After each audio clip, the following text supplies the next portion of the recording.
All right, all right. Thank you, everyone, so much for your exceeding patience.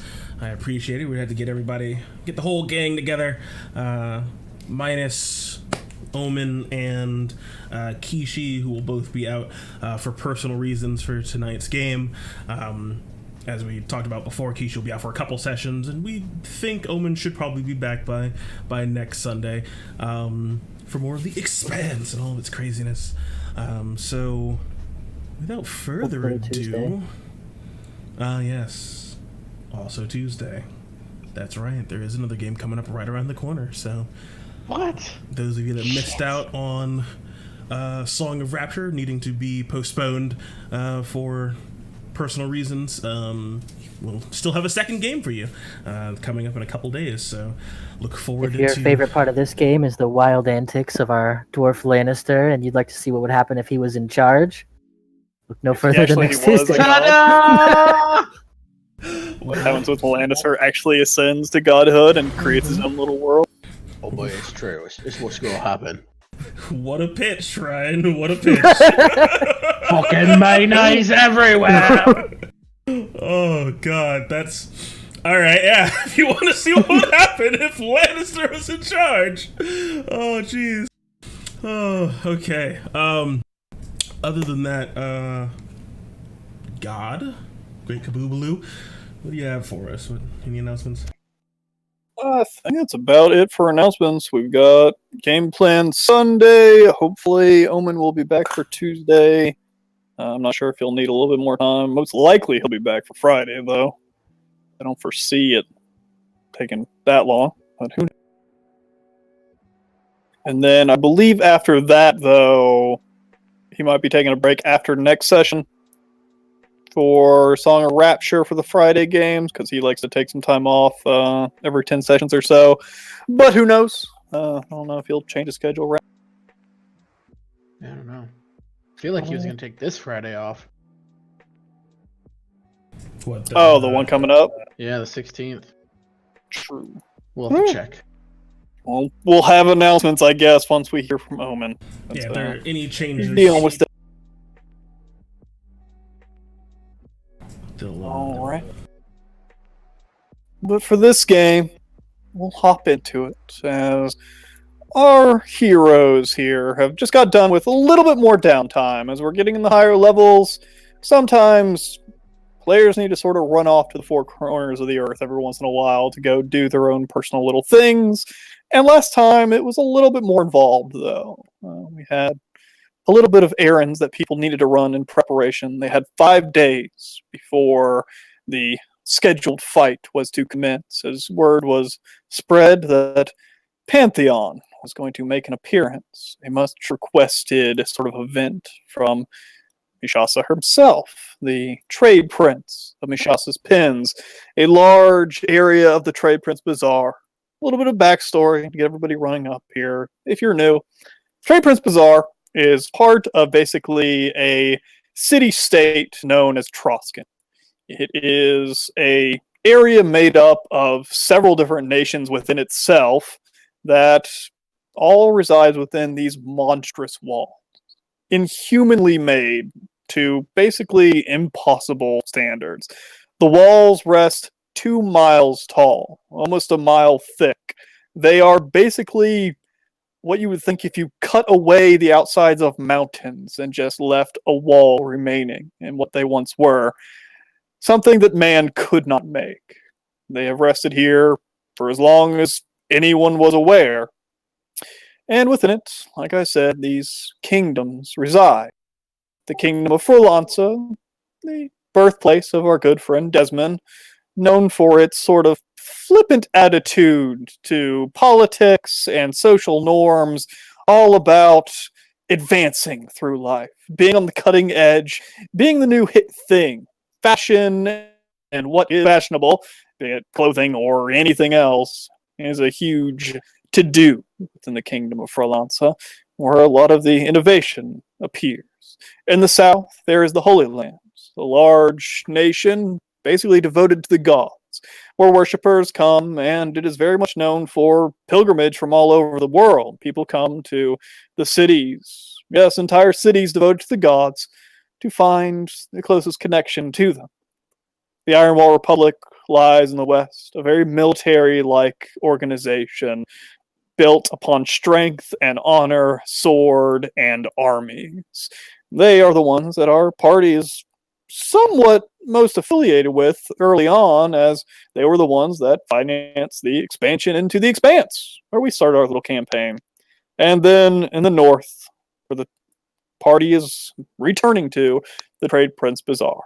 Sectioned off into 4 areas, ruled by 4 trade princes, and our good friend Ivar seems to have something of a to-do to deal with Mishasa, what is known as the heavy-handed mistress, a strange woman that has ruled over the pens for over 50 years or so at this point, and rules it with an iron fist. It is a place built upon slavery.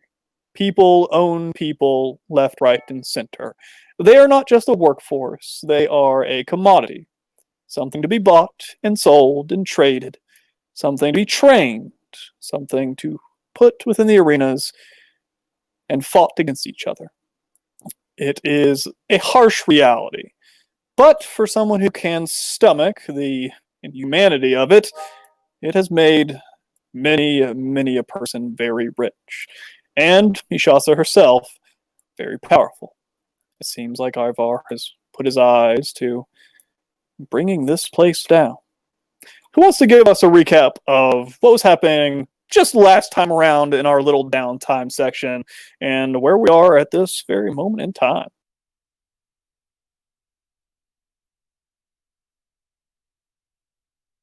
I can say the first part was where Lara headed an excursion to do some scouting, where we planned to finish our last phase of the mission. We needed to know what we were going to get into. So we went on ahead to where we knew the plantation was going to be, with I don't remember her name, reciting there. As we approached, we saw that there was a large cornfield surrounding the entire area and a dense fog covering where we couldn't see. We had to find a way to get through the corn and through the fog, but we would be flying blind. Laura, in preparation, had us look like some of the locals with a cast of seeming on the 4 of us, and then summoned one of her Mistwalker allies to do some scouting of her own. When we approached the cornfield, we saw that something was wrong, and through some magical testing, we saw some webs of interconnected, some kind of illusion or something. We weren't sure, something that affects the mind. It looked like a dangerous sort of trap, so we decided we've got to fly over it. To get everybody to fly, we had to resort to the shape of a bird, and what comes with that is the mind of a bird. So Cinder, retaining his mind, trying to lead the flock as best he could, the 4 crows flew over this magic and into the fog towards the center of where the plantation should be. Trying to convince them to follow, we passed by some scarecrows, which looked awfully realistic to a crow, and by one that actually ended up being realistic as it took a swipe at us. But we got by it and flew deeper into the fog where we couldn't see, and when we reached the clearing in the center, there was a mansion and some outhouses and maybe some rock outcroppings, and we needed a closer look. With Lara heading the excursion, she inched a little bit closer. There was boarded up windows and a front door and a back door, it seemed. There didn't seem to be another way in. We didn't want to go through the front door, so we went around the house, and we saw through a crack in the boarded windows. It didn't look like anybody was there. But as we got around towards the other door, we came into some sort of mist that had our eyes itching and what seemed to be like bleeding. It became hard to see. It was blurry, and we backed out of that as quick as we could. We, through various ways, found our way into the window with the crack in it by teleportation magic, or by those fancy new boots Lara has, or by transforming into something small enough to crawl through the cracks. We all made our way in, as Laura, with her blurry sight, didn't realize there was a real threat in front of her, responded quickly and sent a golem to another realm with plane shift. As we saw that there was somebody breaking into the room we were in fear of being discovered and ruining the entire plan we had from the beginning, we decided we had to get out there quick. Toman grabbed a icon from the room so that we could teleport back, trying to emulate in the same way. Cinder grabbed a sliver from a piece of furniture, thinking that would be enough of a token to teleport if we needed to. As the person burst through the room, the three of us disappeared, leaving the Mistwalker behind, which we later found succumbed to the battle, but was able to give Lara some reconnaissance for her efforts. And we made it back to the guild just ahead of Desmond and his crew. And if somebody would like to take the next part, that would be cool.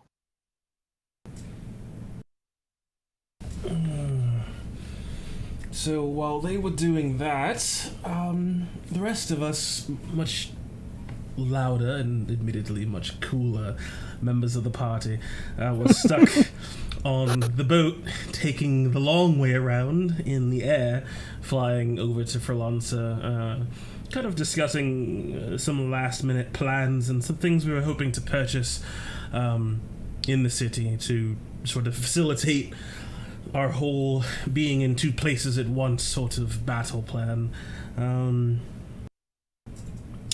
That travel went by uneventfully, besides some discussions and some completion of, some last-minute magical items and just preparing for the events ahead. And Yolder was able to successfully gather coinage from a host of people as well.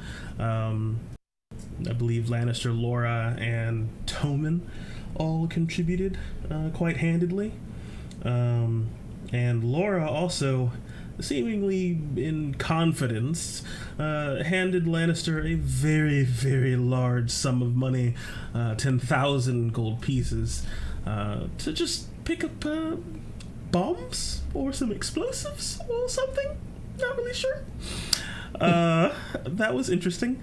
And then we got to Ferlanza, and we kind of went about our separate ways for the most part. I kind of got off pretty quickly because or left this meeting room pretty quickly as Yolder, as it seemed like we kind of gathered here to meet up with Desmond's dad, or at least I did, so that way he could point me in the right direction for the fireworks that I wanted and things like that. Turned out that everyone was already here, so then we got there, and Toman, Laura, and Cinder gave us the lowdown on what they found at the plantation, and gave us some information, and we talked about how that would affect our plans and what we need to change, and we all contemplated what the meaning of that whole eerie sort of mist disease was, and whether or not we would have a way to compensate for it, to deal with it. Ivar seemed to be, in his opinion and statements, unaffected by illness. Perhaps he just has an apple every day, I don't know. And I think at some point someone suggested perhaps trying to acquire the strange sort of bird masks that our little assassin friends were wearing in the quarantined off section of the small town that we had visited when we first got up here to meet with Ivar's contact. I don't know what became of that idea. Perhaps we shelved it, but I don't think anyone went out and got any.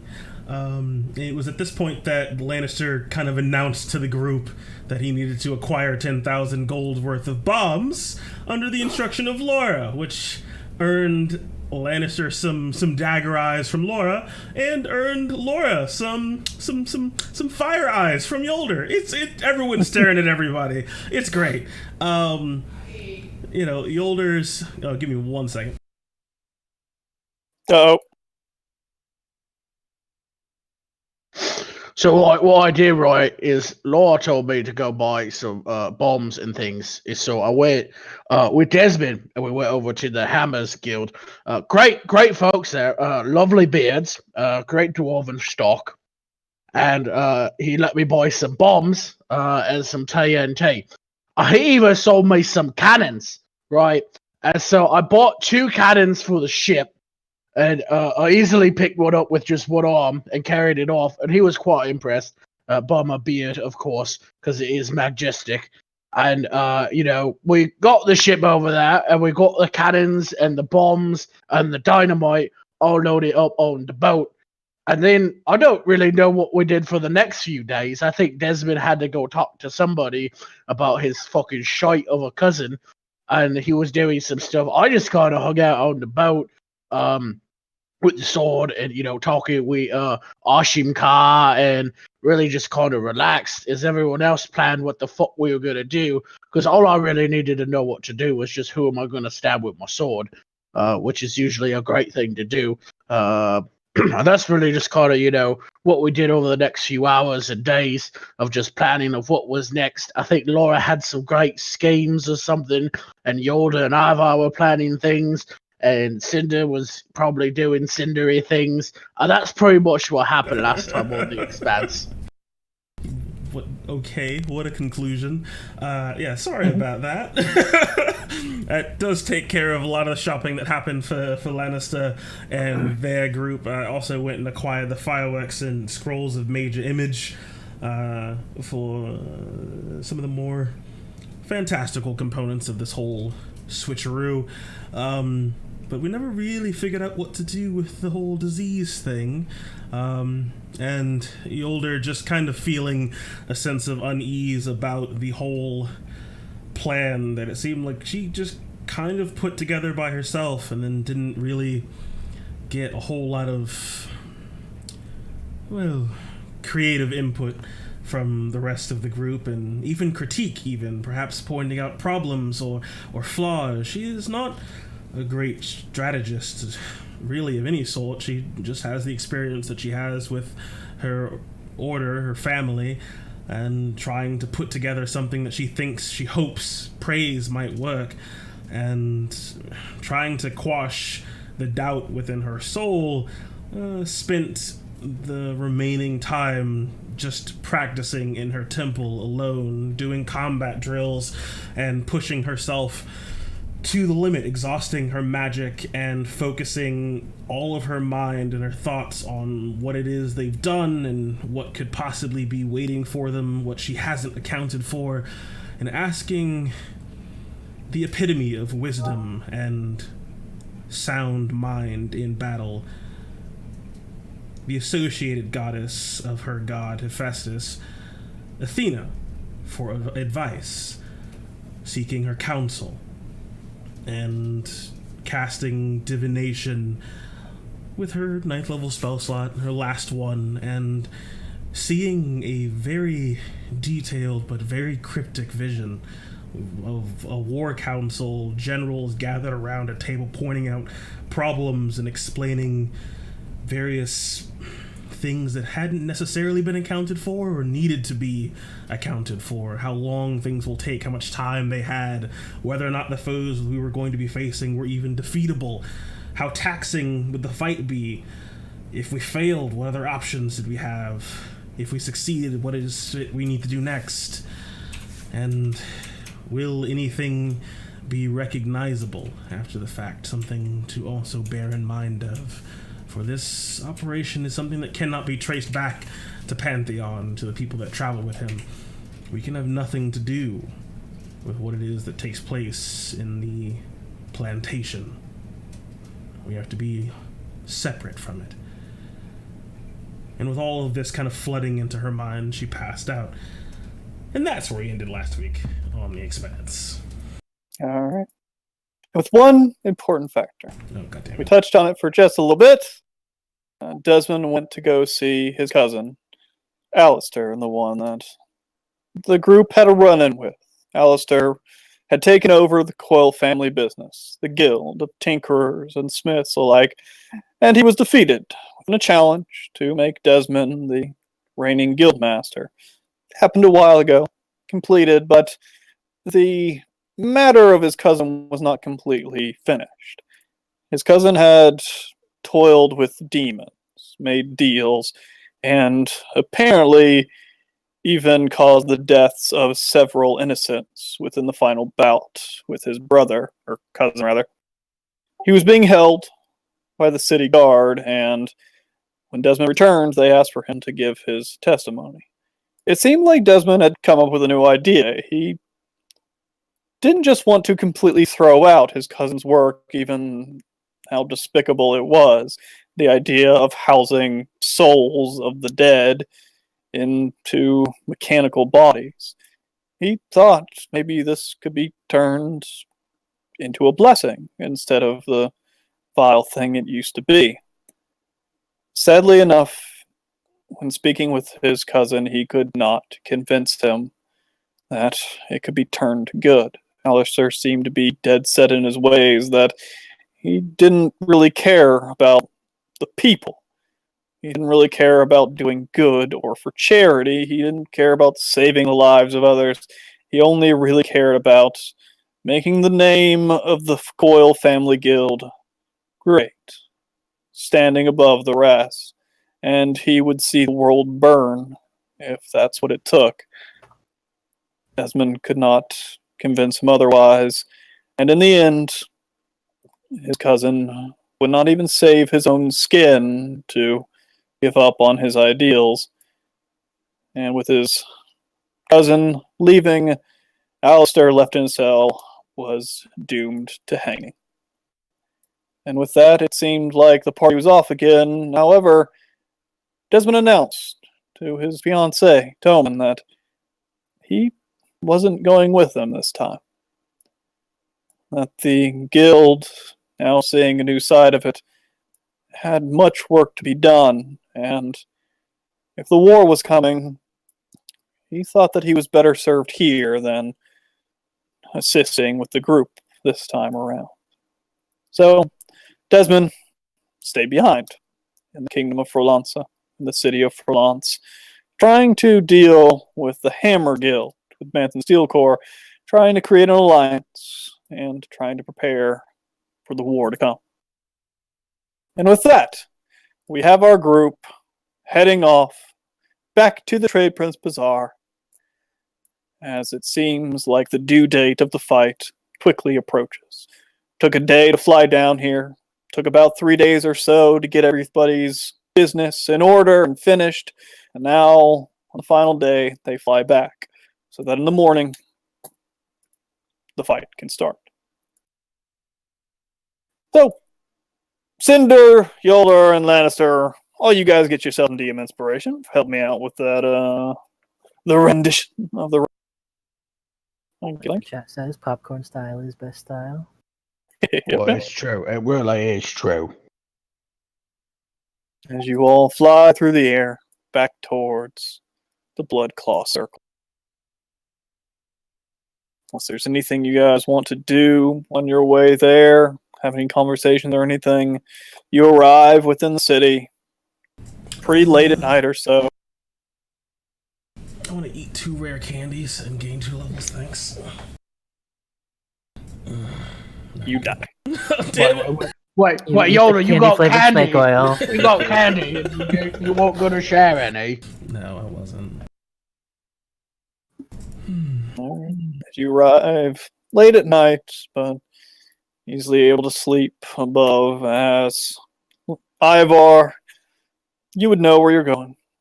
You've gone to this arena before, on several occasions at this point, where you defeated Godmaw a while back. One of the most prominent arenas within the Blood Claw circles, and where your fight will be held tomorrow morning.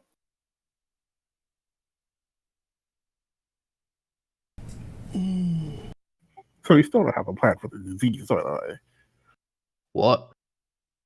Disease, What disease? In the plantation that we're going to be teleporting to after the fight to do war fighting in. The disease that makes you blind and bleed from your eyes, you know that one. Well, it seems like what you mean. There's a disease that makes you bleed from your eyes. Yes. Oh, we should have Yes, really we've been planned over for this. that. We should have really planned for that. Look, wait. Did your eyes bleed when you were there? Yes. Mm. It only got worse. When we got back here, or to Desmond's place, we kind of started to lose everything.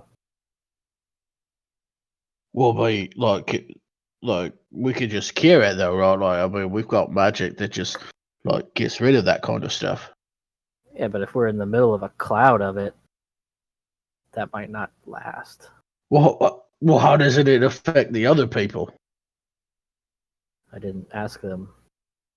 Well, we should have kidnapped one of them and asked.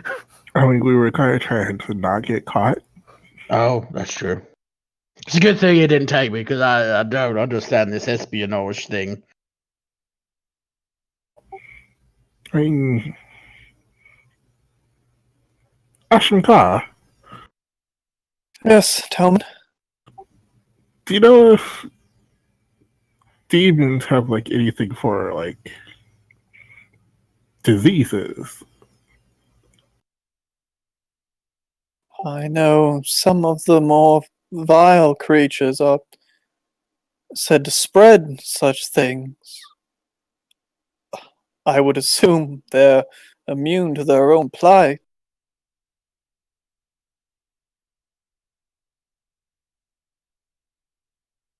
I'm afraid I don't know if they have any cures or antidotes for such things. They're not usually in the business of curing people. Mm.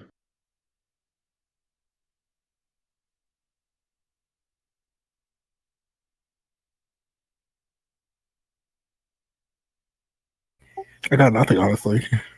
Well, I mean, like, how long are we going to be there? Can't we just, like, tough through it or something? I mean, well, about like how many minutes did it like take us to get to that point where we're like almost passing out? Give me a straight int check. I'll use 50 of inspiration that I don't remember where I got it from. All right. Ooh, with the 20. Thinking about the whole incident. It's a little bit foggy because there's a weird moment in there where, God, your memories don't really make any sense because you're a fucking bird at the time. But once you were inside the mist, maybe a minute or so before it seemed like your eyes started to bleed from the outside, maybe 10 minutes since you turned into a bird and then got to the point where your vision started to hard to tell exactly when you contracted such a thing, but those are probably your 2 points of interest. It doesn't really seem like there was anything else that could have started it, unless maybe approaching the door was instantaneous, but that seems a little bit strange. So depending on when we got affected, because I don't know when we got affected, the effects didn't actually start until we got to the door, but poisons don't really, like airborne poisons, diseases don't take like a second to affect people. I'm pretty sure. So we would have gotten poisoned sometime before that, but it would have been about either when we got to the mist or when we turned into those birds, which is between 1 and 10 minutes. Well, our plan this time is going to be straight in. So if we can get our business done quick, Laura could heal us again like last time. If we could destroy the entire clan in like a minute, then, awesome. But Well, if we could, unless it was like, we could clear a room, right, and barricade ourselves, prepare, clear again. It seems intensive on her magic, but if worse comes to worse. basically save a lot of cure spells. It gets pretty intense. It was hard to stand up towards the end there before she helped. Yeah, Toman, you would know from the point where your vision started to blur and the point where you were back in the guild house and you started to get a horrible sense of basically dizziness to the point where you could barely stand. Your check, probably about 20 minutes or so.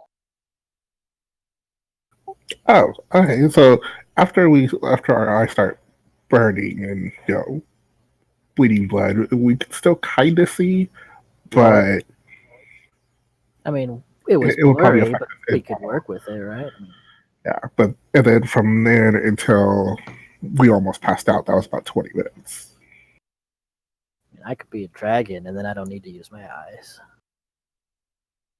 Just I'm looking for fucking you, God. Well, be like, was it like a poison or was it like a curse? It was like some sort of airborne disease.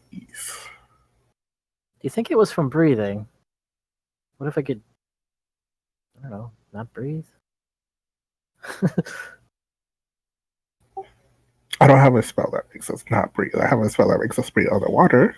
Well, why don't we just look fucking silly and put like big old fish balls on our heads, fucking filled in water, and just fucking breathe in there? What would it take to flood the place? I mean, I could just cast earthquake. I'm sure that would do it. We gotta get in there though and make sure it's clear. Oh, that's true. Or I can make us breathe underwater and then summon a water elemental and we just ride inside of it. So I think Oh, I feel like it only can carry like 2 people, so that wouldn't work. Oh, wait, I like this. I like this train of thinking. It's creative. I mean, Ivar, what do you know about this disease? I'm immune. Well, I know Figure you're it fucking out immune. yourself. Well, this is simple. We just have Ivar go in there and kill everyone by himself. How do you know you're immune? You weren't there. They used it before on you? I know enough about my powers and the divine magic that flows through me to know that I'm rendered immune to all diseases. Well, can you do that? to That's us, why too? I wasn't affected back at the place with the cubes before we went into the mines. Like with the cubes. Yes, that. What was it? That camp with the disease and that caused those gelatinous cubes Oh, to that appear, one. whatever. Well, so I mean, I'm not the thinker of the group. I wonder if I can make Full stop. based off of their blood. Something. Leaders don't actually enact plans. He lets his advisors do that, so. Go 20 wisdom, people. he has 20 wisdom. No, he doesn't. He has 14. Lanisha doesn't have 14 wisdom. No, I mean, I have 14 wisdom. No, I mean, that's not a fucking cop-out. You can't point to your fucking stat number and be like, I don't have to contribute to planning because I'm too dumb. I'm letting the advisors, the wise advisors, do all the planning. I mean, I think we should just go in there and fucking kill everyone and hope we kill them in time before I start falling out. And if they do fall out, I mean, no big deal, right? We'll just regenerate them. Wait a second. Hold on. This sounds silly, but I kind of agree with him. I mean, let's go in there. Let's just tear everything up. We'll do it fast. In and out. I feel Kill like everybody. worst case is we get affected, and then when we cure it, it's gonna like reset the time for us to be affected again. Wait, what? So we get affected, and we get 20 Right. minutes in, and we're like Right. about to pass out. So we Right. cure it. It's gonna take another 20 minutes for us to get to that point again. Wait, how do we cure it? Possible. How do we kill Let's just cure kill this? them You all. have magic. Teleport out, then cure it. That being said, we also don't know what we might fight in the arena fight. Perhaps you will have to draw upon that magic to cure instead, and not have that magic available to you. Well, he's got a point there, or that's a pretty smart point. I feel like every time we make a plan, we just don't follow the plan, and it just works out in the end anyways, really. I mean, we're practically gods. I mean, Another one. Say, fucking told you. Fucking alchemy jug, better not fucking spill all over the ship right now. I honestly feel like we're not going to really be able to plan for this. I think we can do it. I think we can go in there. I think unknown variables. Yoda, did you have a plan that we all just interrupted you for? probably pray or something. Oh boy, she's good at that though. She really is. She's really in tuned. You say me? No, the other Yoda. Oh, I mean, I got like the L, so I thought maybe he said Laura as a joke because like she's not here. Yeah, so No, she's still sleeping right now. I'm gonna totally just stumble up into the conference room that I'm assuming this conversation's having as I wake up from being passed out, but it's apparently not the next day yet. And Yoda just walks in looking like she needs the biggest cup of coffee ever made. Was the poison inside? Or was it only on the outside? Oh, that's a good question. Don't really know. We got affected before we got inside. We couldn't really see anything. It's just it got blurry. Well, we saw mist over the whole area, but we don't know if that was just mist. I mean, they must have a way to not be affected though, right? Because I mean, you can't just fucking live in the shit and have your eyes bleed out and yet still function perfectly fine as assassins. I mean, those fuckers we killed on the roof, they still had eyeballs. I mean, like Ashenka said, if they're the ones that make it, they might be immune to their own poison or disease. Well, why don't we just go fucking steal some of their immunities then? I don't think it works that way, Lannister. I don't. We say they're like specially bred to be immune to this shit.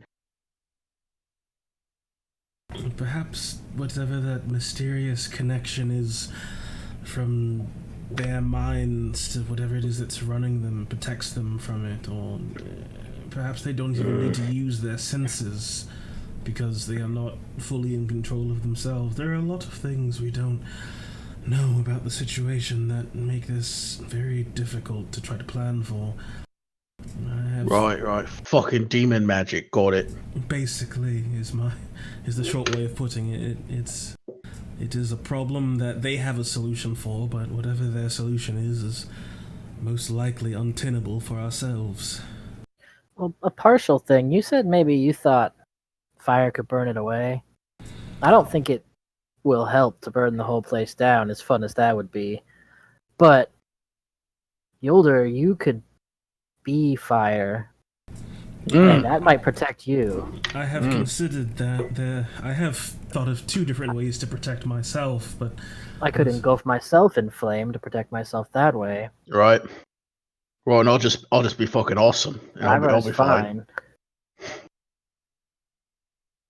I've seen Lannister get plenty sick, and he was fine. That's true. Give him a barrel of ale. I thought about culling Wait, you got a barrel of ale?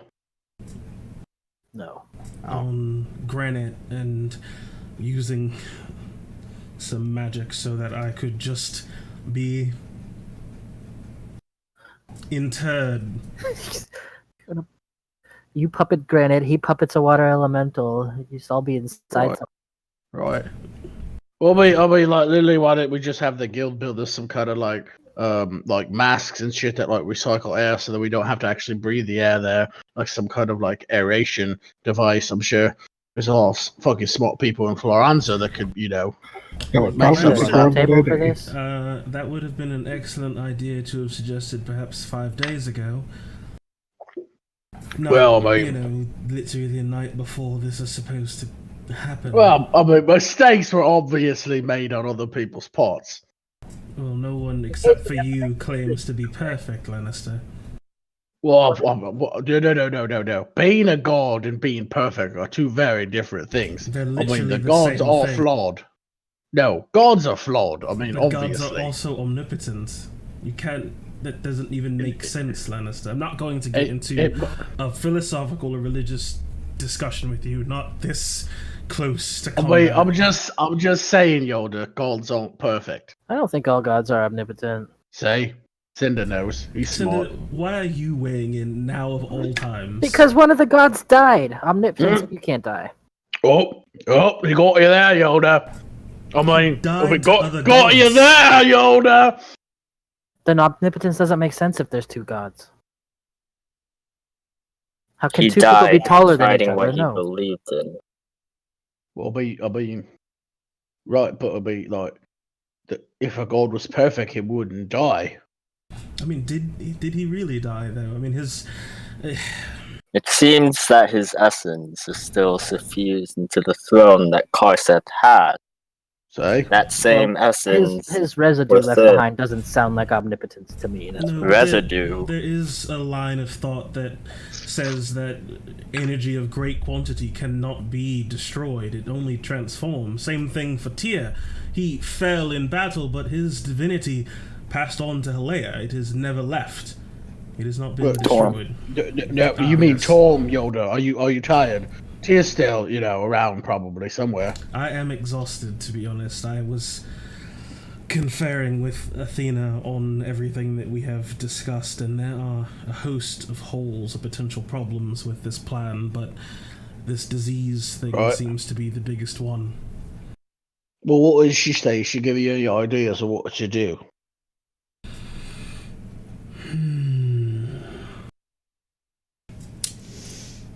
The thing that she told me above everything else is to manage my time. So we just fucking get in, we kill everything, we get out. Boom. Well, that makes Great sense plan. anyway, because we had to do it fast if we're gonna do it faster than the poison takes us. So if your time matters anyway, I say we just muscle it. I fucking love the idea, Cinder.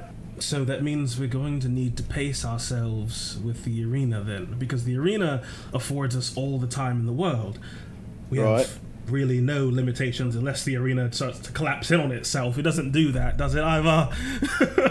You fight It doesn't until you slowly cannot. close a ring around us until there's only one team left. So let's do that. We'll conserve and we'll pace There's and only make ever Ivar look been two good. teams. And then when it's time for us to transport, we go in just guns drawn and level the place. I almost said, what are guns? Okay, I'm just gonna use my sword, Cinder. I don't have a gun. Well, they're pretty weak anyway. Do you think... It's true. You don't think burning the place down would be effective, Cinder? If you can detect life and undeath and demonhood and elementalhood and everything inside and know it's dead, then fine. I'll crush the place to dust.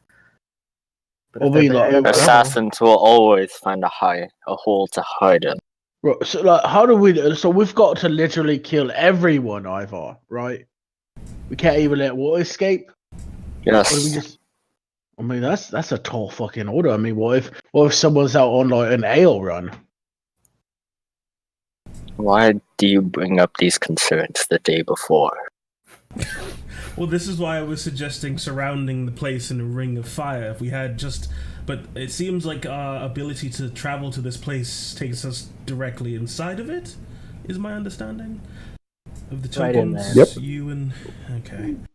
So we have to hope then to perhaps ascend quickly and destroy all that oppose us, and then go back down? Because if someone's on the surface, I'm assuming this place goes down into the earth, based on your description and my vague recollection of it.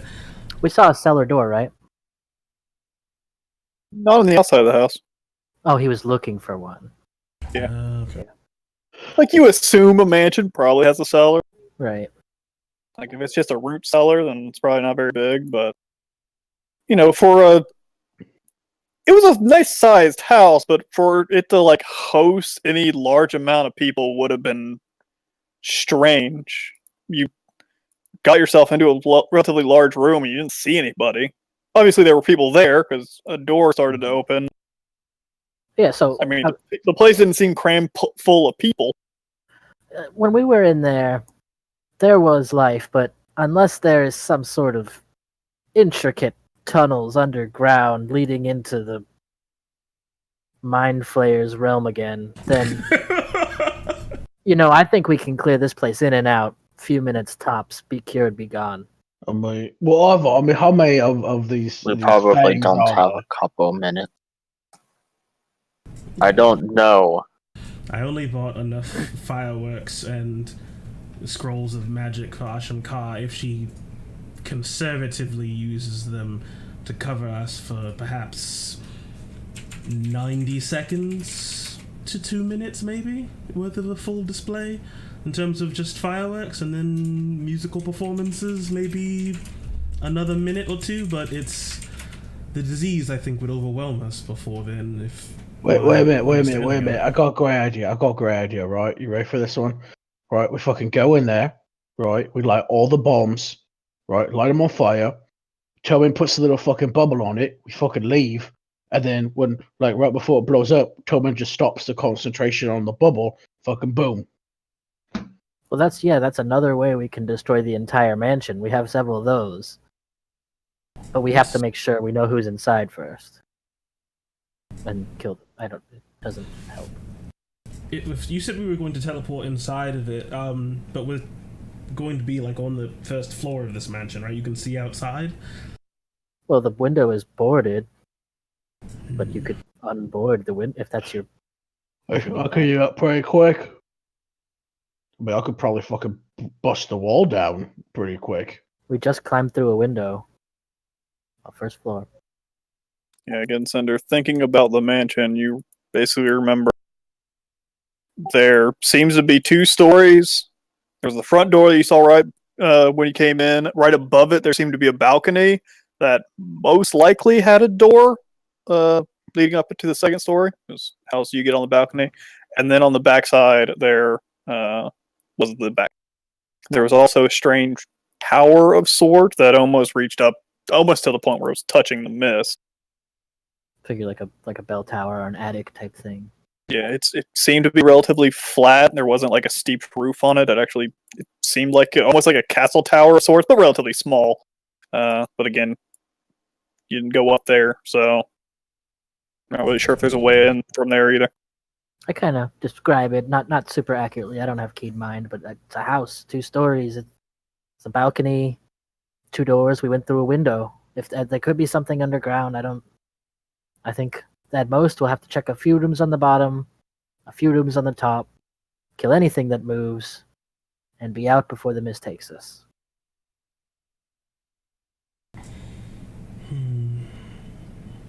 I will try to tap into the fire form within me, see if that can provide me some protection from this.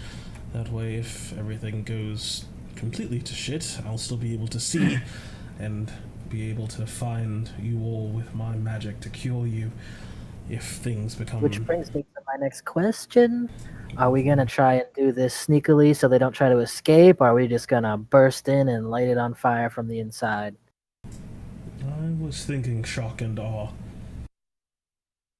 I know you might be loath to do so, especially considering we're going to be inside of the building, but I could not help but imagine us arriving to this location and you completely flattening the building with that particularly extravagant display of magic you used once before. Well, I have other magic. I could fill a room with a cloud of flame more potent than any poison. We could open the door, anything in it will not live. If we're quick, room to room, I'm sure we all have similar abilities. Maybe we should split the party. That sounds like... Out of character, I really liked that idea when this was initially posted, when this whole thing was initially brought to us. I was like, dude, we should totally fucking split the party. Well, as soon as he said balcony, I was thinking I could be a dragon on that balcony. But... Do you mean split up? I mean, we each take a room. It's not that.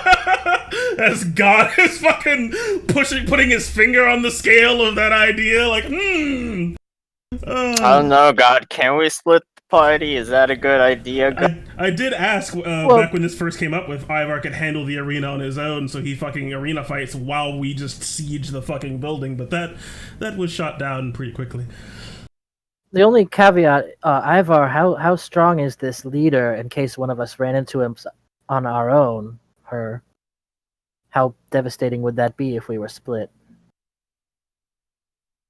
I suppose it would be safe to assume equal in footing, but greater. We probably couldn't take him individually on our own. Even you, Lannister. So maybe by room to room we could split, but I don't think we should come at it from all sides. Unless we get picked. Assassins use cheap tricks and poison.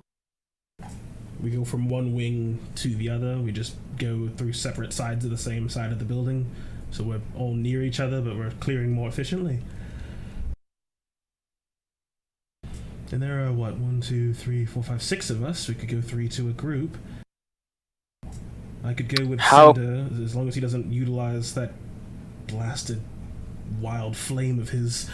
I can absorb literally anything he throws out, so I can stand in the middle of his flame and be fine.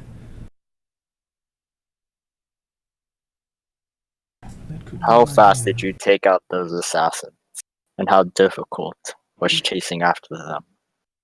Oh, but the chasing after him was quite tricky. I mean, I just paralyzed mine.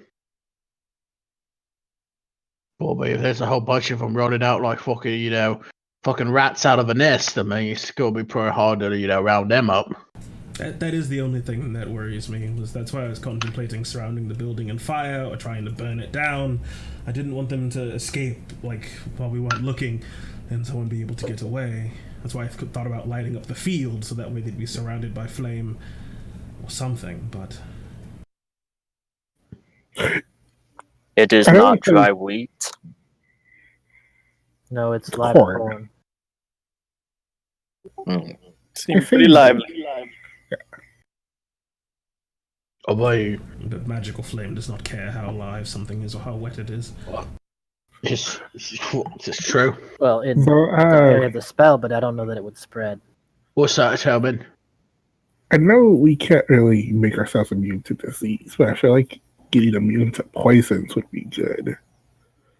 Because those poisons hurt. Especially if you were to encounter one of those leaders. Well, I mean, I could cast a spell, right? That it helps for an hour. Does it make you immune? Well, we only need. But makes pretty resistance. 20 minutes max. We most likely only have a minute. I still think we should just go in there, set everything on fire, launch all the fucking bombs, and just, not look at the explosions. How would we launch the bombs? Sloppy work leaves many holes. Well, I just, we either go in there, right, swords are blazing, cut down everything in sight, stuff could still get away. B, we go in there, we burn everything, we blow everything up, but stuff could still get away. C, we go in there for 45 days trying to root out every little thing, and probably nothing gets away, but we don't have that much time. Or D, I don't fucking know. I mean, these are options. Palace with infinite doors everywhere. We run in. It's a plantation. We can check every room, open the closet door, burn them, kill them, get out. I liked your idea of splitting the party as well to potentially cover more ground more quickly. I mean, I could summon my Celestial and just, fucking make him come with me and fucking kill things too. Make him stand outside and don't let anybody get away. How could you call on a being of your god so quickly, Lannister? Well, I mean, I talk to Helena almost every night. She's cool with it. I understand that, and I could call on Granite, but still, that does take time. for that connection to be formed, for that path to be opened, for him to step through. That's true. I mean, it takes a little while. That's true. I'll give you that. Because trust me, I mean, I've thought about it. I mean, it probably takes like anywhere from like a minute to like 2 minutes or something. Something like that, somewhere in the realm. Okay. Right. I mean, I could just earthquake the whole fucking place down to the ground. I mean, I think that is a fair thing to do at the end. Right. Is try to have the whole place be swallowed up into the earth. That seems perfectly fine. Not while we're inside of the building. No, well, probably not. Right. Like in my infinite wisdom, I just need to concentrate on this shit. I don't need to see it anymore, do I? Concentrate on what now? An earthquake. Do you have to continue to see where you're holding the concentration? I don't think so. You can cast it and walk away. You have to see where you're casting. Can you concentrate on something if you're outside of the range of the effect? Yeah, like if you cast invisibility on somebody, they can walk the fuck away from you. But do I have to stay within 500 The feet? fly is touch. No, you don't have to stay there. You just need to see where you're casting it, and then once you cast it, you can fuck away. Oh my! I could literally just cast the earthquake and we could come back here. It's like, I mean, what better fucking thing is like, oh my god, there's an earthquake happening there, and we're like, well, an earthquake happening where? We were in an earthquake. It didn't kill us. Maybe it doesn't kill them. Oh, I mean, I dropped it early though. If you keep, I was about to kill all of us. Oh, but if you wait a while, like the ground fucking opens up and shit falls through it. Said, but you'd been fine though. You got wings and shit. That would be really beneficial too, because if there is some sort of tunnels or impromptu dungeon or whatever underneath this mansion that we can't see or don't have the time to explore, crushing it in earth Collapse the is- tunnels. Yeah, that's about as effective as I think we could possibly get. Boom! I got my plan then. But only if we discover it. I mean, like, after we leave to make sure no one's hiding, yeah, we destroy the place. That will be fun. But we do need to make sure whoever it is that's pulling on the strings dies. We can't trust the earthquake to take care of them. I thought the lady, the Miss Shasha lady, was the one that was pulling all the strings. And she gonna be at the arena. Alright, I'm gonna tap 4 blue mana and activate Keen Mind. Am I just making up this extra NPC, or am I remembering this correctly? I thought there was another person or some unknown entity that was pulling on these strings. Oh, but there's a general. there's also the implication, even if not, that Asham Ka just said that some demons have a cloud around them, which is something that we might want to suspect. If it's not there, whatever, but prepare for. You do remember Hana saying that there must be some kind of leader within this place, and from their investigations with her men, the people that are sort of associated with the resistance, they've found very quickly after the death of one of these agents, although it seems to dissipate almost immediately, the strange thread that is attached to the back of their necks that they've actually found on multiple of these men that they've been able to slay. They're not exactly sure what the nature of it is, but it does seem to be attached to the fangs for whatever reason, and possibly the source of it is within this place. It's sort of the head they want to cut off of the fangs. Yolder puts down the tape recorder.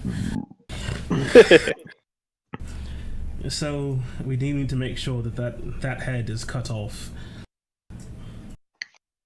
Okay, well, I mean, I can cut. I'm pretty good at cutting off heads, so. There you are. So our plan is to pace ourselves through the arena fight because we have more than enough time.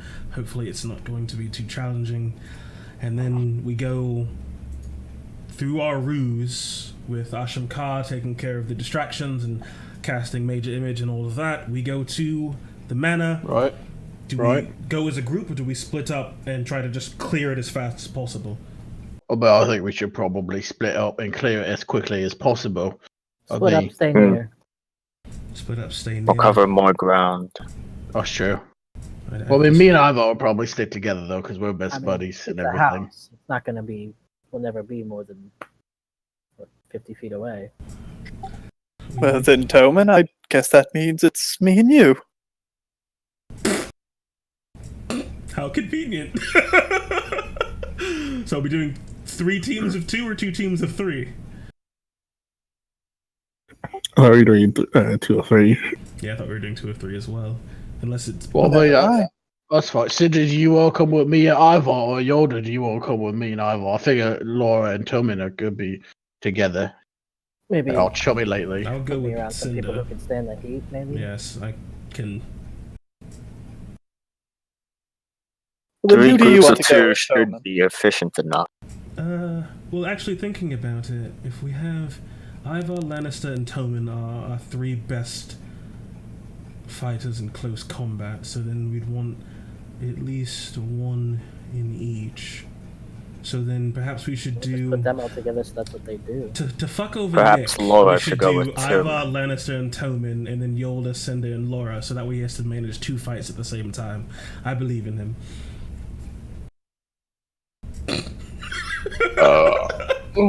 Also prepared by the end of the session. Go. Go.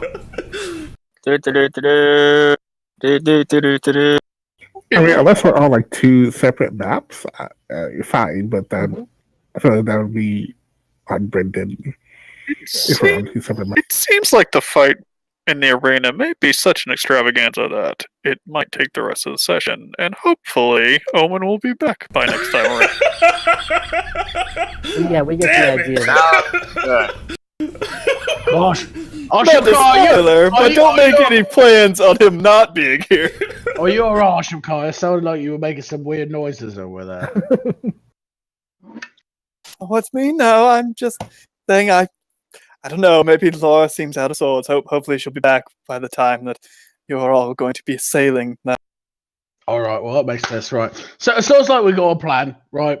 Lannister, back me up on this. Let's go. Let's kill some. Let's do Yeah, it. we'll go into the arena, right? We're gonna kill some shit, and then we're gonna go to this house, right? And then we're gonna kill some shit and burn some shit and earthquake some shit and blow up some shit, and then we'll come back.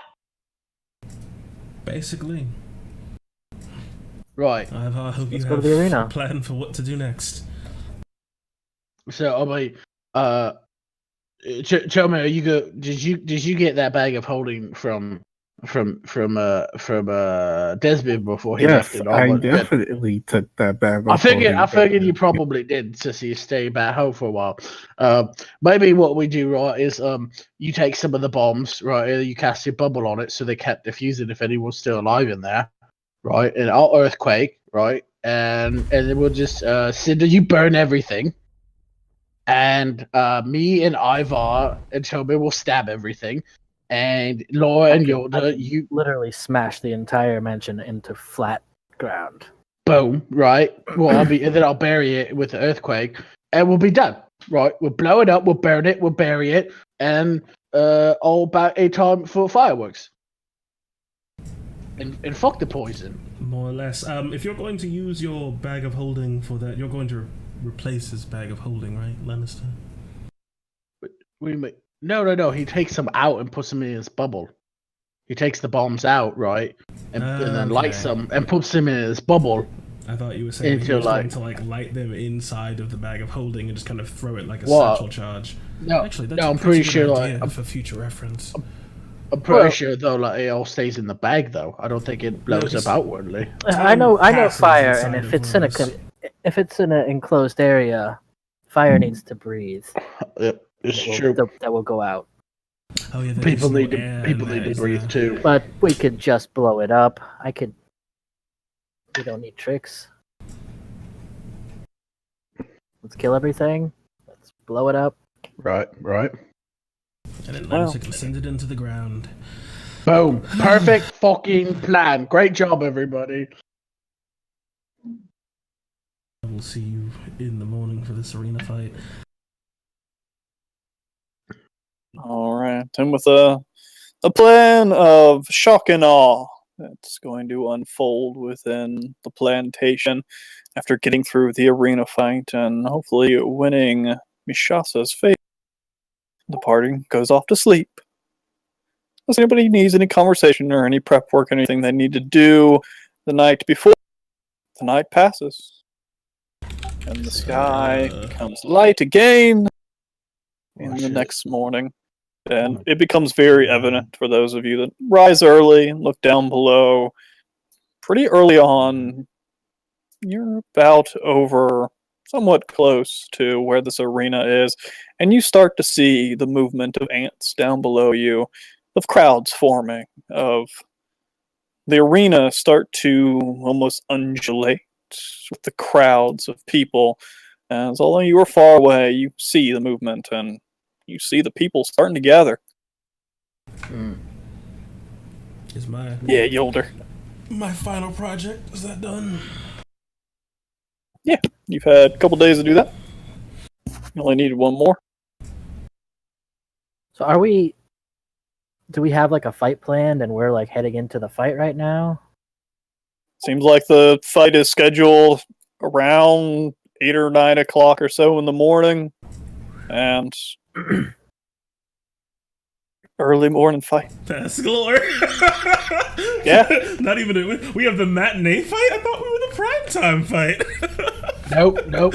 Lana still wakes up at 6 a.m. and starts cooking a pork belly. Go have breakfast before kill shit. We gotta steak and eggs. we gotta be the show that everyone leaves when all the mediocre fights. Everyone's like, we didn't come here. And then- Wait a minute. What do you mean the fight's at 9 in the morning? How the fuck are we gonna shoot fireworks off in the fucking goddamn morning? They're really bright. Does it okay? being morning inhibit your ability to shoot fireworks? Well, It's colored flame. They'll see it. Alright. Ashram Khan has a directive for one of the major images to sort of shroud the airship in a sort of dark thundercloud also. It seems to be that's evocative smart. of Pantheon. Ivar's whole image is black, so Terror. she's got all the special effects and pyrotechnics covered. Sounds good. I mean, what can we expect to fight in this arena? Are we going to fight? I don't know. You don't Let's like just not kill even. it. When do we ever inkling? know what to expect? Well, are they going to be people or like beasts from across the land or like both? If I knew, I'd tell you. I don't know what Mishasa has in plan for us. Last time he fought that wingless dragon that I adopted. That Well, was I've many seen it. years, many months ago. Many moons ago. Is that what you try to say? Yeah, from your previous fights, though, you've sort of fought all manner of things, from beasts to humanoids to monstrosities and things, from the far corners of the world to the deepest depths of the Underdark. Whatever Mishasa seems to be able to get her hands on. Right. Makes sense. As I'll go ahead and get myself suited up in my armor and put on my new latest accessory. Mm.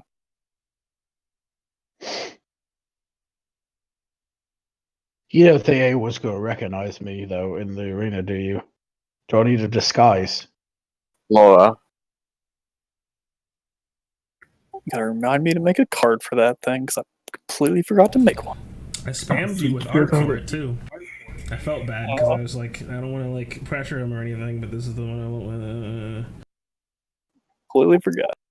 When everyone is together, Laura will cast Seeing to make everyone look. What do y'all want to look like, guys? Oh, but we should probably look just like, make them look like standard. basic, right? Make us look basic just people. like basic gladiators. Soldiers. Right, yeah. Oh, that's a great idea. Okay, everyone looks like basic gladiators, but they're all gender bad. What? Gingerbread. What does that even mean? So that's What does that mean? We have red hair and Yolder would Let's see, totally, your breastplate is weirdly curved at the chest for some reason. Yolder would totally suggest perhaps making us seem like Pantheon's entourage in a sort of matching kind of fashion since we're a team. Well, we look like gladiators, but we have like odd, like dark armor. it's like it's trimmed like his is all over. Yeah, It's not as extravagant as his because he's like the leader, but like this isn't the same vein. Yeah, so like Ivar. So I think His is all Ivar- black with gold on it. Ours is just like regular gladiator armor, but we have like a little black and gold band here or there, or something to show. We're under him. You all have some touch of red on your armor here and there, scarf or whatnot, Yeah, I was gonna say loincloth. he has like a big fucking billowing red cape, and we have like these short little robin capes that are just sad.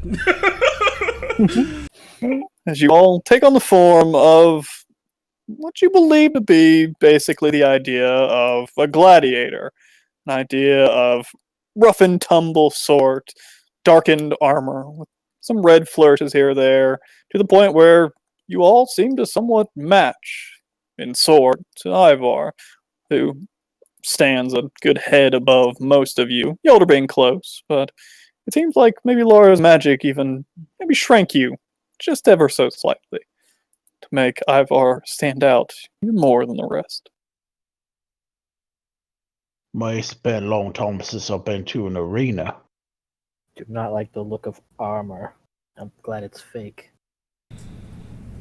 So if you wish me to do all of the distraction later on, should I release you outside of town? Where Oh, would that's- you like to be Oh, dropped off? That's a good idea. We probably shouldn't come in on the airship. No, we will enter through the front. That's Yeah, where the so registration will happen.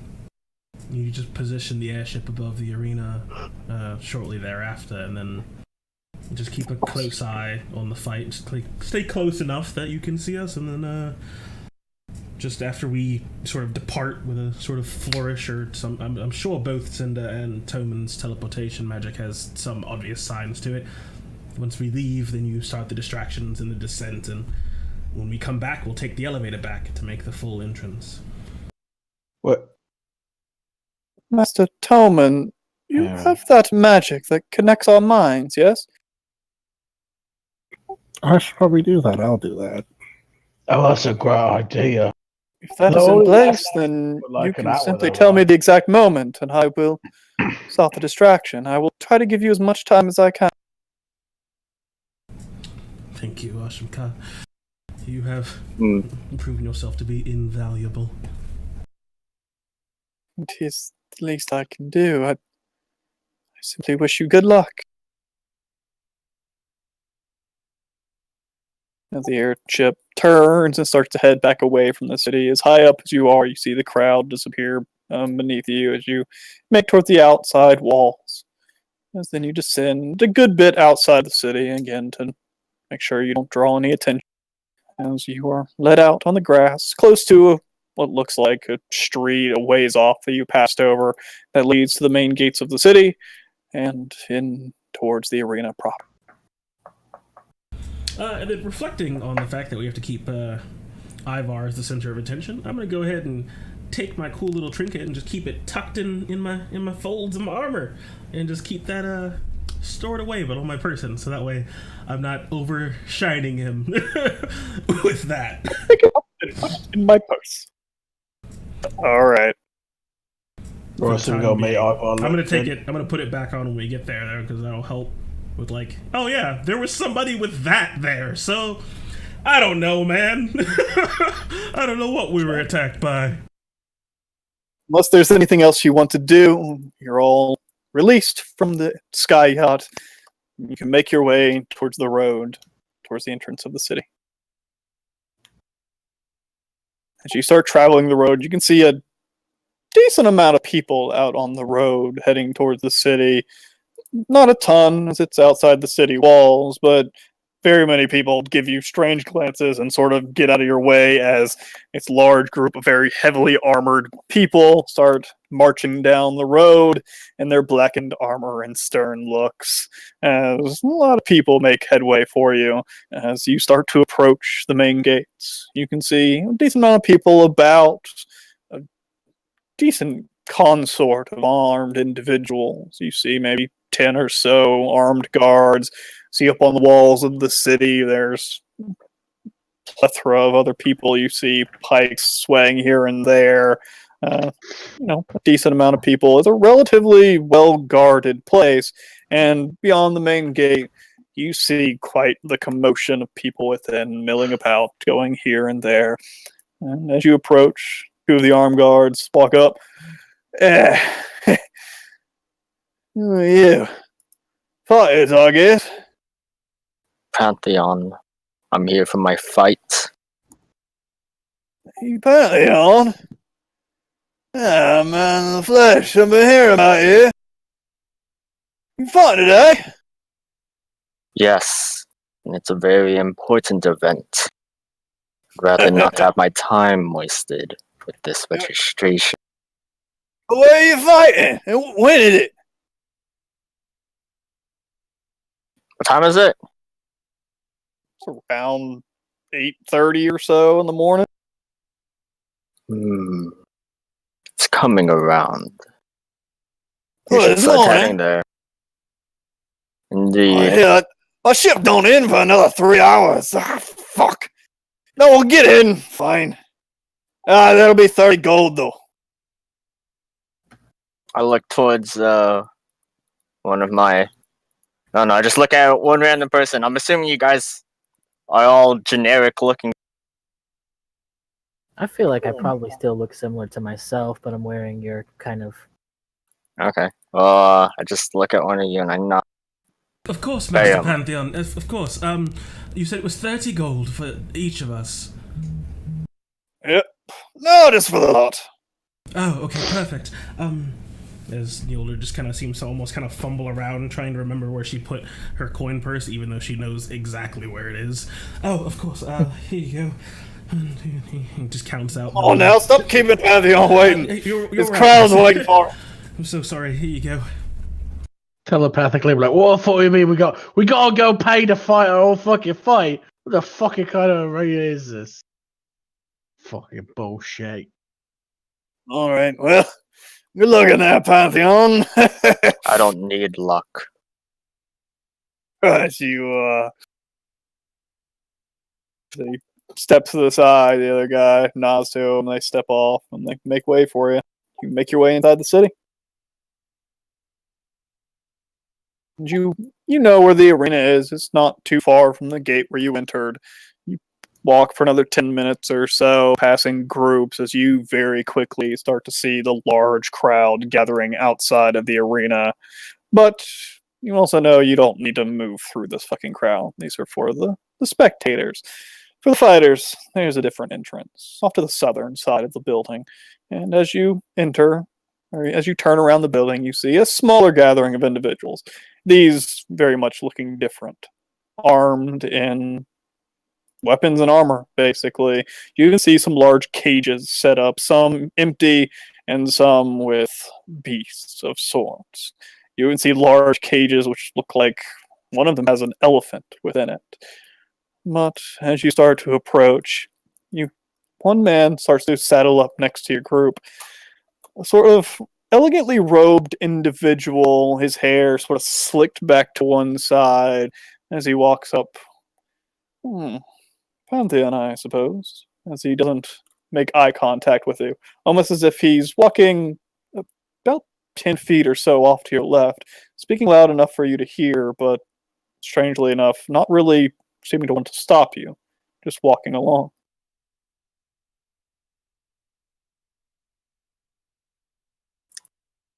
Are you here to watch? I am. And I will be the facilitator today. Others are not safe at this point. I wish you good luck, and everything has been arranged. Your fight will start within the hour. There are some warm-ups, but you will be participating shortly. Good luck, Pantheon. That's the road man. Seems to stretch his neck as he just stops in the road, letting you all just walk away from him. As he seems to cough, stretch, and then look around and start walking off in another direction. And as you approach the entrance, you can see what look like other fighters look up at you, give you a head nod as they sort of move out of the way, some of them knocking each other. Get out of the way. as they make way for your entrance. Clop, As you, clop. as you walk inside, writing on Armageddon. I don't know why Armageddon's small again on this. Always small. Pony get it. You start to hear the roar of the crowd within as you make your way underground underneath the stands. Decent bit. It becomes dark, and then you start to see the light up ahead. You see individuals sitting off to the side, giving you somewhat glares and sorts.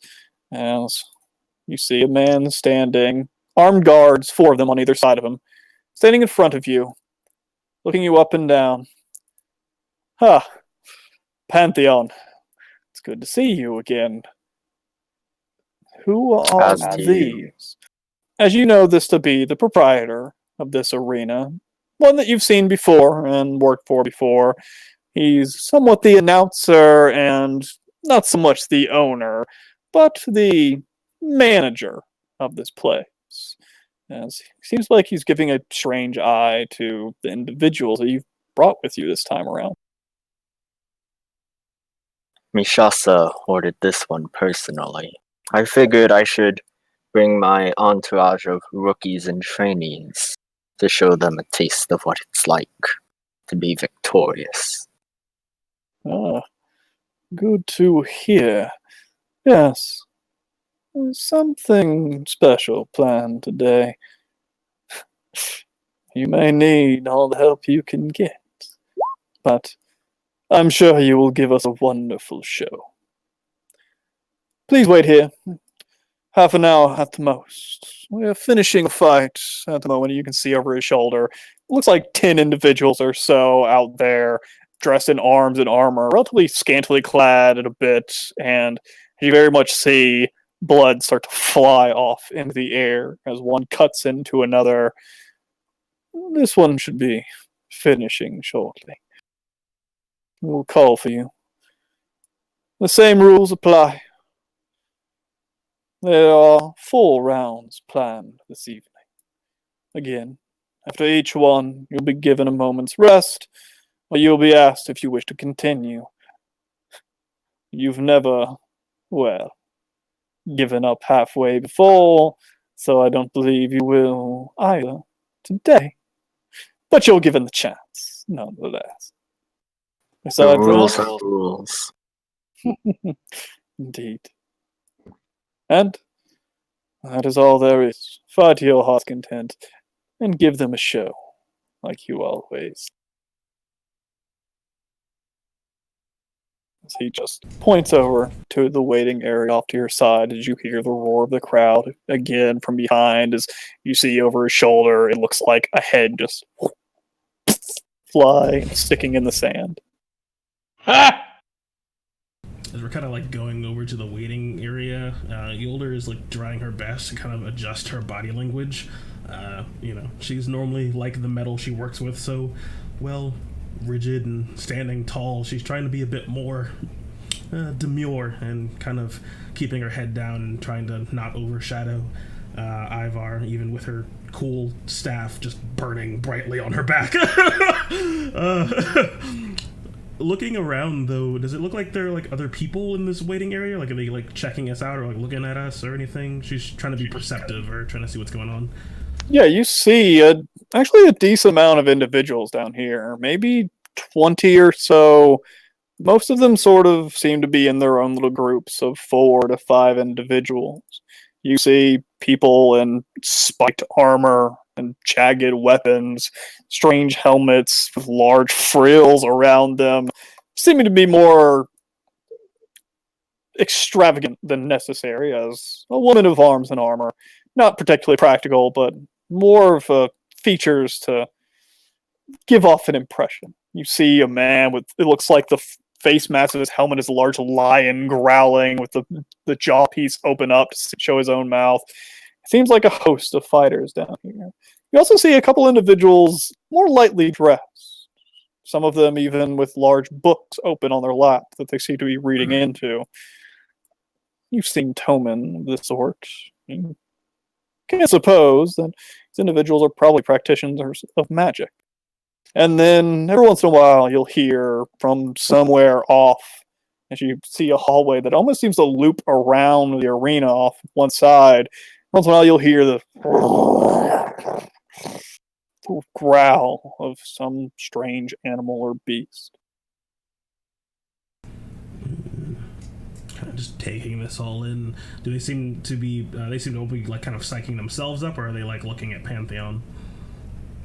It definitely seems like Pantheon has gotten the attention of the crowd in here. They're not so overt to completely stare, but you certainly catch the attention of many of them, giving him side glances. Even the ones that have a book open on their lap seems like they're not so subtly looking up at him. You even see the grimace on a couple of their faces. You can see some of them somewhat impatiently twitching, their fingers running over their blades, some of them sharpening with a stern shink, with more force than is necessary to sharpen a blade, almost seeming to try to intimidate you. Okay. Yeah, Ivar just is on Armageddon, this armored warhorse with wings. You don't see that every day, do you? Winged warhorse. And the real wings. Grr. Pushing this. From time to Pegasus. time, I cast like a minor illusion on Ivar's weapon to give it like a little glint off of the sun. So every once in a while, like people's eyes would be drawn to his blade, like the intimidation that he has when you're near him. And then I'd step Sure. up to him, just trying to keep up this act, even though I have 9 charisma. Woo! So it's really awkward and just poorly done. Master Ivar, do we have to? Are we going to be fighting against these people? I thought we were going to be dealing with like monsters and the like. They all seem to be really intimidating. I've never had to fight another contender, did I? You've I had thought to I fight just- other people before.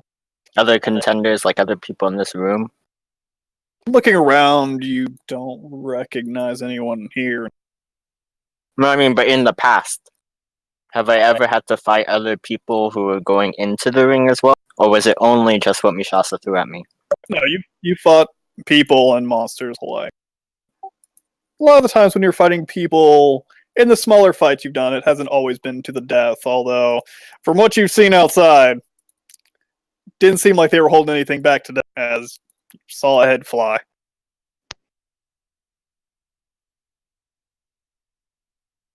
So my question is, did I have to fight other gladiators? Yes. Okay. If you wanted to, you would not have killed them before, but you have had to fight them before. If you did want to kill them, you Oh, no, I certainly would have executed allowed their to kill them. I've Okay. executed everyone.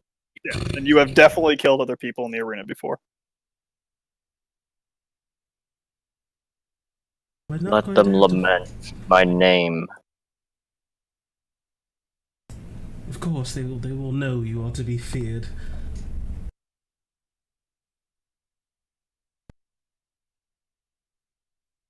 Someone's just on the side, like doing jumping jacks and bench pressing, literally nothing.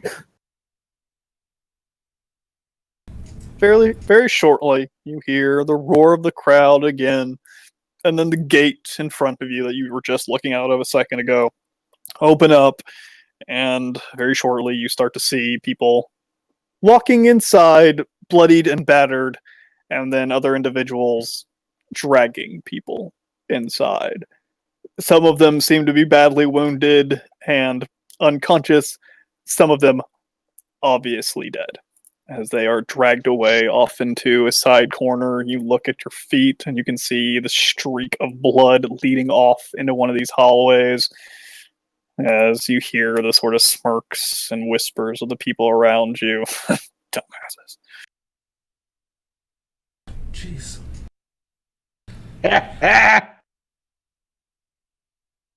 Wasn't anticipating this. Everything that Yolder kind of says that seems kind of out of character just always seems to be just a bit too loud. Just loud enough to easily be heard. reaches up to take out her staff, which you've seen her put away and take out fluidly over and over and over again, almost making a show of it each time. And she seems to like pull it out, and then it gets stuck in the armor, and then she pulls it out harder, and it just kind of falls to the ground. It's like, oh fuck! And then she kind of just scrambles after it and picks it up, doing her best to look as underwhelming as possible. Yeah, and Despite of her an obvious magical item. as you do with your obviously high perception, you start to notice the snickers and the laugh, and once in a while some people pointing in your direction from across the room. Fucking point right After there. Fucking staff. Ah! After I like drop it, I like pick it up, and then I drop to one knee next to Armageddon, and just quickly apologize to Lord Pantheon for embarrassing him, and then stand up, face away from where all the people are looking out towards the entrance. You're putting on your little form. Very quickly, you start to hear the click, click of seems like hard-soled shoes walking in your direction, and you see the man once again in somewhat fine dress, small mustache across his face, as he looks down at you. I believe it is time. This way, please. Right. Make your way to the gates, and I will announce your entrance. Once the gate opens, well, make your way to the center, and we will begin.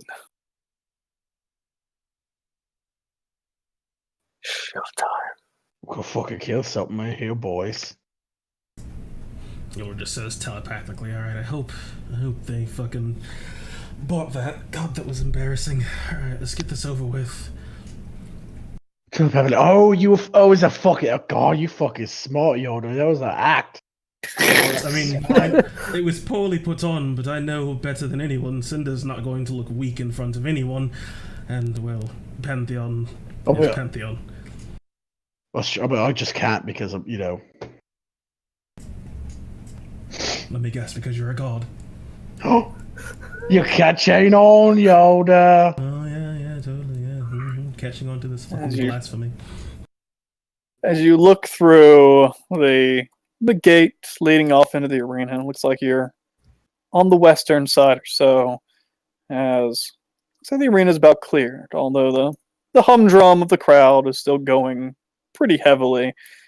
And then you notice the man is gone for a little bit, and you hear it. Yes. Ladies and gentlemen, as you look up to the left, up in the stands, you can see the man that was just speaking to you. You would know this man to be named Arleno Arcus, Ivar, as he is the proprietor of this place and the announcer of both. I hope you have enjoyed our little warm-up this morning. I understand that this is a different schedule than you are used to. However, this is not something that we wanted to delay. And our heavy-handed mistress, as you can see him look up behind him into the stand high up above this small little basically VIP box above him, you can see armed individuals at the edges, but from the angle you don't quite see anyone else. She has wanted to see this for a very long time. And so, for her convenience, we have set out here early in the morning, so that the blood may rise with the morning dew, and it may all be washed together. But we do not come here just for a simple bout, not your everyday gladiators, cutting and stabbing at one another. No, we come here because of a particular individual, one that has showed himself like a summer storm, appearing out of nowhere to lay waste to all that was in front of him. let me introduce once again the one, the only, Pantheon! As the gate before you starts to open up before you, Ivar, as the crowd goes wild. Okay, I'll be in front, and then I telepathically tell you guys to just walk towards the center. That's all I need you guys to do. You walk Okay. towards the center. Got it. Just walk to the center. As I start galloping on my horse, and as I get around to You get around to what? As I get around to here, like literally where my token is, the horse's wings open up into its massive wingspan and takes flight, fly around using its, holy crap, it's like 180 speed. I guess I can dash. As, well, I guess I can't, but, you know. As I fly around the entire arena, making loops, presenting myself, showing myself to the audience, flying around and around. Making your wide arc around in front of the audience. Before coming to the center, flying down at a very alarming rate just before. Around, 6-7 feet, I jump down and superhero landing, slamming my sword into the ground. As Armageddon flies right next to me, and I remount. Alright, as you land down in the center, the crowd cheering wildly as you hear everyone starting to just go insane. As the announcer starts to speak again, his voice booming out into the area, as you've heard before. You see him holding this strange box in front of him as he speaks. Yes! A champion above so many others.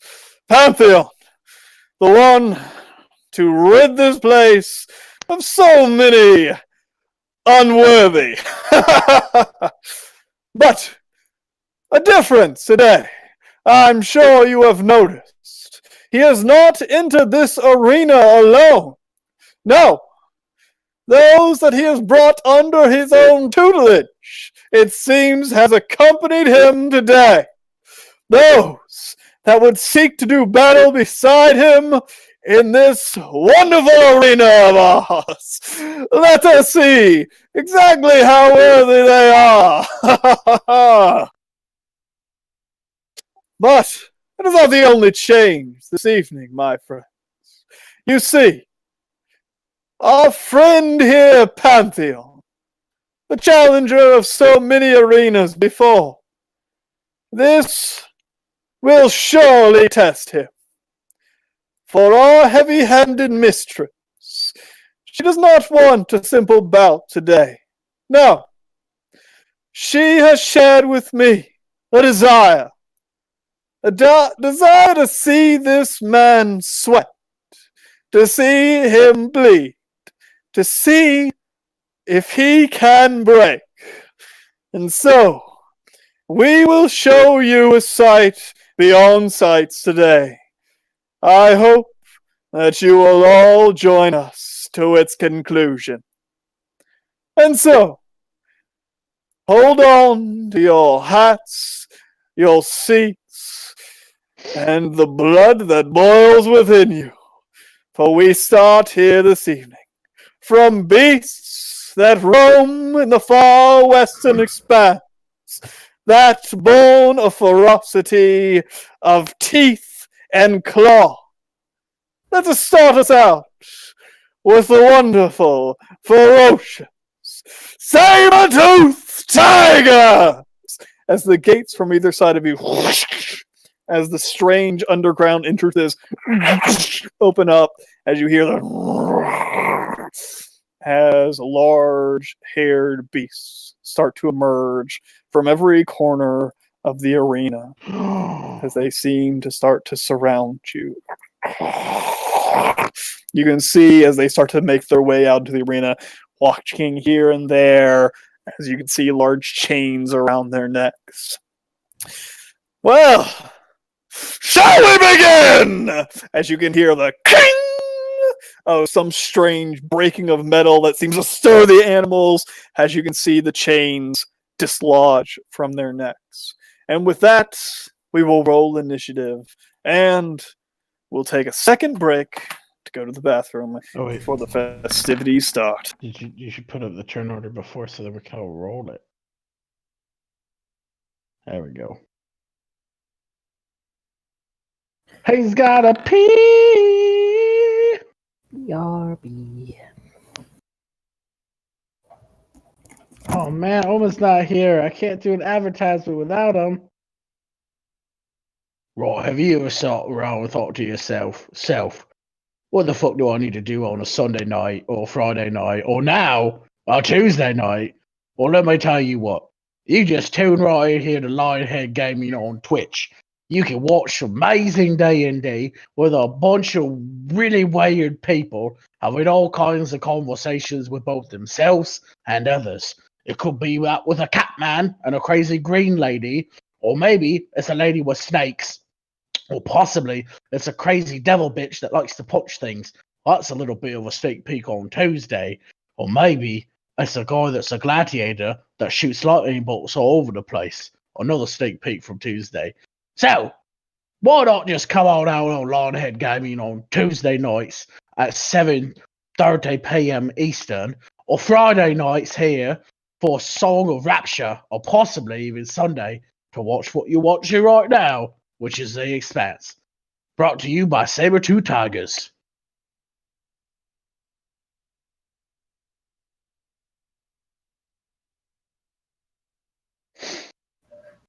I'm going to mount a kitty, Brendan, and it will be my new mount.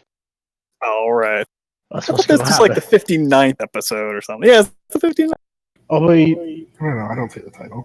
Oh, there's the title. No, never mind. Oh, it is. Never mind. It's right there. 59 Yeah, this is the weeks. 59th episode. Well, it's more than Indeed. 59 weeks. Yeah, way more than 59 weeks. But it's Indeed. probably closer to 70. At 5 p.m. Did you leave on us? Sunday. Did you leave us? Did you leave us live, Yolda? I did. Oh, good. They had a great advertisement while I you were heard gone. it. It was great. It was marvelous. Brought to you by Saber-Tooth Tiger. I was surprised Ryan didn't chip in because you were like, I can't do it without Omen, but like Well, he- Ryan is like Well, he had Omen's to go to protege. his- I wasn't here. Yeah, he had to pee. Rip. I can do commercials pretty well. Next time. Hey, kitty. This game of D&D is brought to you by Clorox. Brought to you by Uncomfortable Fetishes. That's right. Anybody's knees could grow at any time, and somebody's gonna like it. No. It's called Monk the ass. Expanse for a reason. Expanse does not approve of this message. Expanding knees.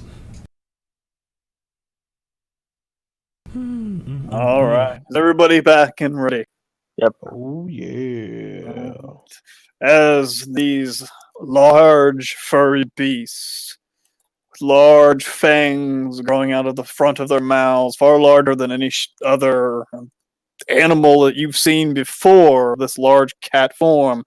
Some of you may know what these creatures are, large, ferocious, saber-toothed tigers. As Toman, they seem to start charging towards the group. What do you do? What should I do, Master? Are you saying that? Or you're telepathically saying that. I don't know, I'm saying that out loud so that like people, I don't know, they can't really hear us, but They can't really hear us, no. they'll see me talking to you, looking to you for guidance. Oh god, that's actually a lot of them. Oh my god, that's so... Okay, there. Alright. Since I have my master Drum music of on. the audience. Wrong button.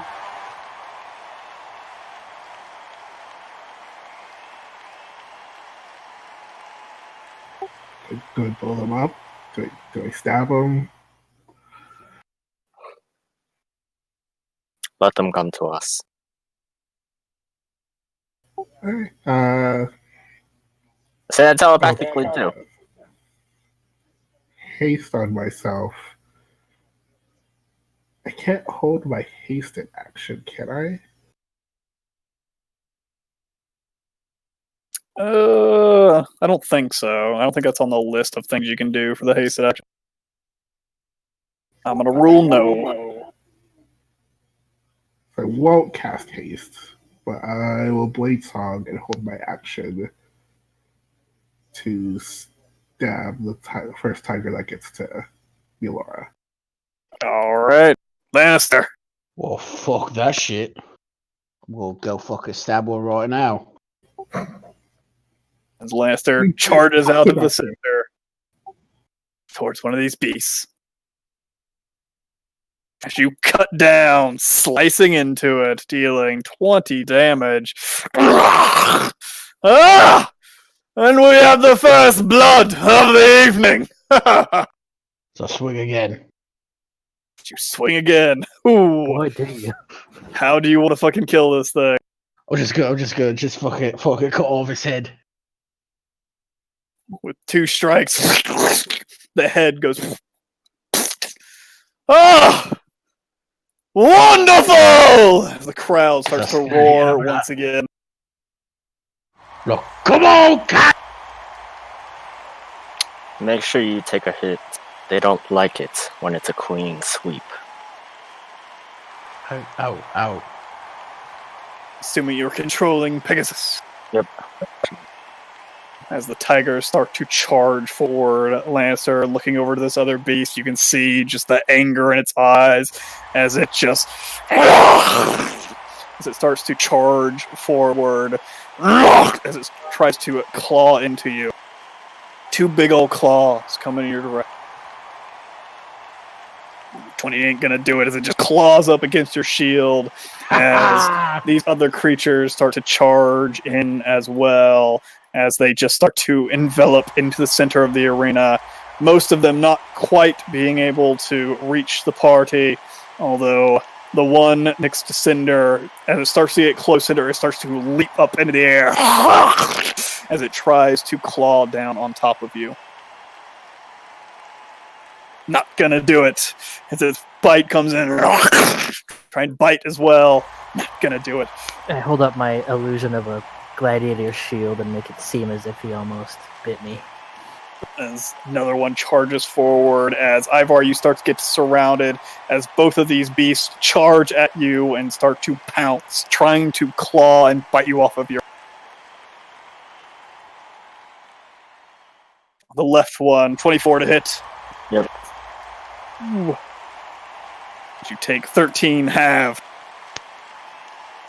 Give me a strength saving throw as it tries to knock you clean off your horse. Ooh, just barely enough to stay standing as you're able to push it off to the side as it slams down on one side as it tries to bite up.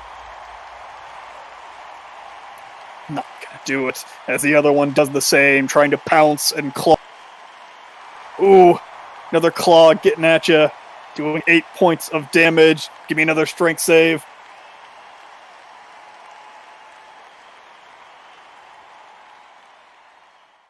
Oop.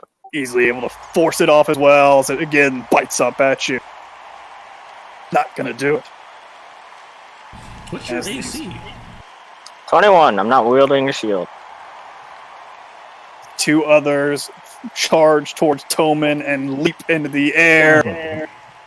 Claw, not gonna do it. Bite. 24 as one able to dodge it, but lands on the ground, bites back at you. 24 hit. Shoot. So, I didn't have my thing back up. Probably took it off. Or it doesn't work that way anymore. It's so annoying. Yeah. Alright, as the bite cramps down onto your leg, take 9 piercing damage. The other one clawing through the...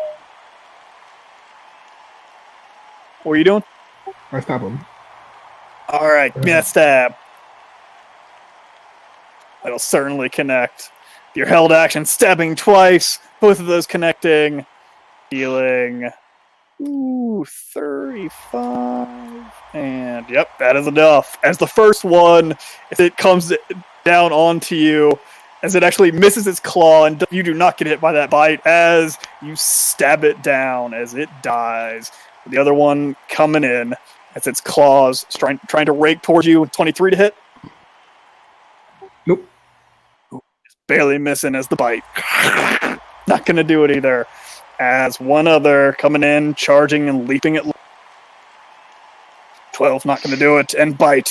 No. She's able to nimbly dodge out of the way, as now the melee has truly started. And it is Laura's turn.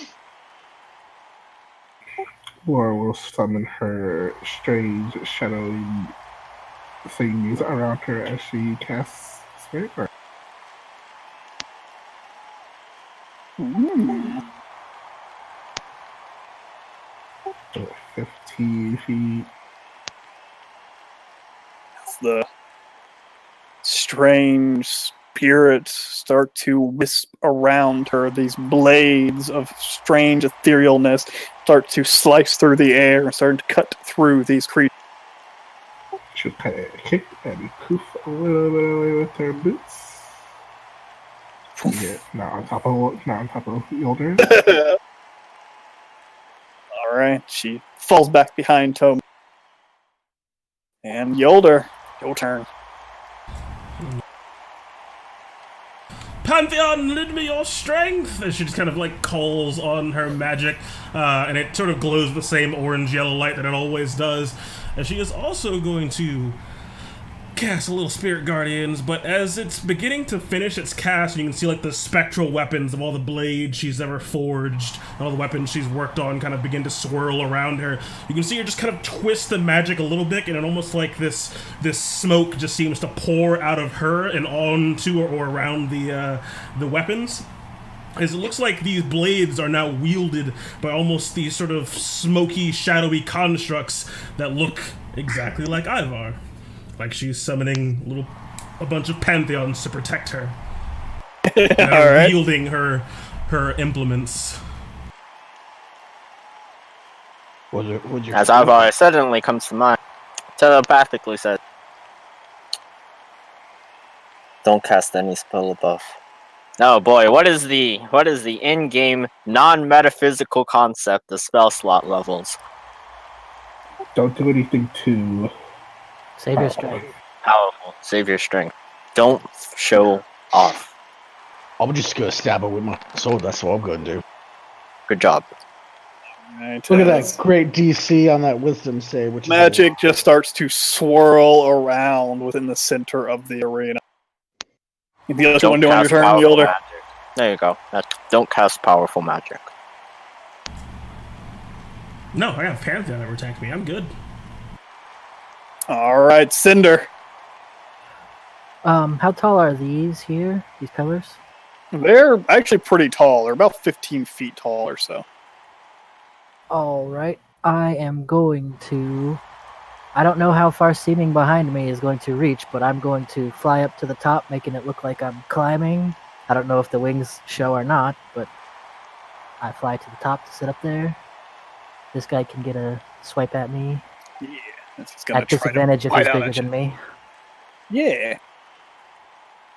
14 not gonna do it. Biting at your heels. And there's a lot of orders I'll listen to, but not casting fire isn't one that I can do. I don't mean like don't cast fire. Don't cast high fire. Don't cast high. Don't cast meteor swarm. It's pretty much. Don't cast anything. I wanted to say don't cast anything above 3rd level, because that's like the height of human proficiency, and we don't want anybody thinking that you guys are anything spectacular. Hex damage. 36. Alright, as 3 of them are caught in the explosion off on the right side of the center. As the top one actually makes his save.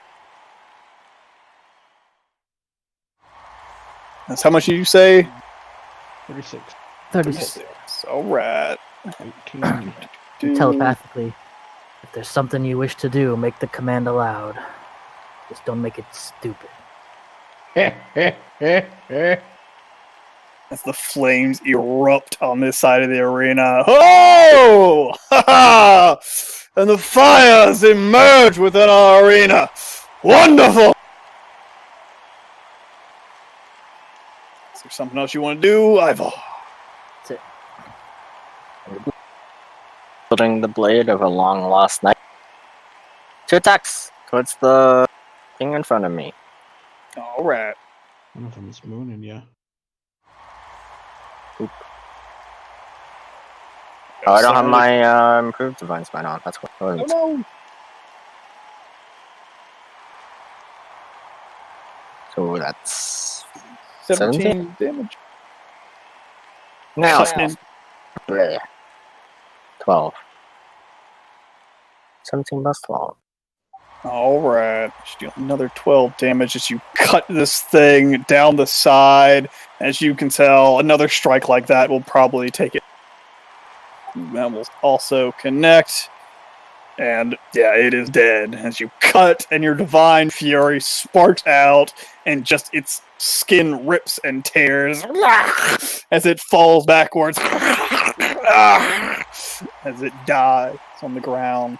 Horrible, smoldering mess. That as a reaction, Armageddon's gonna back hoof this guy. Back hoof. As it kicks it right in the face. Give me that damage.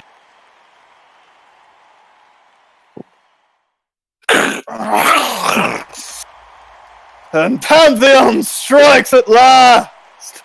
But this is no fun with simple beasts.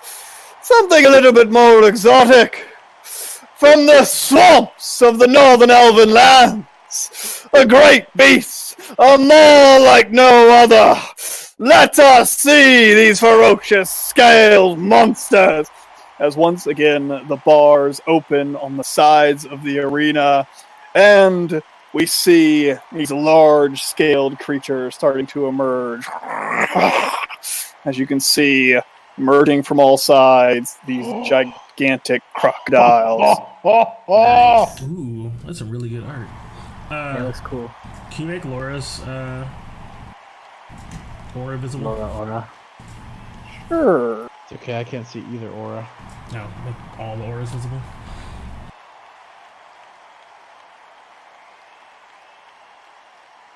That's a pink one.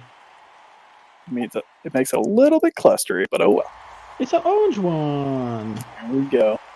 As Toman, your turn. I'm gonna stab this one on the bottom twice. Well, yeah, I'll stab twice.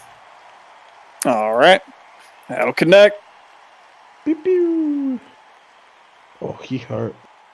26 and 28. You take this thing out. It's the 2 cuts, stab, right into its face as it falls and dies in an instant. And they're making quick work of these beasts. As Lannister. Right, I'm gonna cut you, you fucking tiger. Right, here it comes. Oh, that's the wrong button. That's the right button. Alright, wounded by the flaming ball of fire, you easily put it down. As it falls. Oh, that's not where I wanted to step. I want to step right there. I'm gonna swing at this one. Alright, second 17. cut. Also doing 17 damage, cutting into the side of this thing, but it's still...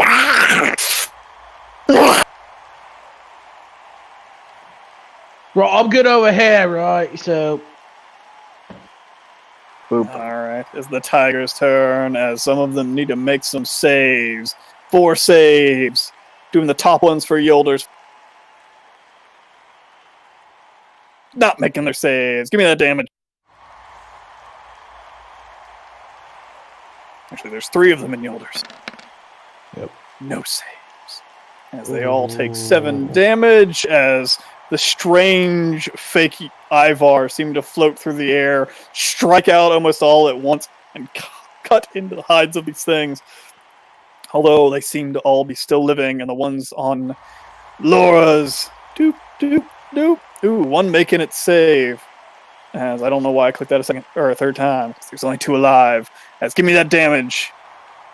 Toman / Laura. Is this one So many so. I believe in you, Tobin. What's the spell called again? Spiritual Guardians. There it is. 13 damage as the one in front of you gets cut across the side with this magic as the one behind you stabs into the throat. It takes a couple of steps as it collapses onto the ground. That one's already dead. I just don't have an X on. As these ferocious lions are quickly falling, as the one next to you, Lancer, seeing this gigantic crocodile behind it starting to approach, it wraps around you, trying to bite and claw as it not connecting through your armor. As these other two start to surround Ivar once again, as the one that got hit in the face starts to lash out at Pantheon's, clawing and biting at the horse. 15 and 10 do not get through its heavier arm. As the last one strikes out at Toman. Ooh. Last one connecting hard. The bite sinks through your magic protecting you, your strange dance. Doing 8 damage. Ow! I am so injured.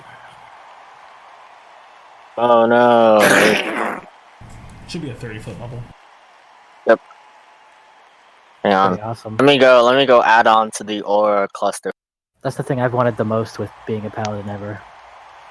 This is a 30-foot aura. Don't put your Ivar aura on, please. That would just cover everything. Feel like It's gonna be an example of nothing. right? It's gonna be so pretty. You have to roll a saving throw. Just Okay. Turn it out. Turn it off. It's lovely. Oh, Oh, I It's wanna actually see fine it. because the stream can't see it. Only I and you can. So Yep, it's I fine. can't see it. Lar. Your turn. Oh god, it's causing me to laugh. That's what you get. my aura's too Alright, big. there. I can't play anymore. No, can't play anymore. Alright, good luck, everyone. Goodbye. Good luck in Exiting Esports it. Pantheon. Bye. What are you doing, Lara? Well, it's going to point at the saber-tooth tiger in front of Tobin and say, "Bing bong." Big Yep, bomb. that's what Laura Don't said. steal my Toll the Dead. That's her Don't you flavor, all dare right. steal that. That is copyrighted and my idea. Okay, Do so not go, make go, it save. go bong bing.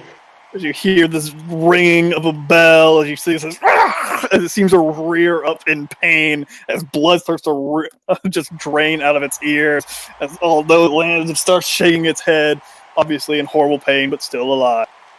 I stole it out of love.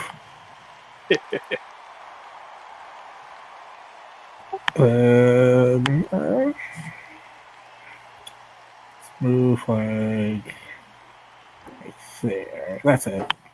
She starts to climb up over one of the dead creatures. Actually, that's a terrible idea. She might get attacked by that crocodile. I'm gonna move back right there. But she can keep it from getting closer with her big old aura slowly. Still being protected by Toman. Yolda.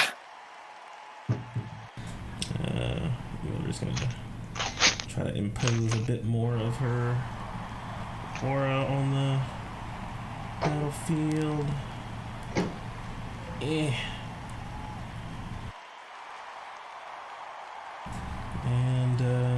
kind of reach back over and summon up a little ball of fire in her hand and chuck it over at this dude. Alright. 30 damage. Holy shite.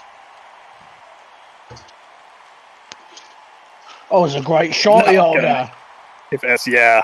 Your fire just incinerates this thing. As it just burns and falls away and it smolders. And she just turns her attention towards the giant crocodile. Alright. Cinder on top of your pillar, 15 feet Minister up. Duck. What? No, a duck. I'm These good at two ducking. here. As the flames explode at the side of the arena, as you can see the crowd sheltering their face as the fires almost reach up into the audience, but not quite. As they're thankfully higher up out of the flames. 31. X saves. Cat makes a save. And Crocodile does not. 31 damage. What is your save DC? 21. With fire, it's 21. Oh, okay. I was like, wait a second. Does he 21? actually make it a 22? I thought you'd look at 25 to say. No, it gets overstated. And that's my turn. Wait, this one only took half. The tiger's still alive, smoldering hide of this crocodile. As they start to lash forward, one charging at Lannister. The next, let's see, one charging from far away. Strangely quick on their feet for these creatures, although large, as it starts to charge into you, Yolder. Just being able to get towards you, but not enough to get a strike off, as it's struggling through your strange magic. As give me damage. Does not make it save. Your fake Ivar is cut into it as this thing charges forward and bites into the back of this fucking animal as it bites into the hide of the saber-toothed tiger. Or at least the tip. Ooh, and fail. As its tail whips around and starts to crunch into the side of it. As that will connect. As it takes 9 bludgeoning damage. Let's make a strength saving throw. Oh, it does make as it's crunched up against the wall with this pillar on the side. It stands on its feet as it seems like these mindless beasts are striking out at anything in their path. As the next one charges forward, but the slowing magic of Laura stop it from being able to get at Toman as it just crunches down on the body of this thing. As this other one coming at you, Lannister. Ooh. Oh, yeah, it's gotta make it safe.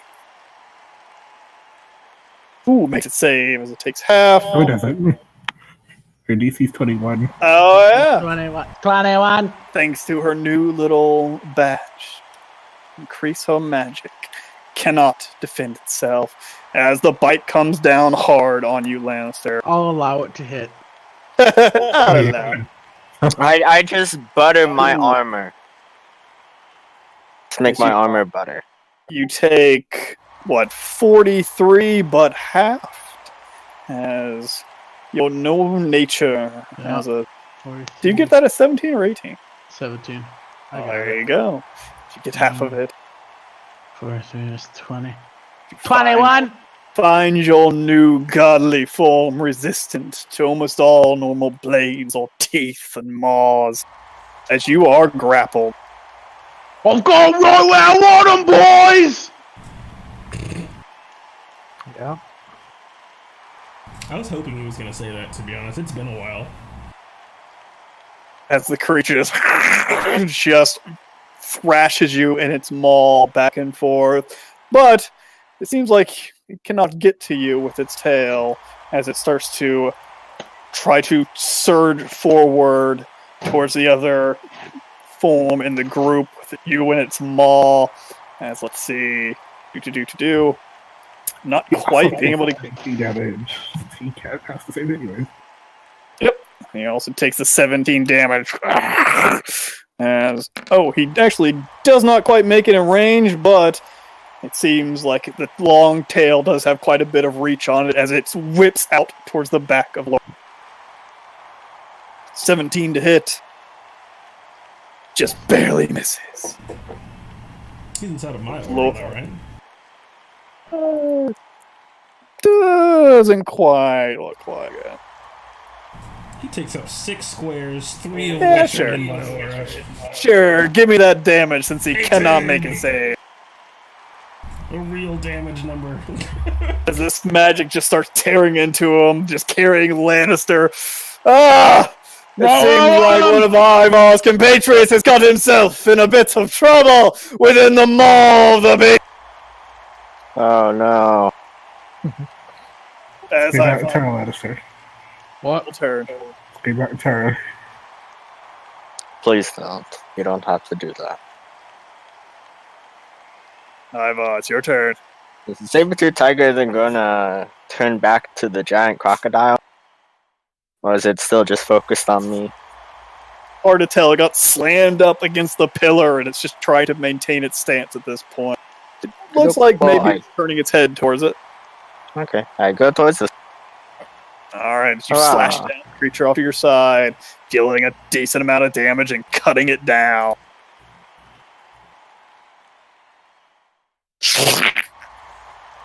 Alright, so the horse will disengage. Alright, where you going, horse?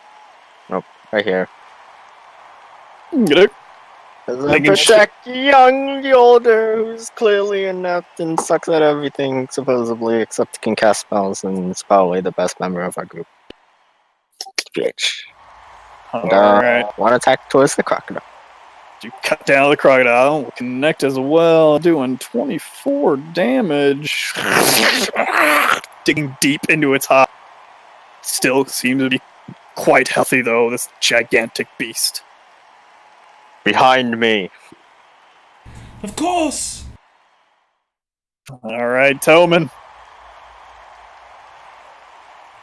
Now I'll cast haste on myself and stab at the crocodile in front of me once. Alright. I'll connect. Thick hide, but nothing compared to your keen magical blade. 23 damage. Still alive, however. And Lannister. You fucked up, crocodile! I swing. And then I swing. And you know what? Just cause he fucked up, I swing again. See, I think you're restrained. You're restrained, so you're disadvantaged. Dirty bastard. So the first one is a 25. The second one, give me another attack for the second one. A 25 and a 23 to hit, as the first strike is easily enough to put it down. This thing wading through this magic, you can see its skin starting to get torn apart by these strange ethereal blades and the fake Ivars that seem to be stabbing down into it as it just falls to the ground as you stab deep into it. As you just tear your way out of its gullet. Oh no, I fucking did. I'm a fucking god, Yoda! Is he really saying that out loud? No. Yeah, I wasn't even speaking because I said you would have fucking crit. Like, what kind of, what? It's like, I'm just like, fucking taking this sword, right, and I'm just fucking cutting the whole fucking mouth right off this thing. As I just carve and cut your way up until it just hits the ground, just a bloody mess, and you're able to crawl your way out of its mouth. Got half your movement if you want to use it. Come here, you fucking tiger. Alright. Sabretooth's turn. As it seems like only two of them are left. One of them, one prey disengaging, turns and starts to try to bite back at this fucking giant alligator as they seem to try to start fighting each other. As only the bite will connect against its thick hides. It takes 11. As the other one will try to strike out at Lannister, although it seems like it, if I can get its target, walks into the aura of Yolder. Give me that damage. Certainly does not succeed. It takes 11 damage. As it strikes out at Yolder, or at Lannister with its last breath. Not even close. You can see its fatigue just overwhelming it. These beasts bred for combat and death does not mean that their bodies still cannot. As Laura. Don't Laura have like some sort of like dagger, like with cool things? Yeah, she ate it. It's called her spiritual weapon. She's got a normal just +2 dagger. It's okay, just do cantrips the whole fight. That's what I'm doing. I'm just swinging my sword. She peeks from behind Tolman and will use a guiding bolt. Never mind, she doesn't have it. she'll use Inflict Wounds. She doesn't have Guiding Bolt prepared. All right. She strides forward and tries to reach out at this beast.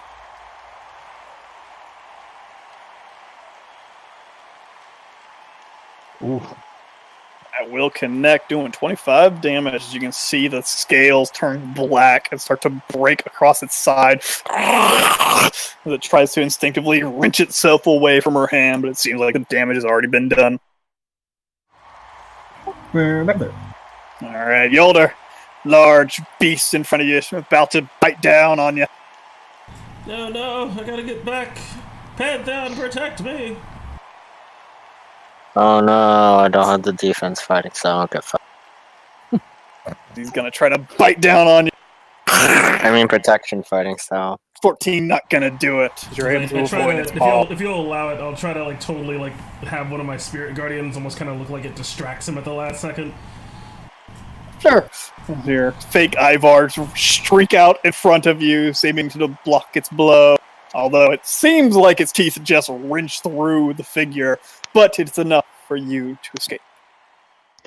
And now that I'll reposition myself, and then I'll ready another little sacred flame at that other crocodile, the northern, or actually no, the western one. All right. Oof. Dex save, not Get gonna do it. fucked. As once again, fire streaks out across the center and burns away at this thing's face as it collapses down to the ground, dead. Yeah, that's why I told you to use cantrips. We have 4 damage dice cantrips now. Alright, Cinder. Yep, just conserving my power and maybe letting Ivar get a killing blow. I'll shoot a firebolt at this guy. Alright. That'll certainly connect. 50 damage. He does 50 damage. 26 damage. He can't double the damage of fire damage spells. Anything else you want to do? That's it. Alright, these alligators, 2 of them have already been dispatched. One of them seems to be engaged with fighting this other creature. The other one lashes out in pain at the only thing nearby as it tries to chomp down the legs of this horse within its range.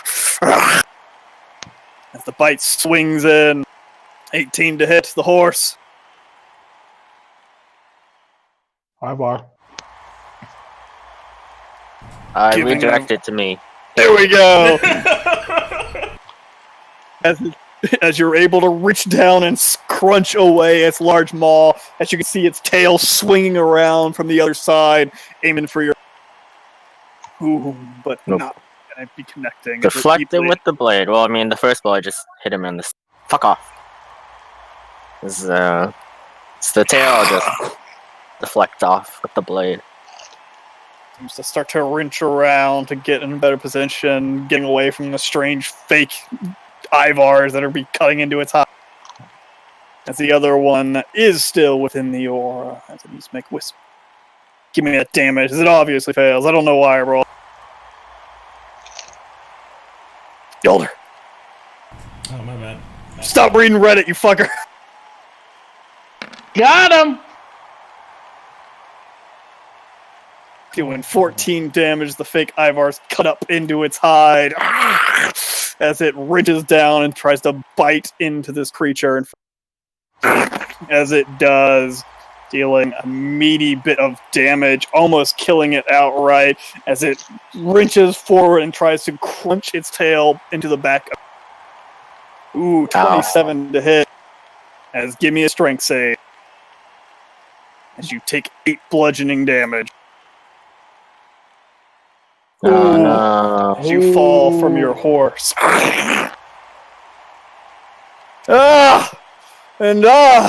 Pantheon is demounted! The beast!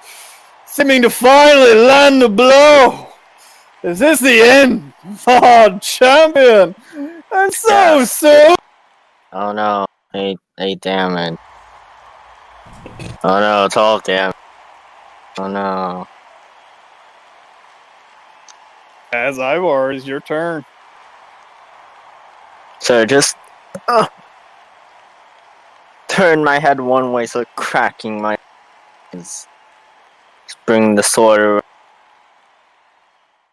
So swinging it in a circle in my hand and then just grabbing with both hands and batting 1,000. Oh, yeah. I don't think you took the 12 from the bite, though. That was for the cat. Yeah, the 12 was on the cat. Bit the cat, picked it up, and then popped you in the back. Yeah. As the cut slices across him, doing 21 damage as he's still just barely alive. You cut across the face. It's like, it's barely alive. So the horse will use its reaction to hoof it. Fuck him up. Get him, All horse. right. Get him, horse. How does the horse want to do this? Working synergy. I sort of like using my sword, batting its head towards right, lining it just perfectly for the horse to just boop it up once again. Or just leaves a sickening crunch as it breaks its skull. You can see its maw almost bend and break off in one direction as the jaw and skull shatters as it collapses to the ground. Ah! The steed coming to the Master's aid! Beautifully done! I use half my movement to remount. Get back up onto your horse. I fuck up this crocodile using my second attack. Boom, boom. You cut down to the other side. Woo! Doing. Yay, die. Right here. 20, Hang on. Is it dead? Is it dead? Do I need to smite it? Still quite a bit of There you go. Crit cut deep. Dealing another 18 damage as the. Oh, you need another 18 and another 7. As it had another 7 life left, as you just barely strike it down, the magical energy forcing its way up underneath its scales from the wound, as it just is torn apart. As you can see the beast within its mouth scramble back to its feet. Or start to, at least. Oh, who's left? Is it just And Tillman? to be slain in the blink of an eye! Ha ha! Tillman. I'll just point at the saber tooth. Poke. Like only 2 of these creatures are still alive. I believe in Lannis's ability to not nat one twice. Stab up into it. And it dies. This other one. This one. I poke him too. As Tillman races around the arena to finish off these creatures. And finish them off, he does. Just stab. Ah! With lightning footwork. No, This! I still have one more attack as I hit Lannister. Oh, I Stab missed. Lennon. You can try. Up the shield. Ah! And the beasts of the Western Expanse lie dead before Pantheon's feet. However, we have seen something here that possibly we did not expect. These allies that he have brought within the arena, no slouches themselves, striking fiercely, just what we expected, from ones that Pantheon himself would bring by his side. With this, we call down to you, Pantheon. Do you wish to continue? I give him the signal. Oh yeah, whatever that signal was, whatever the hand motion I used, I don't know. It's a very intricate baseball signal. Yep. Wonderful. Yes. Rock, paper, scissors. And within a moment, we will continue. Let us clean up a bit, shall we? And clear the field. As you can see the gates open on either side, and you can see men starting to charge out. There's a good 30 or so individuals, horses in tow behind them. As you can see, they have these large chains with gigantic meaty hooks on them that they stab into the hide of these things. And within the next 4 or 5 minutes or so, they start to drag these creatures off into the pits as they are dragged away. Emptying out the field of the carcass. Oh, well, I don't know about you lot, but I look pretty fucking good in that battle.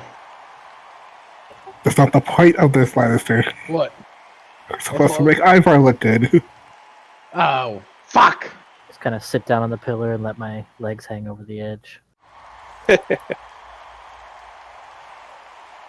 Well, man, I didn't even got any spells. I assume a minute passes, all of the fake Ivars just grab a hold of the weapons and just seem to almost give like the real Pantheon a salute before fading off into nothingness. Yeah, about 7 or 8 minutes pass or so as these individuals clear the field of the carcasses. Wonderful! No time for a short rest. I'm gonna second wind. Get my 9 health back. And second wave. Yes. Well, now that we have cleared the field, let us have something that is a usual sight within this arena of ours.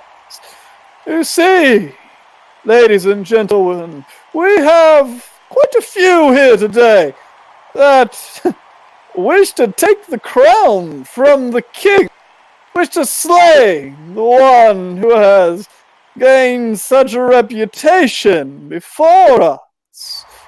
Are they capable?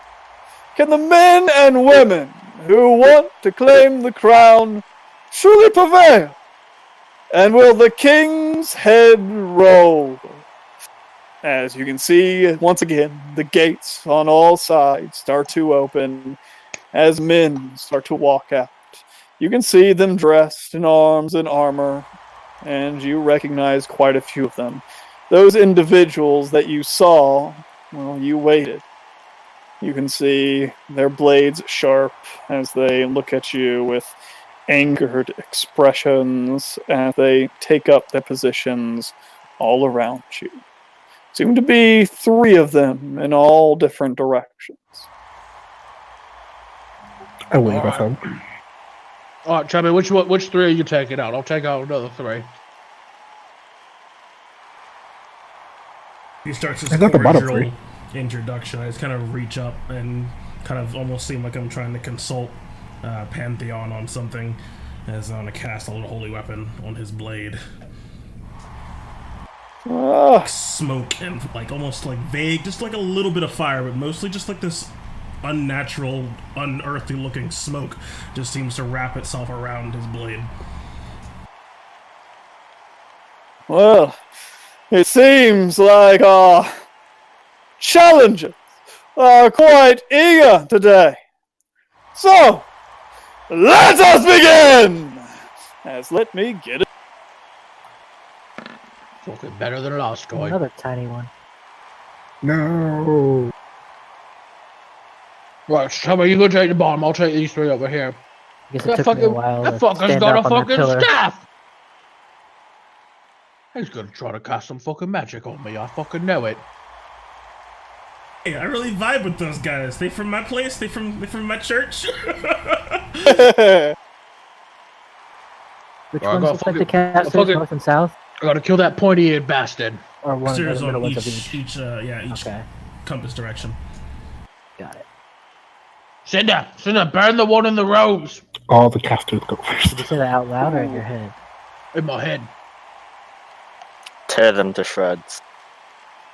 I'm going to keep the ones.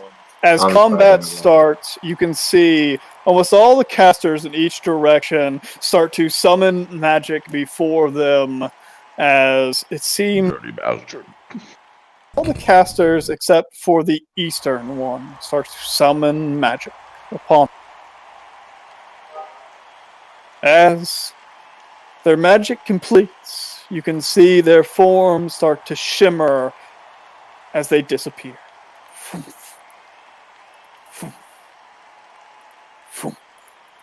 Can I counterspell one of them on the south? As you attempt to counterspell, what level are you counterspelling at? 3rd level. 3rd level. Give me a spellcasting modifier or spellcasting check, as it seems like your amount of energy you're trying to place within this magic is being rebuffed ever so slightly. What is that? Arcana? No, just charisma. Your state charisma check. Probably DC 15. Ooh, annihilated it. Easily enough. As the one from the south, as his form starts to waver, you can see the spell is dissipated, and he remains in place. As he starts to break off to one side, as it seems like trying to make some distance away from you. Catch him before he disappears, Lannister. What? I'll take. Well, which one you want me to take now? The one you can see. Alright, Pegasus Man, Ivar! Or not Ivar, Lannister! Did this guy go invisible over here? He did not. Doesn't seem like he's acted first, or acted yet. Got it. I'll move over there. We're gonna see this fucker. So, yep, I think that's what I'm gonna do. Let me just double check, see if it's up here. So I'm gonna cast a little sacred flame on him. Ooh, as the guy you're charging towards needs to make a dexterity saving. Does not make it in the least, as your fire scorches out towards him. Ah! Ah! Ooh, as it burns up the left side, you can see him terribly damaged. As I bring down the hammer. As you reach out and your hammer starts to form, he reaches out a hand and twists it in the air, and you can see the air seem to twist around his fingers as he attempts to counterspell your spiritual. That was a mistake. As it seems like the magic is dissipated. That's gonna be my turn. That's all I can do. Alright. Character sheets are being weird. Cut it out. I'll tell me I got this one that I burned. I got him. You get the other ones. I have the ones on the west. There we go. Alright. Laura.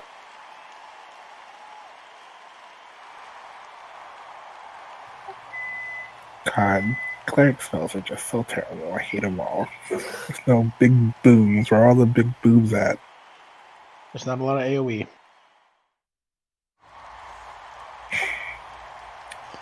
No, wait, no, you can't. What? There's always dawn.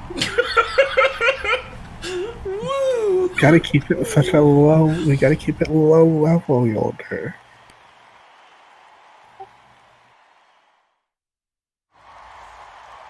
She will cast. She doesn't have Sacred Flame. She'll cast a Guiding Bolt on. No, that's right. She doesn't have that. She'll cast. You don't have Guiding Bolt. Doesn't she have guiding bolt? That's on every cleric spell list. If she did have it prepare it. It was a whole. Okay. I mean, I switched like a bunch of the spells that she had that were like only for RP.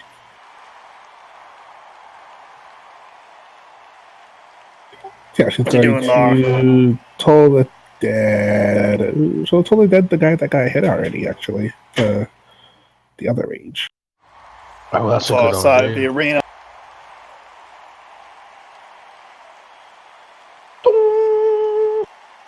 As you begin to cast your spell, you can feel strange warbling around your hand as Laura reaches out, and then the magic is washed away. So rude. She will. She's gonna poof on top of the pillar. She stamps down the shadowy appearance of her boots, disappearing, reappearing on top of the pillar. And strangely enough, looking for the source of the magic that dispelled her spell, she does not see it. Although it seemed like she heard something. Speaking off to one side, with her keen senses, it seemed like it was in this direction. I don't know what direction you're Are you on the GM later? GM lair. Off in this direction. Just gonna say Cinder or Tolman. If you guys have any fire to throw it towards the corners, the bottom left corner.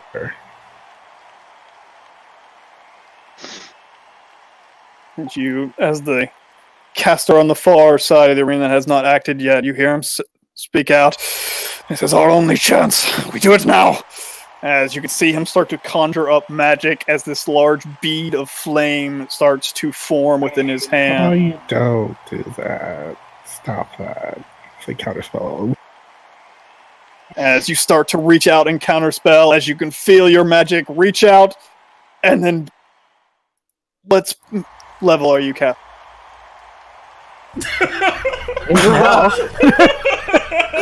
Ace leveled. Counters get fucked. I guess we should start saying I'll that try beforehand, not 4. so we don't Yeah, get any. probably. Yeah, I'll probably try 4 because I don't know what they're doing. I assume they're doing fireball, but Alright. As the one in front of you continues to cast, although you do still feel your magic start to warble, and these guys need to give me an int check.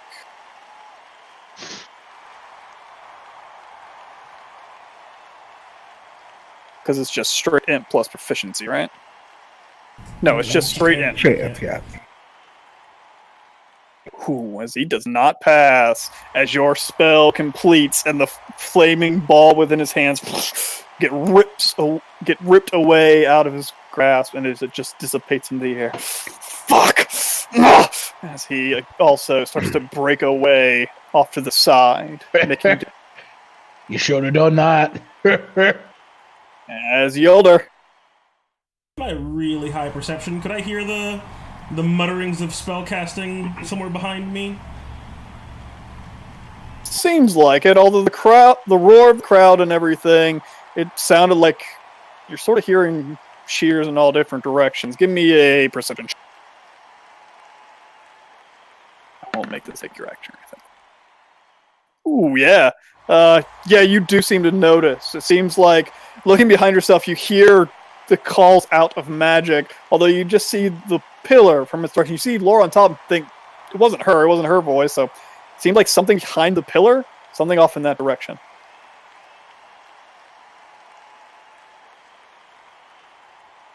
Is it your turn?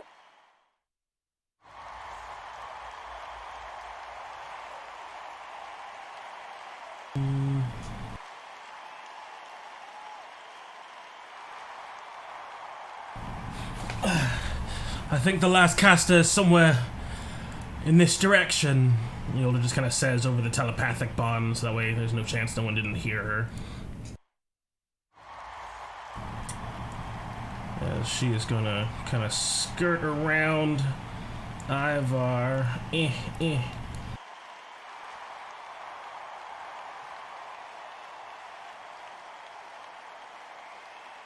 I want them alive. Don't. Focus the ones to the north. No, I already stepped over here. Okay, good, there's still in range. As I like kind of peek over Armageddon and Ivar's immense bulk. Seeing, I was gonna stick a flame to the east, but I'm gonna go north after one of the warrior duders. This guy. Ooh, making a save. Seemed to be quick and agile, dodging out of the way the flame that arcs over his shoulder. Ugh. Taking no damage. What do I do now, Master Pantheon? I don't know what to do. Help me! Ah! Is that in my turn? Oh, she's really good. She's really good at that thing. Well, Pantheon! Here they come! As it seems like in unison, they seem to start charging as they all start pushing their way forward, spears in hand. I'm gonna point at 3 of them like, fucking bring it! Fucking bring it! As they start to charge forward, Lannister, the one next to you, throws a spear in your direction as it starts to clatter into you. He charges up, pulls out another spear, and starts to stab down into you. As spear coming your way. 25 to hit. Just barely able to deflect the spear out of the air as he comes in with a bash of his shield. Not gonna do it as another spear stabs up. Ooh, again, just barely deflecting it as spear is heading at your direction, Yolder, as it's thrown through the air. 22 to hit. Not gonna do it as he closes into melee range and tries to stab out. First with his shield. Boom! As it misses completely as he tries to stab down with spear. Nope, as Ivar, same. Spear in the air. Shield. Ooh, the 22 connect. It crunches into you for 4 damage. Get me a strength saving throw. Come. Fight me.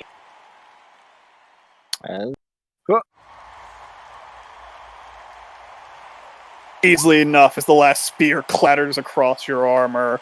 As more come in, spears thrown at you, Ivar, as the distance is closed. Shield and spear. Ooh, last spear connecting, cutting up the side of you for 5 damage. Laura, spear thrown into the air at you. Not gonna do it.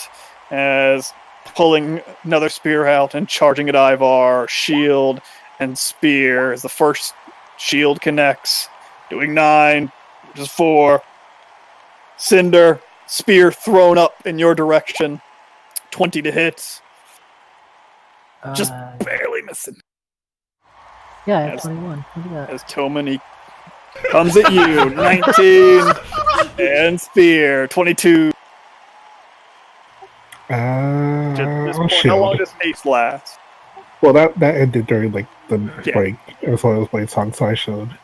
As you deflect the spear away, as once again 2 spears coming, one at Laura, one at Cinder, both missing as they just get up into the fray, but not enough movement to quite get their rest of their attacks. As the melee commence, seeming to surround almost completely Ivar, and Toman getting in a jam, while Yolder and Lannister seem to have enemies within their faces as well. Now activate like Blades Talk. I look at Lannister. I could blow out this entire arena where it's a pretty high level spell. Telepath Rim, now can't you do that sword thing where you cut the air and shit? Was that? It's also a pretty high level Well, let's spell. not do that at all because we need to save our resources for the plantation. Assassins. That's right. That's We're right. gonna do it Fuck it, fast just- later. Here's the pointy end. We've killed the Gold Eater. We have nothing to prove here. You don't have to save it all, though. Save it all so we can just fucking go absurd. Well, like, we only have so many rounds later. Cast Meteor Swarm. End the entire encounter right here. I defeated the arena, the literal arena. The building itself. Literally murder everyone. See, I'll just stab at the guy to my left. This guy. Alright. Who with the 2 attacks, both of them connecting.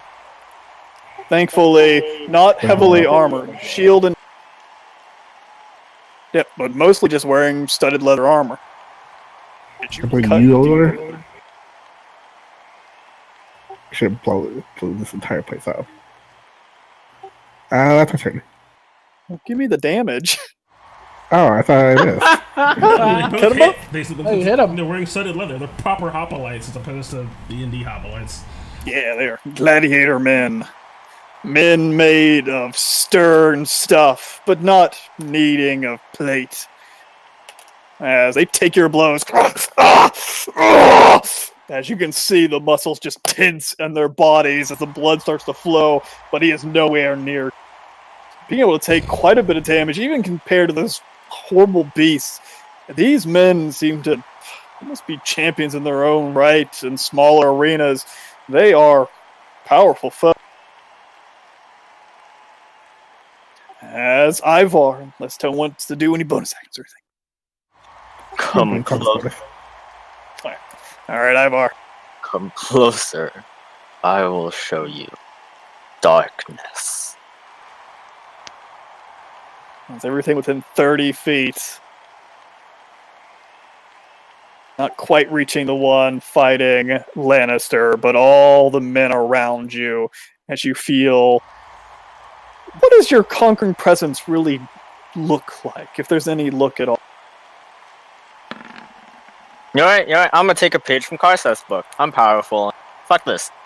The entire arena just feels this wave, although including my own allies, but they're not affected. But the similar wave, the pure terror and fear of something greater than them washing over, similar to almost mimicking Karseth's total domination, but to a lesser extent. And so it washes over the entire arena. Everyone feels it.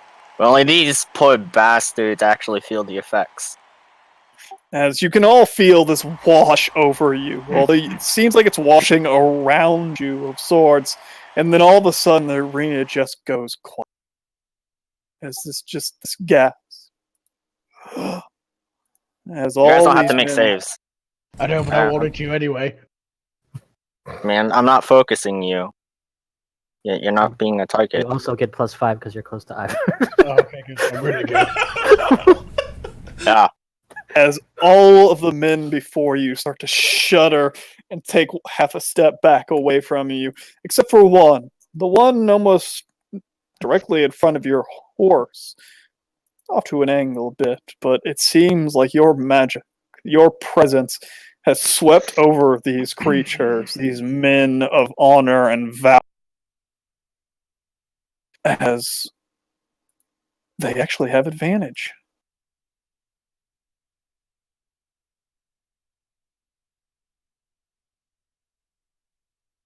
Which it does not matter, even though they are brave. To face such things, they cannot resist your might, as your magic, your presence watches. Weak. I think one of the I totally gladiators imagine made like it. One of them Armageddon got a also 20. like kind of helps. Like one Armageddon of- stands on his back legs and neighs, and like you look literally probably like the fucking headless horseman coming to ride. It's just terrifying. But he's Oh, wait. probably one of the horsemen of the apocalypse. Believe that. I mean, obviously, I'm another one. I mean, Level and fucking Ayun just tells us that Ivar is the bringer of the end times. I would buy that. All right, Ivar. That's That- it. Alright, Alright. that's my action. All right, as your power washes over these foes, looking around them, you can see them start to cower, except for one. You can see his horribly scarred face. You can see he's probably seen countless battles within arenas, and he's still standing firm, blood surging in his eyes. And the bloodlust washes over him. Cinder, getting two spears flung at you in two different directions. Dodging the spears, I'm just trying to keep my eyes swept on the area Laura pointed to. Trying to see if I can see any wavering, and seeing nothing, I decide to just cover as much as I can. Some of the flames, they ripple up the walls, and if someone's sitting too close, they might catch a little bit of a singe as I fireball. I'm assuming they all went like, with the presents, so they all like wheeled back, right? That's a bead of fire in front as the fire just licks up over the edge. You can hear this. Ah! As 31. Dex Not 32. Ooh, with the There's 20, 21. he almost makes it, but not enough to withstand your Oh, yeah, plus might. 3 is 31. Yep. 31, as he needs to make a concept. Able to hold on to his magic, but you definitely hear the from within the flames. But the man does not emerge. I just see that he didn't reveal himself, and in frustration, I just spin and pivot, and point a finger at this guy as a firebolt shoots out as my scale flares all the while. All right. As it fires out and just barely connects with him. As you can see a shimmer of magic right before it connects, but it does not matter. You can see him reeling back from casting magic to dispel away Lannister's what looks like attack, as he could not react fast enough as the fire. I just feel the fire coming over and be like, I told you it was a mistake. As he cannot defend himself, as he falls, clothes singed at the might of your magic.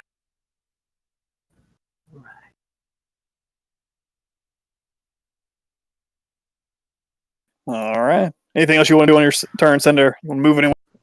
That's it. I just bend my knees and ready myself for spears. All right.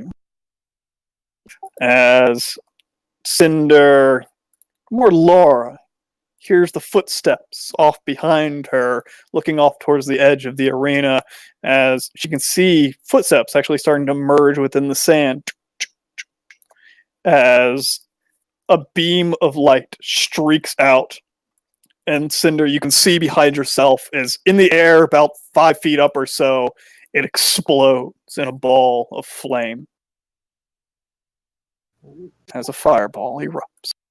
Little area. Where is it? I don't know where it is. That didn't work. No, it really did. It didn't work. Wrong layer. Damn GM layers. So footsteps moving off in this direction, and then a bead firing off in between the two pillars, high up in the air, and exploding in between them. Just barely reaching the ground, but not enough to get to anyone else in the attack, but enveloping Laura. And Oh, that makes sense. I don't know why this doesn't work. I don't know if these new character sheets broke all my DC spellcasters. Fuck. As give me dexterity saving for Laura and Cinder. Am I in range of what? There's 30 feet of He Ivar. blew it up. 30 feet. She's 15 feet up, and what? How does Pythagorean theory work? All right, guys, let's do some hard, quick math. That's hard. I want to say Laura's in range, but Cinder is not.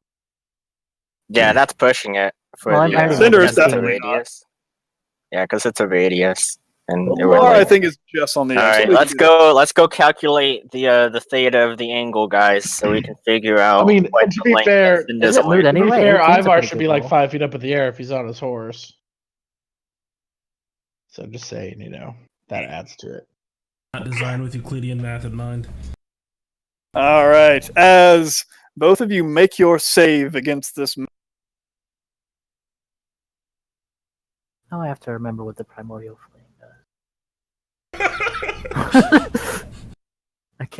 we had a big conversation about it, and then I thought you had to do it like at the beginning. that's Should for be my resistance. draconic resistance. Oh. As you both take half of 32, taking 16 damage as the fire explodes within your midst. And almost as if directly planned, one after the other, one explodes, and then a second. Give me another dexterity saving throw. The boat, as it's just in the air, exploding outward. Ooh, Cinder not making the save, but Laura does this time around. Ooh, Cinder taking 30 points of fire damage as Laura takes 15. As these surprisingly powerful balls of flame erupt in the midst of you, exploding off the side, as you all can see as half of the center just explodes into flame. Now this guy is dead. Pegasus now being mounted. Do you want him to have a turn or not, Ivar? Okay, I do have fire Nope, resistance. We're so still mounted. gain back All right. 30, 21. Lannister. Right, so I'm gonna get really close to this guy, whisper like, "Hey, no heads up, I'm gonna fucking kill you right now." So, bye. Oh, you cheated! Called. As he easily dodges away from the first blow. Wow! Welcome to the curse. Yeah, it doesn't feel too good, does it? I feel like Yoder literally said like last round. I don't think Gladys is gonna roll 2 nat ones. Fucking. That was me. That was me calling it. I was like, Fucking Crits on 3 numbers, but you had other crit. but you still not 1-on-1. Well, I'll still go fucking kill you. as the 19 will connect. Oh wait, hold on. There we go. But rolling a 3 was still good enough. For 28, 35. The nice cut in the end. Ah! Oh, as he looks down, you can see like the light piercing through his wound on his side. Son of a bitch. No. You don't even know my mother. I'm pretty sure Lannister doesn't even know his mother. Lannister was just shaped out of rock. You be quiet. Lannister wasn't born. He is a rock statue. Molded. Incarnate. And Laura standing on top of the pillar, two explosions erupting right after the other, thankfully able to dodge out of the way of one and break down the other as she still stands. A little bit singed, but not too.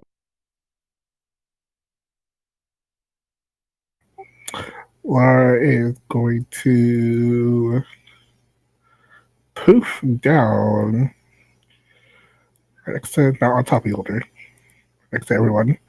Do another spiritual guardian. All right.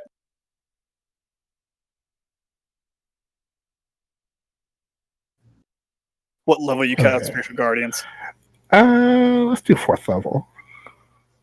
All right. And she starts to conjure her magic as you feel magic starting to be wrapped away once again. Ooh, this time it seems like the force reaching out to wrench it away is successful, and the magic dissipates. Not go away. Say counterspell, the counterspell. Because Laura knows counterspell for some reason. That is not the one that's casting it. Oh, I saw someone do this. I was like, okay. He's actually not had his turn yet, so he hasn't even got his reaction back. It seems like one of the invisible fellows in the back pulls away. So you can't counterspell him. Of course I am.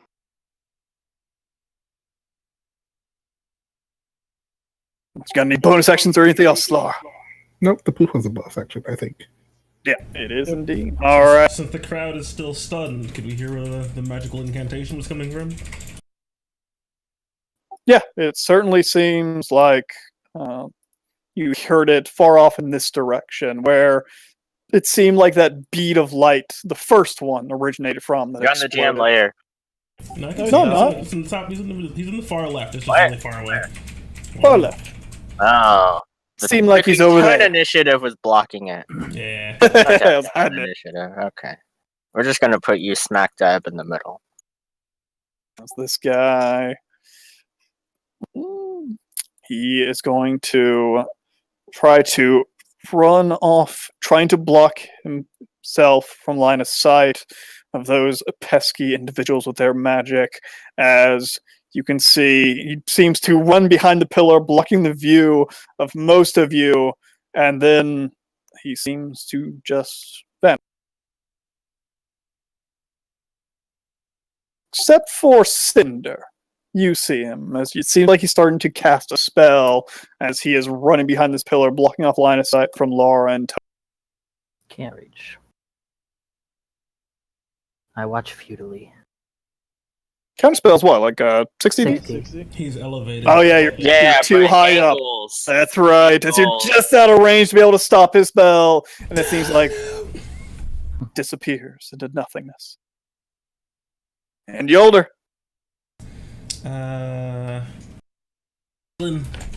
The eyes that we're supposed to be putting on, Yolder's just kind of gonna try to keeping them both within melee range, and seeing them all kind of shaking in their boots with fear. Reach, but stay within it. Except for this dude right here. He's not afraid. That's not cool. Everyone's supposed to fear fucking Pantheon. Everyone's supposed to cower. As she'll do like her best little impression of Pantheon. As she's just gonna use a first level spell slot and cast command and command him to cower.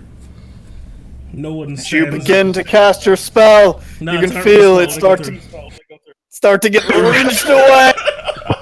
It's counterspelled. You can see here, obviously off to your right, the one that just ran behind the pillar. You don't see him, but you obviously hear this as your magic has seemed to turn off in that direction, almost like it's pulled away. As it seems like their formation almost complete. And the first seal on Yolder's restraints opens. As the gladiators try to strike out once more, most of them shaking. What do we do? Just bow, bow before Pantheon. A lot of these guys take 9 damage, right? It's half your level? Yep, half my level. In 10-foot radius, or is it up to 30 now? It's 30 feet now, because I'm level 18. Oh, yeah, and it's basically all of them. You can see they're starting to reach up to their heads, their spears in hand. Damn it! Bow before Pantheon. Just kill them! As, even though through their fear, they still just try to strike out, as 3 bludgeons with shields come your way, Ivar. All of them with disadvantage. Seem like the one not scared of you waiting, biding his time. 19, 9, 18. Thanks to your fear, unable to get a solid grasp. One turning to Yolder, as she's casting a spell. No, you don't stop. As a shield bash swings out at you, Yolder. Nope. As then spears upon spears, as 6 come at you, Ivar, with disadvantage. With only one connecting, one finding the grit in battle and cutting up against your arm, 2 going at Yolder, 15 and 14 not gonna do it, as the 2 others strike out at Toman, unable to move, unable to find the will to advance on Ivar, as 2 shield bashes come in your direction. Nope. As they seem like you're defending them in a flurry of speed. One turns to try to jab out at Laura instead with 2 spears. 12 and 13, not gonna do it. And 2 spears at you, Toman, not gonna do it. As Lannister, the one in front of you, tries to bash into you. Nope. As spear and spear. Ooh, first one connecting. Cutting up into you. Ooh, doing 23 half. It seems like one more blow gets past your armor and shield. The trained gladiators of the arena showing their might. Although it seems like through the fear of it all, not quite enough to do it completely, as the last shield bash slams up at you, Ivar, as the last one, biding his time, seeing his compatriots fail. Damn it! As he just stabs and stabs as 2 of them connect. It seems like this one in the front trying to take you on all by himself. As you take 5 and 7 damage. Also, I need to take another spear from that 25. Wait, what? I got hit by a spear. Oh, yeah. As another 5 from the one man that was able to get through his fear. Man, is this what it feels like to be a fucking boss? And you have like all the adventurers corralling around you with their action economy? Yep. Alright. Toman. These men in front of you obviously shaking, trying to stab out at you and Laura, but you can see the shake in their spears, inaccurate, failing them. You get really fucking tired of these spellcasters, Yolder. I want to blow this entire place up. Foil everything. Sword is more than enough to deal with them.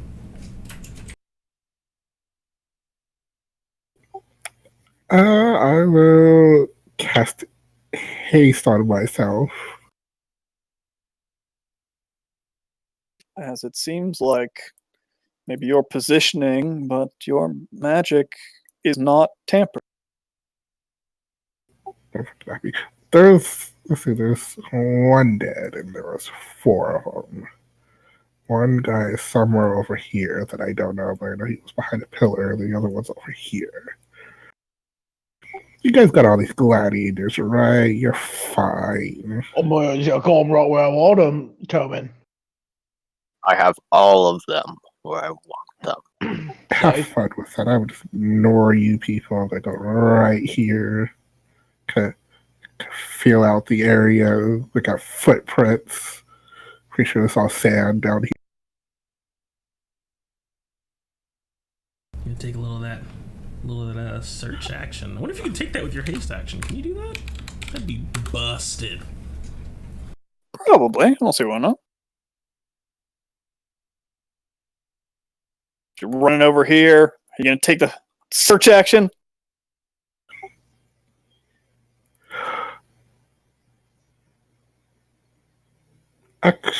Yeah. I was about to say I might just do detect magic and just to detect the illusion, but now I'll just do the search action. All right. Give me a perception check.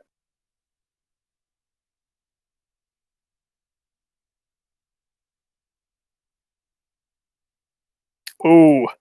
With that, not really being able to see anything, you run over. You're a smart guy. You start looking down at the ground for footsteps. The sand is a mess. It's been torn in all different directions. It looks like just a crater from Cinder's explosion. Seems to have wiped away any presence of where this guy was. Try to listen. The roar of the crowd now is starting to reemerge. The shock of Ivar's magic now gone as the just cacophony of sound all around is protecting him. You can't find any sight of this fella. Let's see, I took 40 feet to get over here. I have 70. I'm just gonna move forward and then just move along this line to see if I just bump into something. As you run in between the two braziers, you just get to the edge of one, turn around, run to the other, and you do not run into anyone. Darn, he's not over here anymore. Okay. That's it. Braziers. Are they bronze? They're copper. Copper braziers. Alright. Ivar. Did you disengage from those guys? Nope, I just ignored them. Okay. I fucking missed that. They're gonna swing out and try to shield bash you when you're running.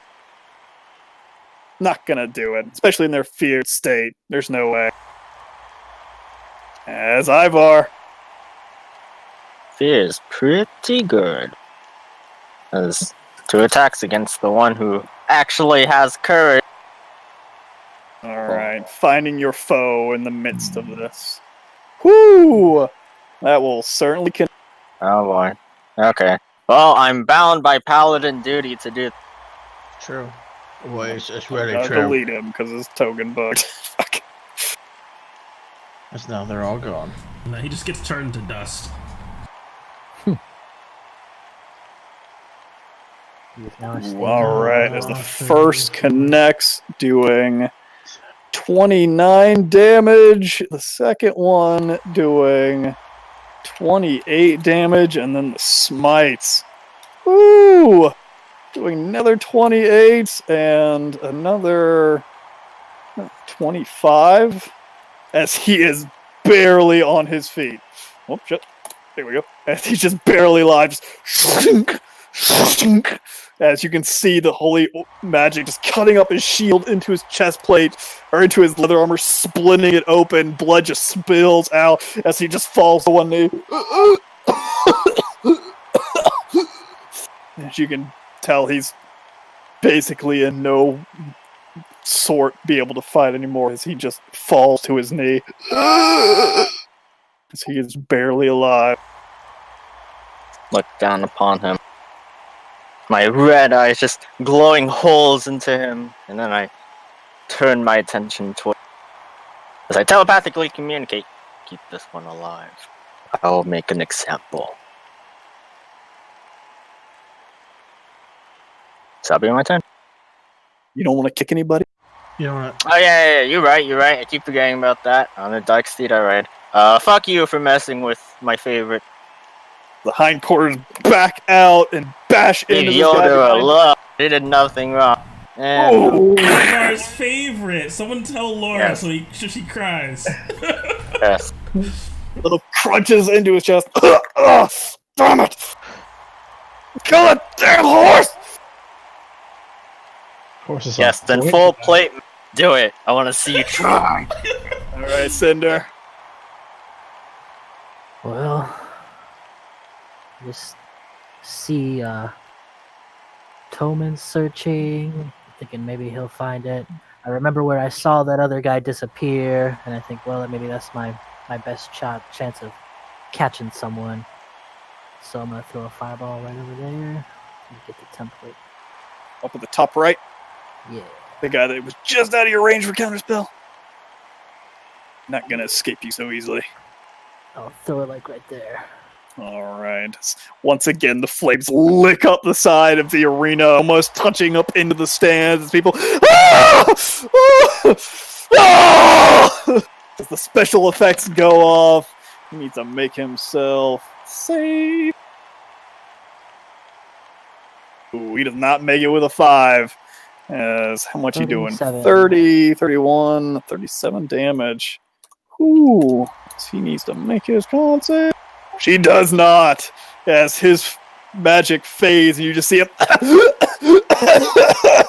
And you can just see he's horribly scorched up one side of his body, as it looks like he is almost done in for as well. Yeah, I don't want to give him another chance. I see my opportunity in my scale flares, and I fire a firebolt at him. Ooh, all right. Nice. Seal the deal. So with your final magic seeming to be lost for a second, seems to be pulled away. Ooh. That's one more counterspell. As you hear the chanting off to your left, further up, over towards this direction, it seems. But the counterspell goes off. Seeming to be not quick enough to stop your fireball, but. And I do, for a Toman this way, and I just point like that. All right. That's funny. Let's see. Damn you, spell stuff. It seems like you start to hear chanting once again, now coming in both directions. One just slightly further up, almost towards the edge of the gate, past the brazier, and the other one on the other side of the gate, almost next to each other. You hear these chanting starting. However, check something real quick. Make sure. Whoops, shit. Oh yes, Good thing that's broken, so you don't know what I'm doing. I mean, Meteor Swarm's a hell of a spell. I don't know why these Wish are is a set. hell of a spell. I mean, Wish. How about it? Are you set on that and not that? As you can hear as footsteps start to merge out into the center of the arena, stopping about here, as it seems like both of these individuals are charging out towards the center, strangely enough, almost to the same point. And then you see the spark of magic, of energy starting to coalesce, as it seems like the air suddenly gets colder and colder. As a gigantic blast of freezing energy explodes outwards in this massive cone, reaching up into the air, reaching out almost 60 feet in front of you, as it reaches up and envelops the pillar, as both of you give me 2 Constitution saving throws. Myself and Toman. Yep.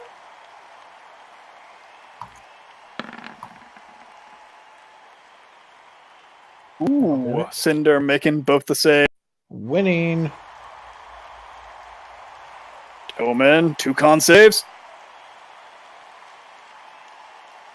Oh no, do we lose Nick? Nicholas! There you go.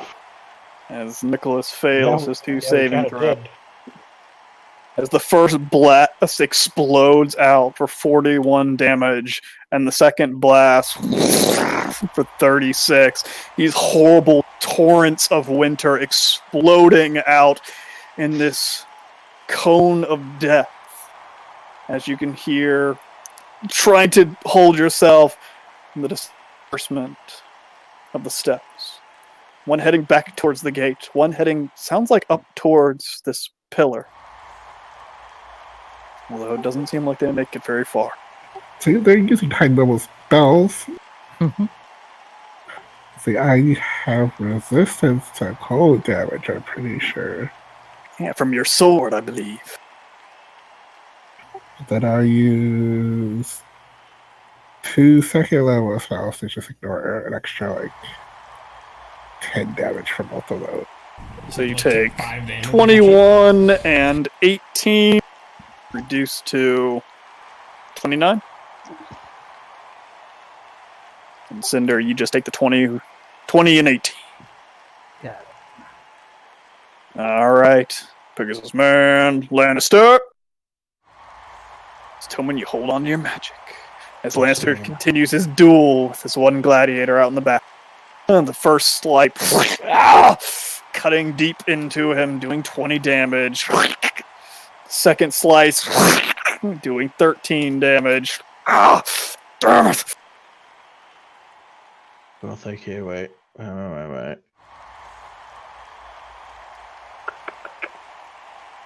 I use my boon, I can't use a bonus action to cast a spell if I do use my extra attack, right? Can I use can I cast spiritual weapon even though I attack twice, or could I only attack twice if I don't use spells? No, it doesn't stop anything. It's an action to attack and a bonus action to cast spiritual weapon. So cast me some spiritual weapon for massive damage. Should have been 6 damage. Tons of damage. Son of a bitch! Damn magic! Bloop. As he still stands, but just getting weaker at this point. Laura, in the midst of it. As all these dudes need to make saving throws, I forgot about that. Big ones. And they all have advantage. Boop. Ooh, right guy makes it. Ooh, the right guy. Oh, this one more. There we go. As they all continue to be feared, except for the one in between Ivar and Yolder. He seems to shake off the fear. It's Laura. On the mage? Yep. Oh, you popped the mage. Yeah, I saw popped the the mage. hammer pop up, but I saw the health go down on the gladiator, and I was like, maybe he was behind? My bad. As the mage is still barely alive, although it seems like one more bop like that, he is barely on his... coughing up smoke from the fire. Laura? I was gonna polymorph into a T-Rex. Alright. I've been holding that back the whole time. 'Cause Do you control any T-Rexes? I believe I do. yeah, we I have. I do. Yeah, I know Laura does, but... Yeah, because you got polymorph, so yeah. Of course you do. Get that T-Rex out of there. As Laura calls upon her T-Rex. As the fearful people in front of you, what in the hell is that? Ah! See, as Ivar summons his past foes. What is this? It seems like Godmore has made an appearance. What strange magic is this? Seems like the one barely living mage.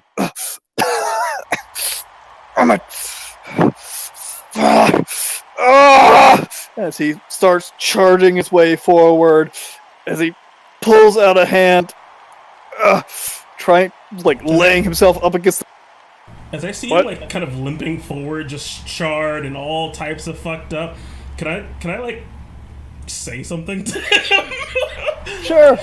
As I see him just kind of, like, limping up and bringing forth magic, and, like, I'm just fending off the two dudes in front of me, I just kind of look over at him. Just yield! Yield and your life will be spared! You can see him starting to summon magic. With a look of doubt on his face. Give me persuasion or intimidation. Sounds like persuasion check. I'm gonna use my DM inspiration.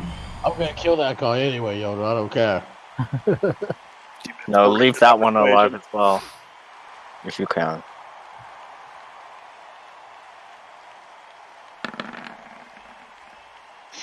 Ooh, a 24. 9 As you can see, it's charisma, baby. starting to summon up this magic in his hand.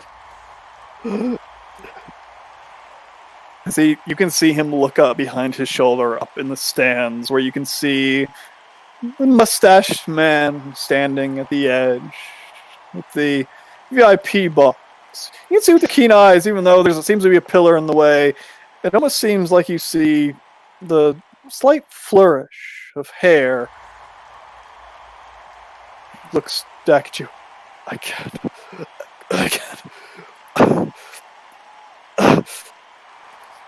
Please. As you can see, he just looks back and forth and goes, as he just starts to slump down on the pillar before you. As he just seems to pass out. Another slain by Pantheon! But with your high perception, you can see him slightly open one eye and look around. With my extremely high insight, I can just tell what's happening as he's doing it. He's obviously trying to play dead. As he just slumps to the ground.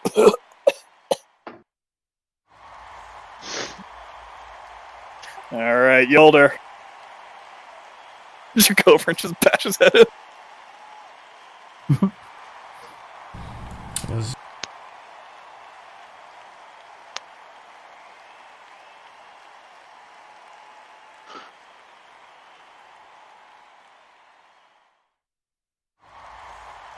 Feeling the intention over the telekinetic bond that links her and all of her allies, trying to use her shield to grant the dude behind her cover.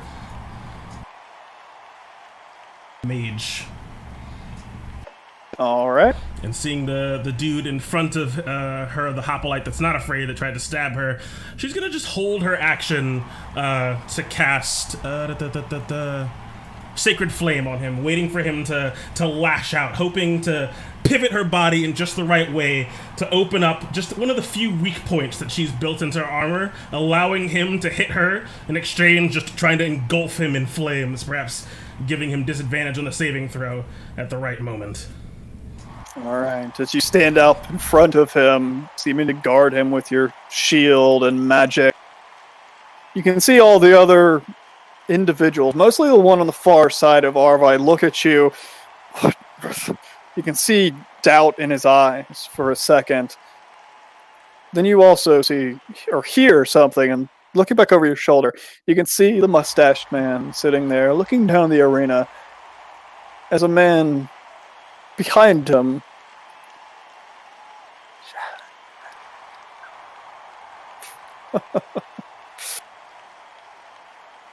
as the gladiators start to waver a bit. But the one behind you, damn you, as he strikes out, as you try to circle around to get in position, as he tries to bash out with his boop, 24. Ooh, 15? Nope, he's not a fair. He's the one that broke out of his fear. He's the one right in front of me. Yeah. He's reach, aren't I? Yeah, he's attacking you. Bashing it's just his turn. The turn counter hadn't moved. I was confused. Yeah, I'm sorry. Yeah. I was It like, doesn't got your turn. Trying to bash out at you. Well, 25 AC, get fucked!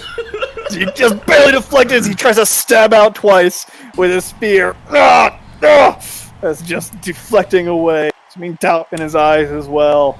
Nope, I let the fucking let the 11 hit. Alright. You know what I'm trying to do? I'm stealing shit from your playbook for this fucking fight. I'm letting him hit me so I can use my reaction to Sacred Flame him.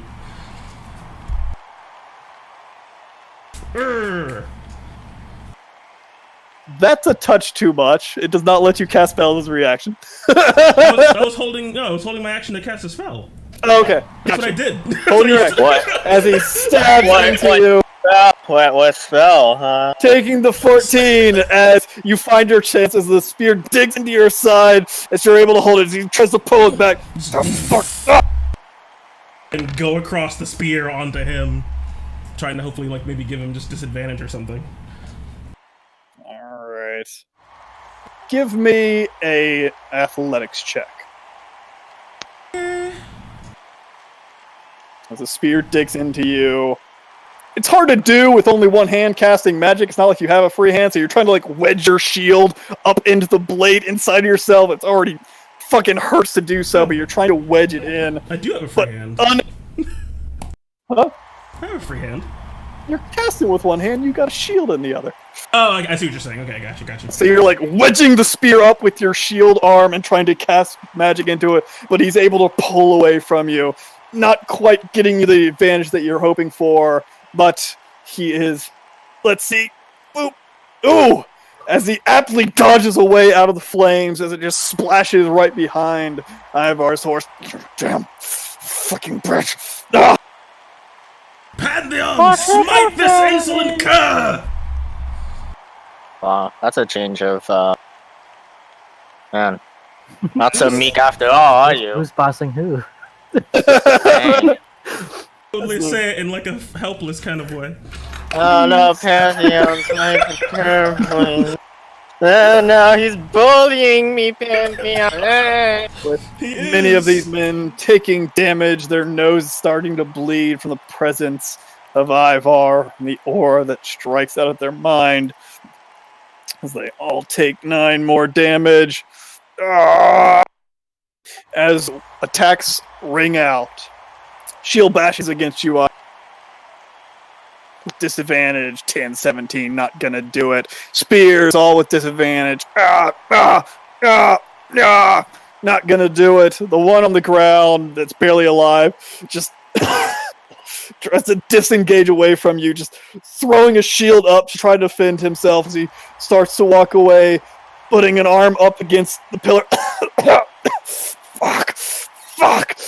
As he makes his way back around the pillar, as he's trying to get cover from the fray. Wait. So, it's not until the end of the fight where they can, like, right? Because they're not just, like, leaving now, right? What? He can't just leave, right? Until the end of the fight. No, you're not allowed to just walk away. Yeah, that's what I thought. Alright. Is he prone? Not anymore. He basically just had enough movement to get up and try to stumble his way back behind this pillar. He did disengage as his action. As 2 shield bashes going in to the T-Rex. Ooh. One of them connecting, not a crit though. As he takes 11 bludgeoning damage. As spears go up. Not small enough to be knocked prone. They do not have the strength within their arm. As spear. What's the AC of a T-Rex? Like 13, I think. 13. As only one connects. Doing another 12 damage. As I need 2 con saves for Lara.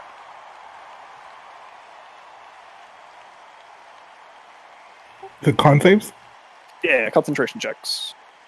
She's the one that's a T-Rex. Yeah, 13.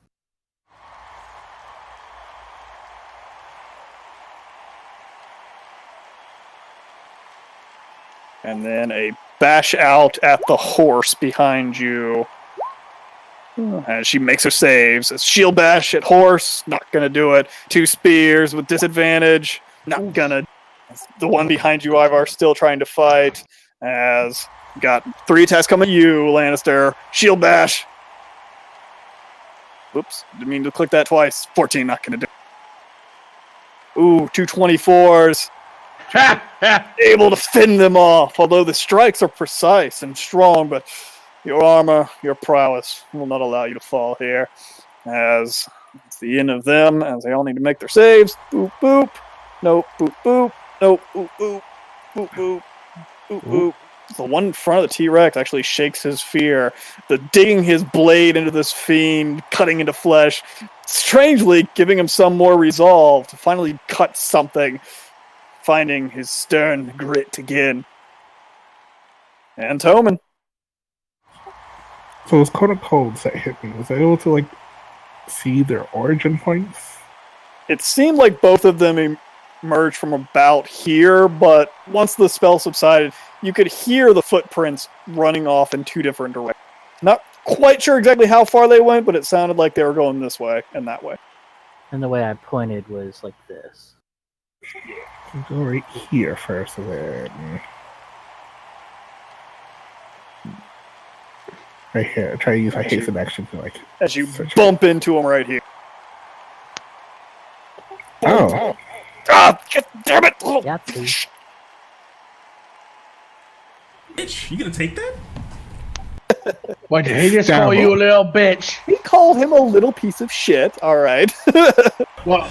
Wait, Chubba, I call think him someone little? just called you a little piece of shit. As you Oh, stab stab out with advantage or disadvantage, rather.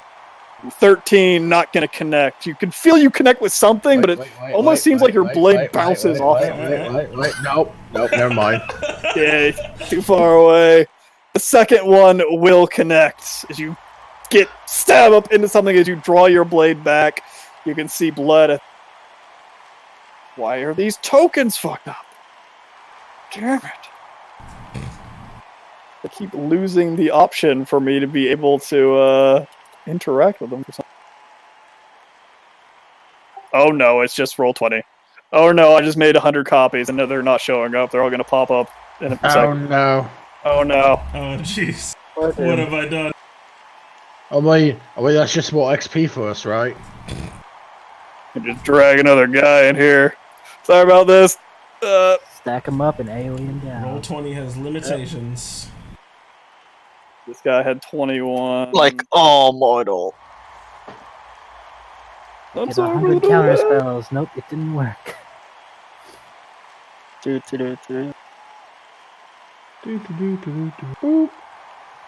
Tillman's turn. He gets shanked for 24 damage. Ooh, let's see if his magic. Ooh, it does. He's able to hold on to his magic. His form does not reemerge, but you obviously see the blood at the tip of your blade. that last one. The last one, as you cut in, you can hear the as it seems like your blade just gets pushed away at the last second, as it seems like a shield of magic forms around an invisible body and then dissipates immediately. Let's keep going. Action surge. Alright. Ooh, the first one will not connect, and the second one will also. The second one will connect. Just barely forcing its way through the magic as you cut deep, dealing 23 damage as he had 22 health left. As you pull your blade out, you can see the form in front of you start to waver and slump, and as it hits the ground, it reforms into the visage of a cloaked man, seeming to actually be elvish. You can see the pointed ears, but now utterly and assuredly dead. Kick him. Oh. Strong move. I don't know why he goes out when he's dead, but he does. Gas has Oh escaped boy, him.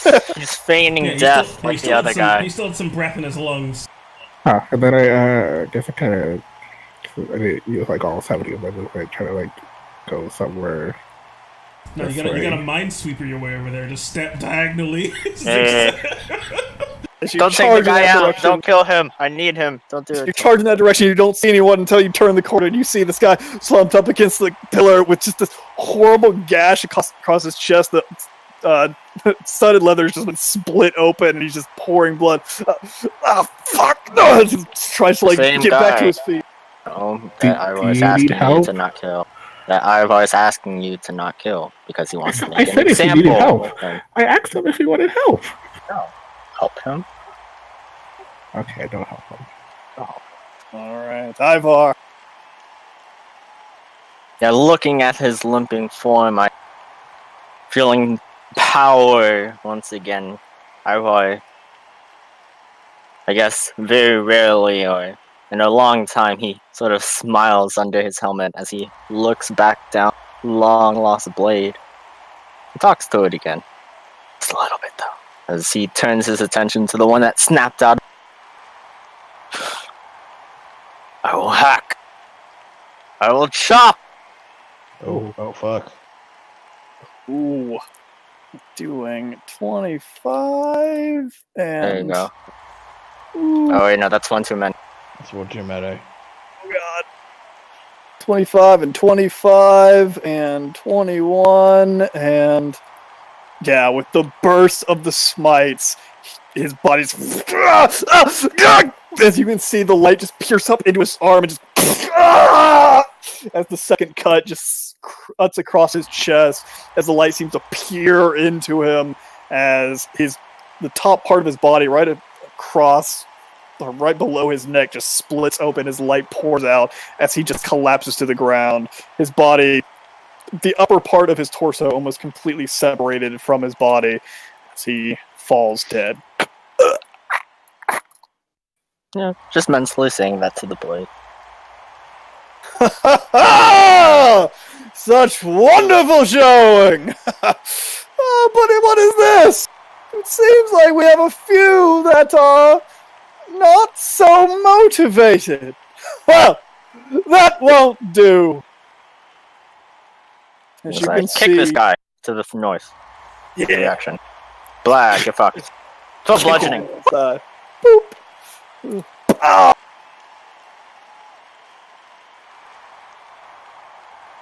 As Toman, you see the one draped up against the pillar, the fear in his eyes looking at you, looking up to the mustached man, and you can just see terror start to streak over his face. No, I'll fight! As Cinder.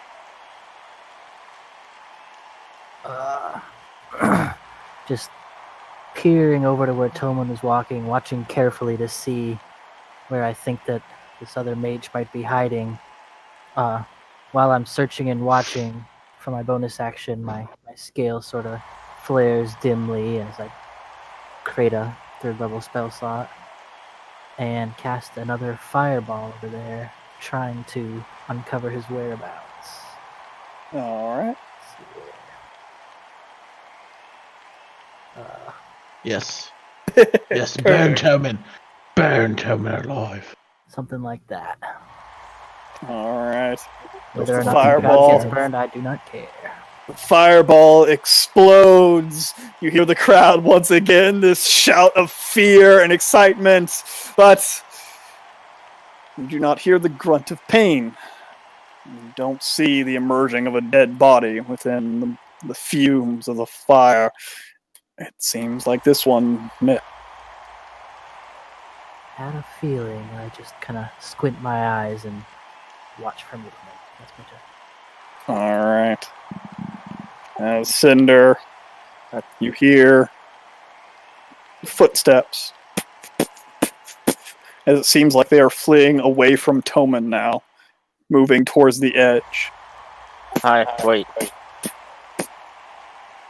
As I interrupt because it's Armageddon Sin. No, it's not. He's just on the DM layer. He's on the DM. Yeah, no. Mage is going. He's got 20 initiative. Okay. But that is just moving. Nope. As Cinder, you see no. the last second, you can hear the as magic shoots forth, and you see the beam of light. Although you know it's too late to stop the magic now, as it arcs out and almost exactly where your fire exploded a second ago, a second one explodes on the back of Toman. Toman, give me a dex save.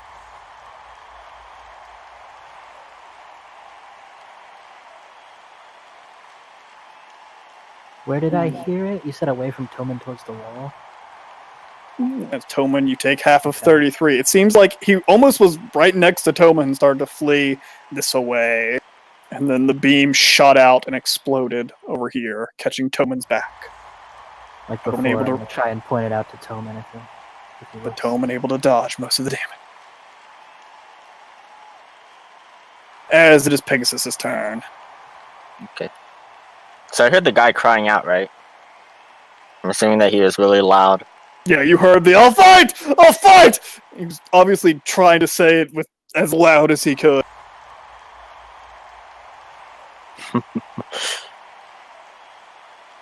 Leave this one to me, Toman. Find that mage. Telepathically. As I yell out to him, yes! fight would be forgotten. As loudly as I can, too. Alright. Alright, is Pegasus actually doing anything? Nope. I just wanted to Lannister. use that as my... I'm using talking as if we are... Alright, as the Pegasus talks. Lannister, Yes.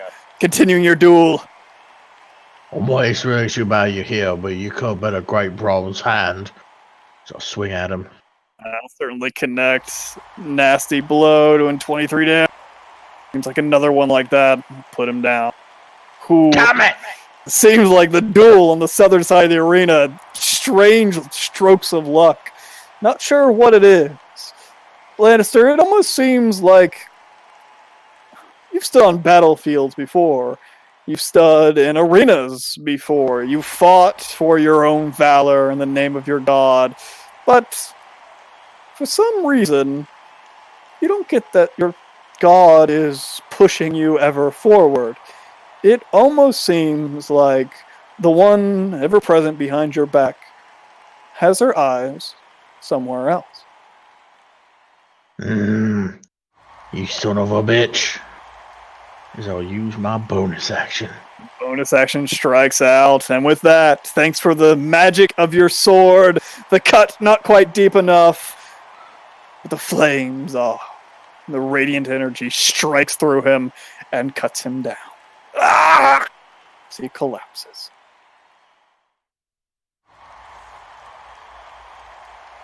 You're next. You charge to encircle the next. Fuck! Laura! T-Rex Laura!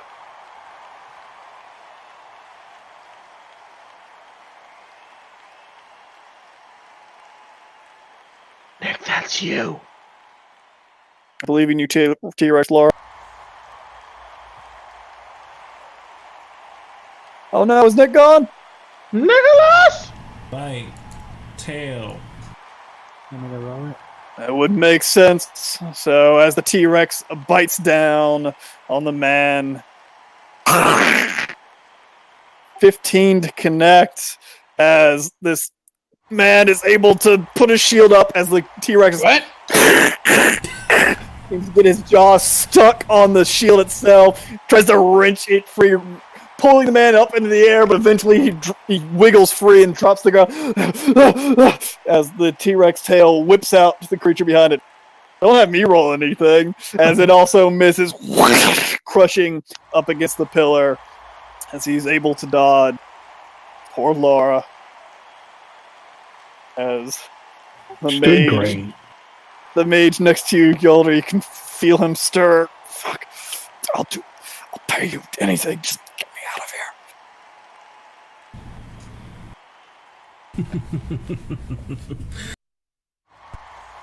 I will do what I can.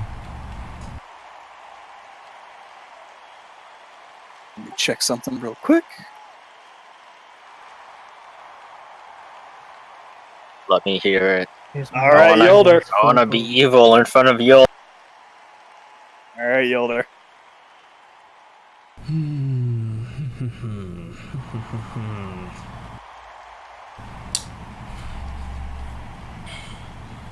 That'll work for this encounter. But what do I do after the fact? That's a problem. I'll figure it out then. Fuck it. Yeah, so I'm just gonna continue to be a little bit on the defensive as I will ready a 4th level banishment. All right, The you white ready hot your chain spell. just appears around my arm and just drapes there, waiting. All right. As the gladiators start to strike out. As my words resonate within them, huh? Fight to be forgotten. As a man looking at your Toman. Fuck. As he turns himself away from the pillar, picking up his spear and throwing at you, Ivar, as he starts running. As you see, he lets loose of his wound as it just starts to rip open. His blood is just spurting out all over the place. You know that without immediate treatment, this guy is most likely dead, but he's a gladiator. They have their honor, whatever it might be. As The spear lets loose, clinking across your armor as he gets into melee, as he tries to bash into your side, trying to bash you off your horse. Ooh, Wow. 26 to hit. Connecting with all his strength. Give me a strength saving throw. Able to defend the... I block it with my forearm. Just boom. With the last spear attack. Ugh! Not gonna be able to do it, as you can just see. Put this weight. As the other two also strike out at you with disadvantage. Ooh, 19 still not connecting. Speed.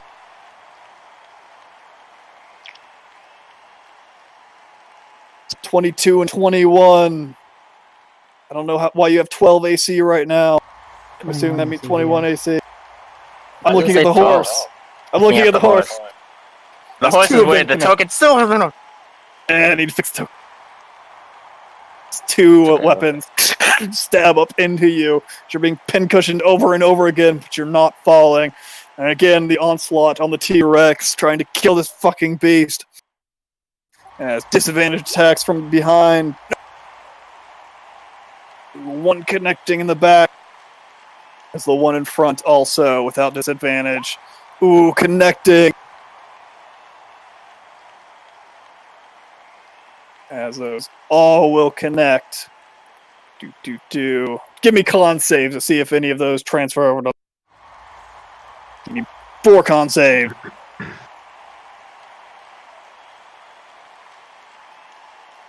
As one other turns to Ulan's turn, tries to start facing off. You notice that he is obviously shaken and his shield reaches out towards you. Not even close. Stab, stab. But thanks to the fear within his arm, it becomes weak at the last second, and you're easily able to deflect it.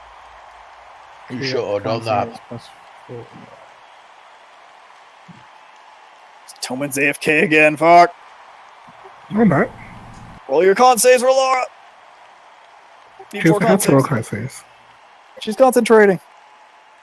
She's concentrating on being a dinosaur. Ooh. Not anymore. The form drops from the first blow. Yeah, you get out of those stands and stop eating those popcorn, fucking Laura. As the crit hits, as Laura needs to give me a strength saving throw. Does she not have Warcaster? Does Laura have Warcaster? I don't know. I doubt it. No, I don't feel think like I thought she did have Voidcaster. I feel like all of us have Voidcaster at this point. Except for Yes, she did. She didn't put it on her character sheet, so I'm gonna say she does. That's all we can do. There you go. As the first crit connects with the shield back. Give me a strength save for Laura now.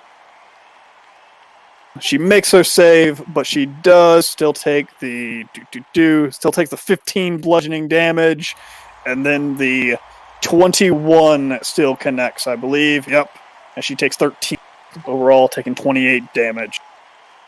And that's just where Laura dies. All right, back to Toman. They all take 9 damage, though, still, right? They all still take 9 damage, and they all still make their saves. So, Toman, figure out your turn while I'm doing math.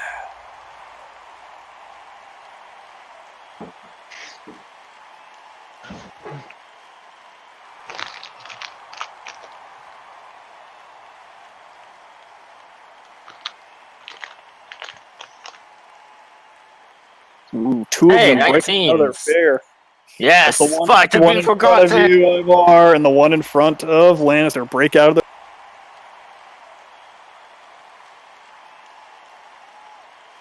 As Toman begins to cast a spell. Heal yourselves. What? Heal yourselves? To reveal yourselves. I cast a fireball. What level? You said level you something cast as the you spell? casted something. I'm so proud of you. Third level. See, does this guy have any spots left? Yes, he has 7 third level yes. slots. As you can feel your magic wrenched away. As you hear the obvious incantation almost at the center of your fireball, maybe just a bit further beyond, but your magic wrenched away at the last thing. You can now hear, after the incantation, heavy panting and breathing. It seems like this man is becoming... Don't stand there. I'm looking for him. Okay. Charge forward. Don't find him quite yet.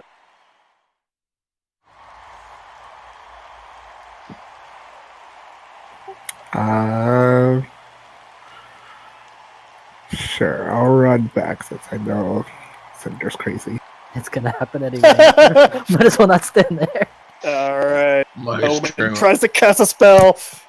It's thwarted. Ivar.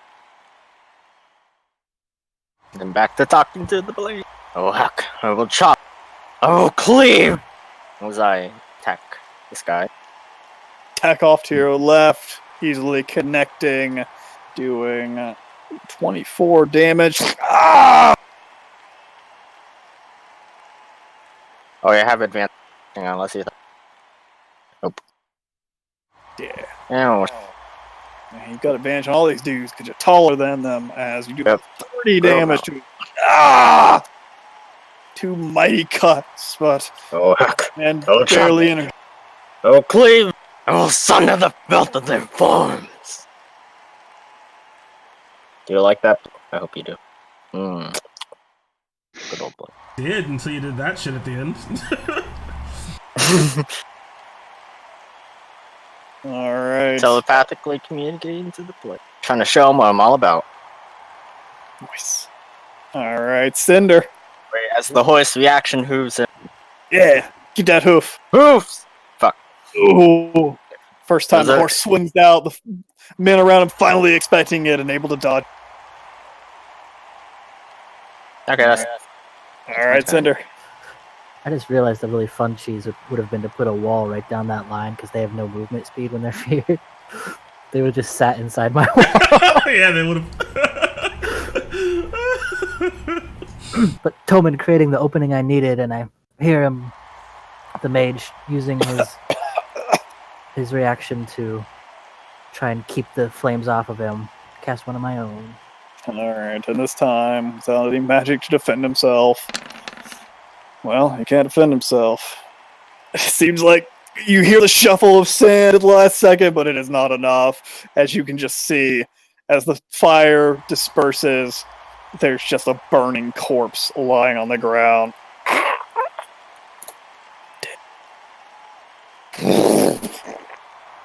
Well, it seems like our gladiator team has lost their magic. Can their blades do the rest of the work? Can I insight check that? Sure.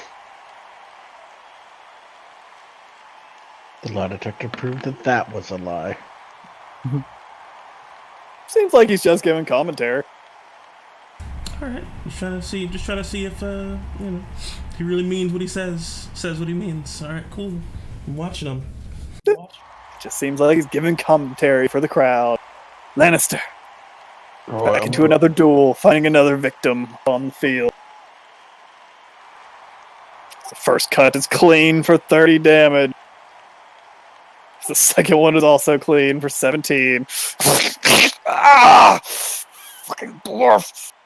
Oh boy, I'm gonna fucking kill you. Like it's like you're pretty much fucked. Just so you know, like this sword's gonna come like right through your chest next time around. So get ready. It's gonna go right there, right there. Ah, live in the arena, die in the sands! No, you're gonna die right here. All right, Laura.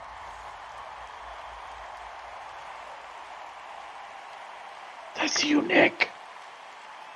Out of the T-Rex form. I should heal people. Nah, she's gonna touch this guy in very terrible places and make him die. Oh no, not in the terrible places. Show us in the arena where Laura touched him. Ooh, 15. Barely unable to get past him. Seems like he sees you at the last second, pulls away, knocking your hand away with the magic bestowed upon it with his shield as the magic just gets flung off into the aether. As it seems, does not. And she's gonna poof up here. Wait for No, me, mate, witch. no. All That's right, so rude. get poofed. Last remaining mage. Yolder, you can see, opening an eye, starts to summon magic in his hands. Fuck out of here. Fucking shit. And then you hear, fuck. And you look back behind yourself, and you see a crossbow bolt sticking out of his neck. It seems like we had someone who wanted to play dead upon the field. Oh, unsportsmanlike. Pathetic! As Yolder, with your high perception, you can see up in the crowd, up at the top of the stands, you see a somewhat familiar figure. One dressed in hood and robes, a long dagger attached to the side of their chest, and a crossbow that they're now retracting. One of the fangs. I got diamonds to spare. Fuck it. As Yolder, it's your turn.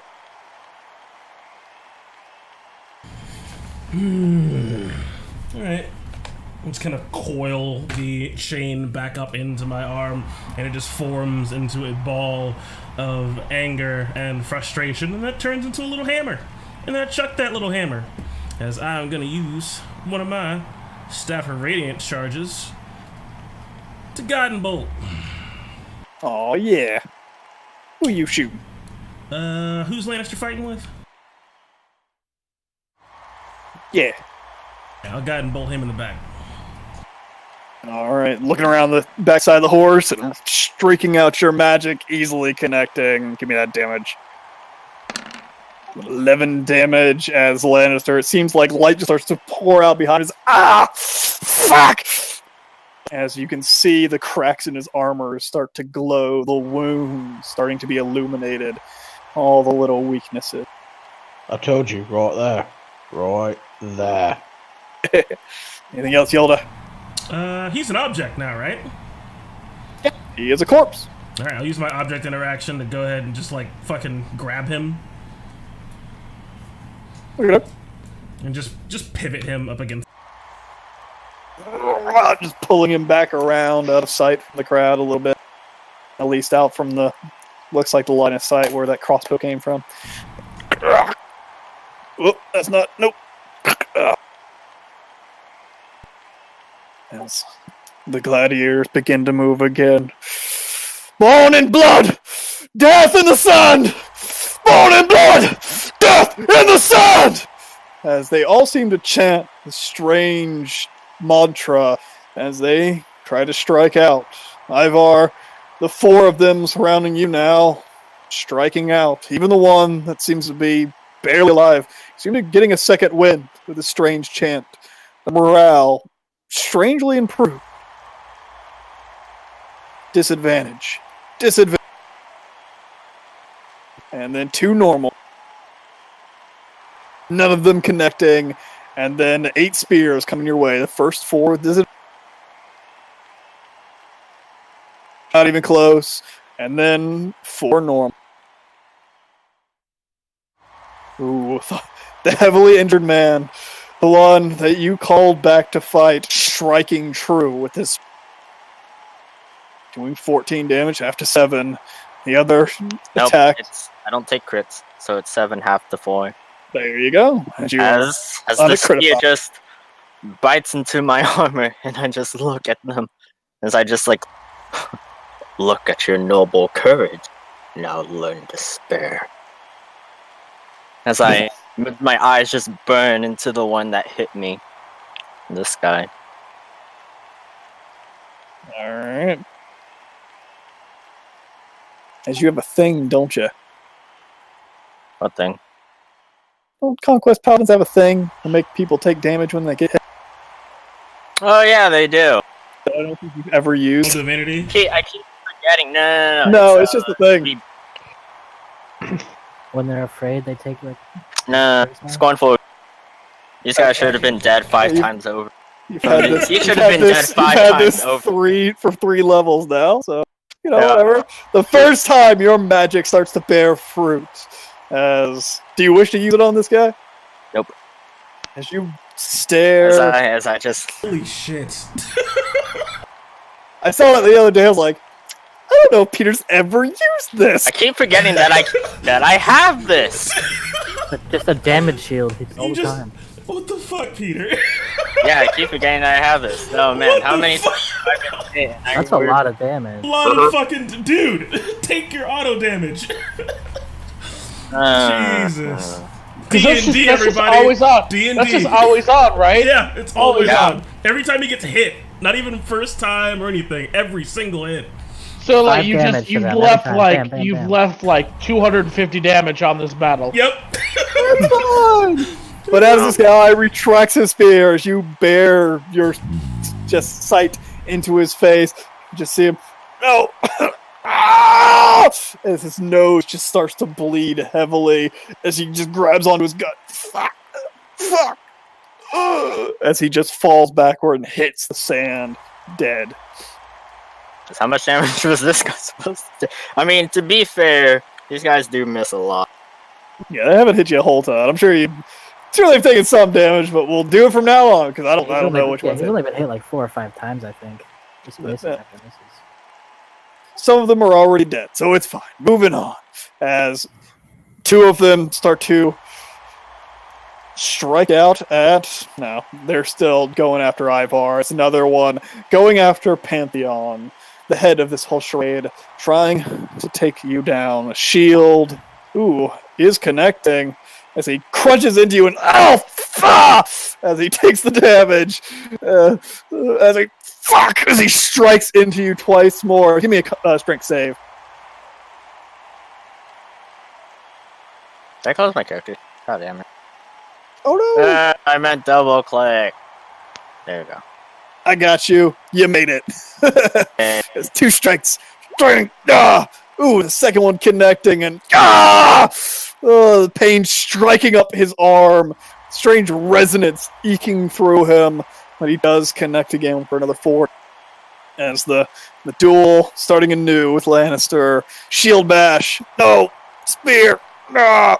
Ooh, a crit. Getting that spear in. Ah! Taking half of 17, Lannister. So I'm just gonna like pull them in. Like, oh, it was a major mistake. And then they take 9 damage. So much auto damage. These 2 take their 9 Isn't damage. the feared conditions so fun? Do you see why I wanted +2 and the 21 to my safety DC? Yeah. There you go. Isn't it fun when I just destroy mooks with all my psychic damage? Juicy. As it Yeah. seems like a lot of them is shaken off the fear, but the 2 flanking you have not been able to shake off your magic and unable to connect with you as the fight continues on. The numbers greatly whittled down, seeming to only be 5 of them left. Stab this guy in the back. Ah! Strike up into him.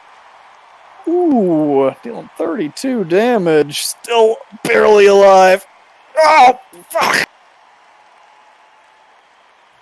Okay, Ivar, say, do you want to finish him? Should I finish him? Thumbs down. Take him out. The second strike cuts up into him. You can see him turn and try to deflect the blade, but it's too late. He's too weak. And the blade cuts deep, the ice forming around the wound as he collapses and dies. Let's stop this guy. Next strike. Whoop. Did not mean to move him on top of you. As it does cut clean. Do another 21 damage. Still alive, but I think another one like that probably won't. That's it. Alright. Ivar, one behind you that Toma just stabbed. Horribly weak. The other 2 still struck by your and one that looks like Lannister is about to put down. To the blade. talking to the blade again. Telepathically. His screams will be like the soothing hum of insects at dusk. Isn't it a lovely sound? As I cut this guy down, the Toman was. As you slice back behind you, you hear ever so slight come from the blade. And as you slice it downward, you see on the far side of the blade a strange, almost rust starting to form at the base of its hilt, right at the bottom of the blade, as you cut this man down. Automatically? No, looks like you just did enough damage. Is that enough? So, Second strike. Who are you attacking with your second attack? Oh, I guess this guy. What guy? Guy to the north? Yep, the guy. Alright, as you strike out with your second blow, and it is meaty and harsh as you deal 35 damage. As you can see, it just digs into his shoulder. As you can see, his shield arm just goes limp. Fuck! No! Blood is my sacrament. As I say to the rusting sword. What was that last attack? Oh, never mind. I was looking at Majesty's Thorn. Alright, so you cut the first guy down with the crit, and the second one you deal not quite as much damage, but still a meaty blow. I was looking at Toman's last attack. Blood's my sacrament. Take it, sword. Take it. Alright. And Cinder. Just kind of collecting myself from the fireballs I've been shooting. Decide to save a little bit of strength and just toss a fireball to this guy right here. Alright, you shoot with advantage. It doesn't matter, though. As Lannister, you see the man before you as he starts to glow. You point your sword at him and just fire just explodes on the side of his face, and he just crumples to the ground. And then What the fuck, Cinder? He was distracted. I had my shot. There are more. You fucking owe me a whole shit ton right now. I don't know you shit. No, you fucking do. as Lannister, it's your turn. As this man lies in a smoldering mess down by your feet. Go fucking step on his skull and drag it in the air. Fucking sin, motherfucker, son of a bitch. Son of a mother trucker. Fucking just fucking cut this asshole right. What? Oh, fuck! Oh! As you deal 31 and 20 damage, as you cut deep into this guy. Ah! Oh! There's Laura. Laura looks down at Lannister all angry and just kind of like a low whistle. And uses total the dead on the guy that Lannister's fighting.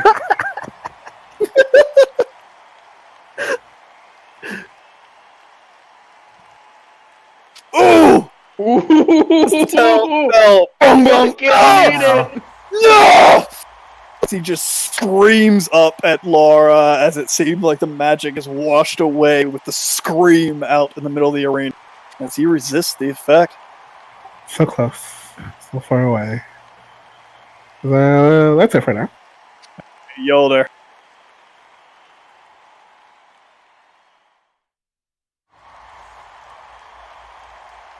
What you doing, Yolder? Two barely alive men. Pivoting around this dude. And, I don't have anything cool to say. Word of Radiance. That's it. I just don't have anything cool to say. As light explodes out around you, he needs to try to resist it, which he certainly fails as the light just burns up his back. Ah! Oh, damn it!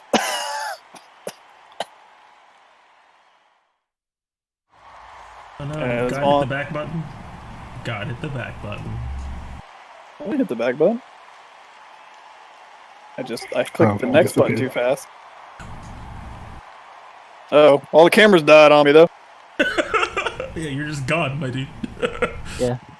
Weird. I'm Dead. still here. Well, let me refresh. Fucking roll That's what I 20. was doing. See what happens when you steal Lannister's kills? Fucking breaks the whole fucking roll 20.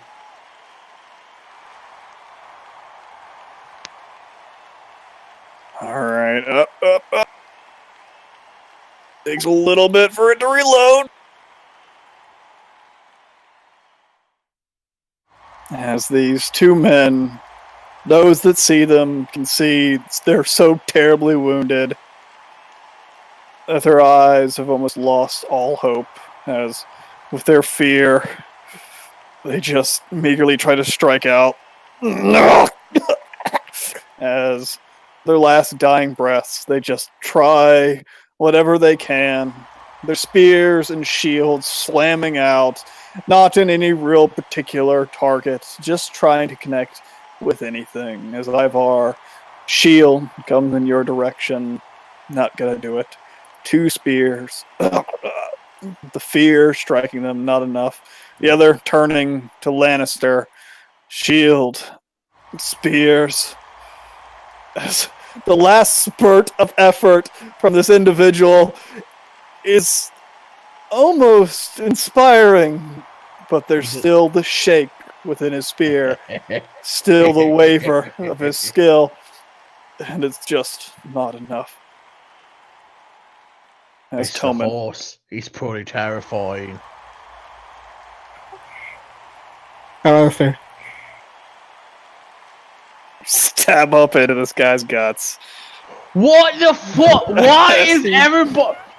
as he dies. I swear to God, I'm gonna fucking. As I run underneath the horse and you're over No, here. why did you do Stab. this to me? I'm gonna destroy your goddamn Oh, house. I can't believe you've done this. Can't believe you've done this. Before I stab, I stop. Look at Lannister. Not Lannister. Ivar. Say, do you want me to not? I nod my head now. No. Leave him to me. As I bow and step back. Diving under the horse, pulling your blade up, looking at Ivar, He takes an effective opportunity on you. then withdrawing your blade. It looks like he has no strength left in him. He Seeing, barely even seems to know. seeing Toman do this, knowing, like, having fought with him before, and seeing him, like, go so far as to bow to Pantheon, the older makes a mental note to totally do something nice for him for doing that. Aww. As Ivar, you see Toman, his blade striking out at this man that's on death's door and pulling it away at the last second. How does he look? Does he still have like that fire resolve, or is he just defeated? It looks like the light has somewhat lost his eyes. He's not quite as injured as the other men, obviously, since they're dead. He still has quite a bit of strength, possibly, in him, but he's resolved to death. A blow, maybe 2. More like 2 would probably put him down. How do I want to do this? Make sure you hit first. No, yeah, you're right. You're right. You got. Do Maybe not I'll let double your that arrogance one. supersede you, Pantheon. Maybe I'll double nat 1 with advantage. Anything nice ever happened? I'm just trying to formulate how to do this. So I've been meaning it to do it on this guy because he was almost dead, but this guy's kind of not almost dead. As you start to hear the crowd around you, Pantheon, Pantheon, Pantheon, Pantheon! The crowd starts to wrap up in a furor, knowing that there's only one left alive, and your blade is ready for the culling.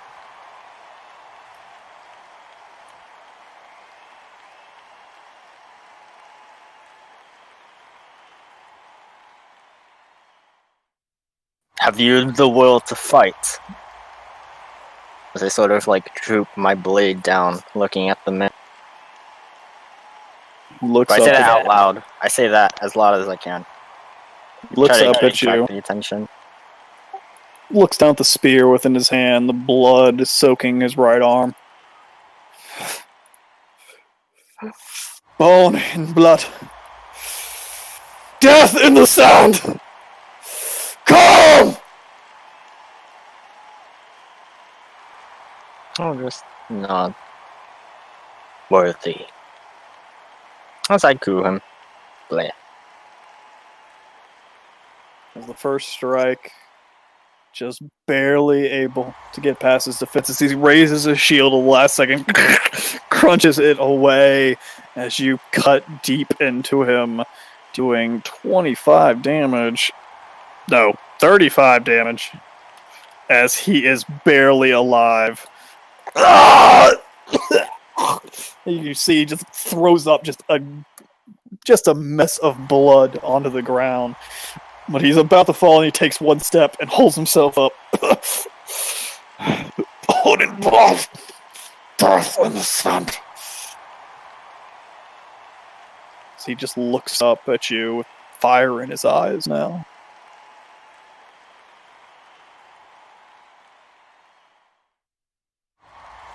Hang on, I'm trying to think of some cool one-liner.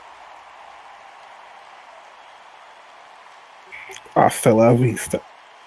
Dear God, no. I fucked up my last one-liner with Jaren, so I don't want to do that again, because that was we don't talk about.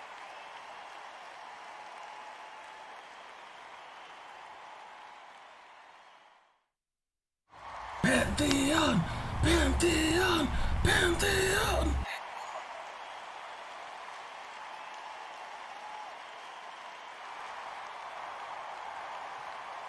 That does sound like something Ivar would say.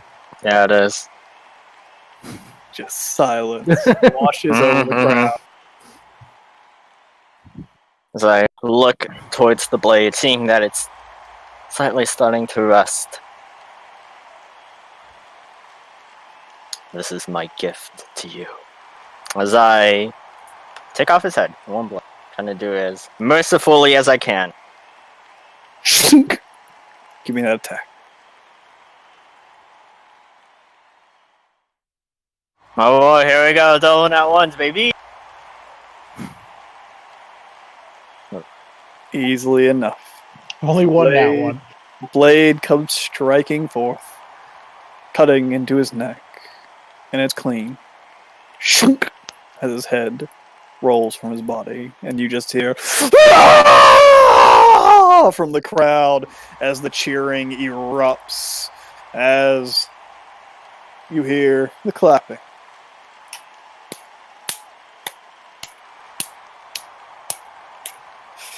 Very well done. As to be expected from our powerful champion of Pantheon and his compatriots are no slouches themselves. Don't you think, ladies and gentlemen? As the cheering continues. But this is not what we've come here for. Not simple beasts and men. No. We want something new for a change. Everyone, if all champions would return to the center, and we'll clean up this mess. As once again, the gates open, and people start to pour forth, and the bodies are quickly removed. Not taking quite as much time this time, as they're not gigantic crocodile bodies, but just men in armor. Takes 3 or 4 minutes or so for the bodies to be put on stretchers and hauled out of the arena. The head just picked up and walked out with. A cart strewn out, a couple bodies thrown on top and hauled out. And there's a couple minutes. So anyone want to do some mass cure wound? Is it enough time for a short rest? Doesn't look like it. Again, it's only like 3 or 4 minutes for the arena to be clean. Okay. I take that one dude's hand. Take his hand. Wait, y'all, did you just take a guy's hand? The mage man, you cut his hand off. Finger. Okay. You want a hand or a finger?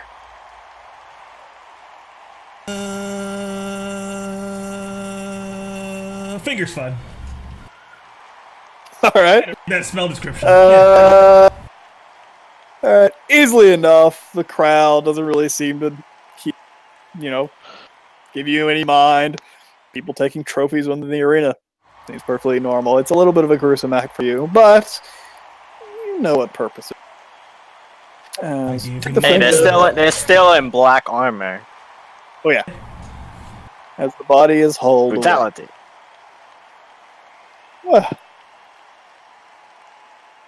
Challenges. If you would return to the center, we will continue our box. Unless you want to be done here today. I don't think you're so wounded that you don't want to continue. Right. They're coming. What's your I health try look again to like, make it look Ivar? like I'm climbing down. I mean, can't Ivar's tell. health is like as long as the fucking horse. 999. I'm at like 110. Okay. Give everyone 20, by the way. Does it? Oh. Oh, well, that's nice of you. 20 health. Fucking. Booyah. Lannister's nearly at full health. Yeah, mass cure wounds for 20 will take care of the problems. Take care of all shit. Within the pillars, if you would, my dear boy. As you can see him obviously looking over to you, Sen. Picky guy. What the... Now, you can Alright, so you can be really Kira- difficult and just Kira- stand.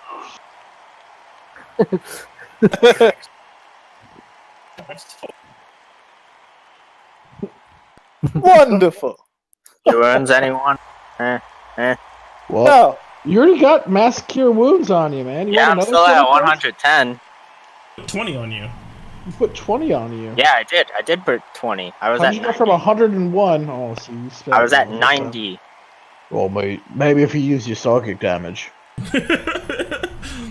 You don't even know that exists, and I was literally taking on the entire party. I Or got the you. dude. entire- and I have a question for our players.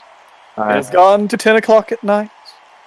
We still have a few more fights to go within this arena. Do you wish to continue, or pick it up here next week? I'm okay with It's a rapping, but I Sunday. do wanna It's a I do wanna Sunday. know what it is we're gonna fight. So you gotta go that far at least. All right, we will do that then. Well, Yeah, I ladies prefer to and wrap up.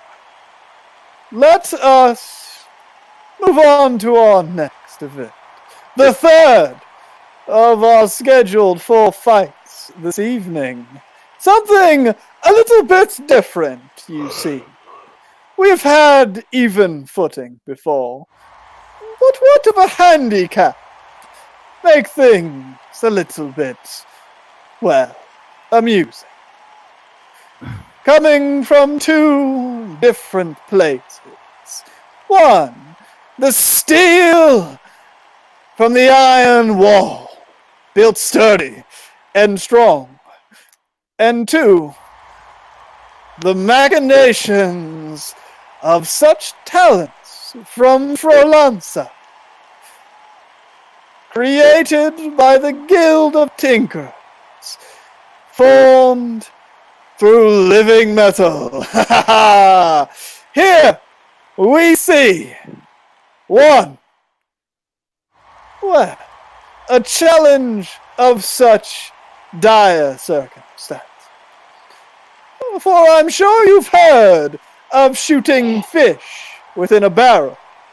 Well, let's see if our fish here bear teeth. As you can see, the gates on the outside of the walls start to open, as also you see the sand right in front of you start to shift, a line forming in between the pillars, as almost instantly a gigantic fence erupts out of the sand up to the point of the pillars, and even further. As 2 gigantic fences fall and crunch down upon you, and you find yourself within a massive cage. as you see constructs that you're familiar with before emerge from the walls. As you hear the as the spinning up of the metallic barrels start to churn. As you know, hot pieces of metal are about to fly at the fish within the barrel. And that is where we will call tonight's session. I'm glad that spell is always prepared. It's been a while. Man, that's This will be just fun. cheating. I got you, bruh. I'm your favorite cleric, and you're gonna find out Yes, why yes, next you are. week. Ooh. Alright. I'm assuming this cage is made of metal, isn't it? Oh, that's just. It's made out of plastic. They It's just made out of invented plastic for plastic? this. Oh, Yeah, okay. it's really hard plastic though. It's really weird. It's like Kevlar, I think. Yeah, it's made Yeah, out of it's made Kevlar out of, plastic. made out of organic polymer. materials like plastics. Okay, cool, no problem. Like it can't be melted kind of plastic, like super plastic. It's made out of teeth. Yep. I'm assuming the cage isn't locked this time, so that's fine. I'll feel better about it. We'll just open the door then. Yeah, you don't really see any doors, so you can probably assume there's any lock. Oh, I'm So excited. there we go. Move on to the next fights within the arena. Showing off Pantheon's prowess to the one who sits and watches above. Actually here too, right? We just couldn't see her this whole time. There's a underneath the tarp up here. There's a little VIP box that it seems like well, everything you've gathered. It seems like someone important is watching from up above. Although the only thing you've really seen is a glimpse of. Let me see. What color hair does she have? Of what looks like golden hair, but maybe it wasn't hair. Maybe more of some kind of shawl or drape of sort, some cloth covering a face. It was just for a moment. Well, that's it, folks. That is the Expanse, episode 59, part 2 of Ivar's really interesting and kind of tricksy arc, as this is only the beginning of what we're dealing with today. We have 2 more fights in the arena, and then the whole plantation to deal with. Will our heroes prevail against all odds, against strange magical diseases that seem to overpower the mind and weaken the senses, if they even live that long? Well, you gotta be sure to tune in next Sunday at 5 p.m. to find out. And before then, though, we have Kingdoms of the South, brand new game starting up with the god himself, Lannister, DMing. Be sure to catch that at 7:30. I believe we're going 7 to 10:30 Eastern for our runtime. Give or take? Or what do you want to do? Because I'm going to be like 8 for you or some shit. What? Not 8, it's not 30. Oh, okay, I thought you were 2 hours Yeah, behind. No, you keep fucking thinking I'm in Montana. Yeah, he Not lives in the past. fucking Montana. I'm sorry. I really am. You should be. The fuck Living stop in the saying past. No, actually, I remember when you were in Yeah. North Dakota because I was like, they didn't vote for weed to get passed, and I was like, oh, That's true, they didn't. John can't smoke the reefer while he's playing. I mean, I I'm wouldn't new and anyway. improved, Doc, baby. Oh, that'd be great. All right, well, be sure to tune in this Tuesday, 7:30 Eastern, for the first game of Kingdoms of the South, where we will have Ryan and myself and Brendan and hopefully Omen, John, Nick, and Melanie from Song of Rapture will be joining us on Tuesdays for Kingdoms of the South. So be sure to tune in for that first session. You get to see it from the very beginning. And then we should hopefully we're on schedule for Friday's game, Song of Rapture, to pick right back up and figure out what's going on with all the Grey Bite and the zombies and all of that wonderful, horrifying undeath this Friday at 7:30 Eastern, as always. Other than that, thanks so much for watching, and I certainly hope to see you next time. Thank you, Creepy Uncle Ray 77 for following. Oh God. Good name. And Amirius, thank you all. Thank you so much for following as well. Be sure to follow here and on Twitter so you can get any updates or changes to the schedule or upcoming games or just my thoughts about things. Other than that, I'll catch you next time. And as always, may your dice roll 20s and you always make your saves. Toodles! Later.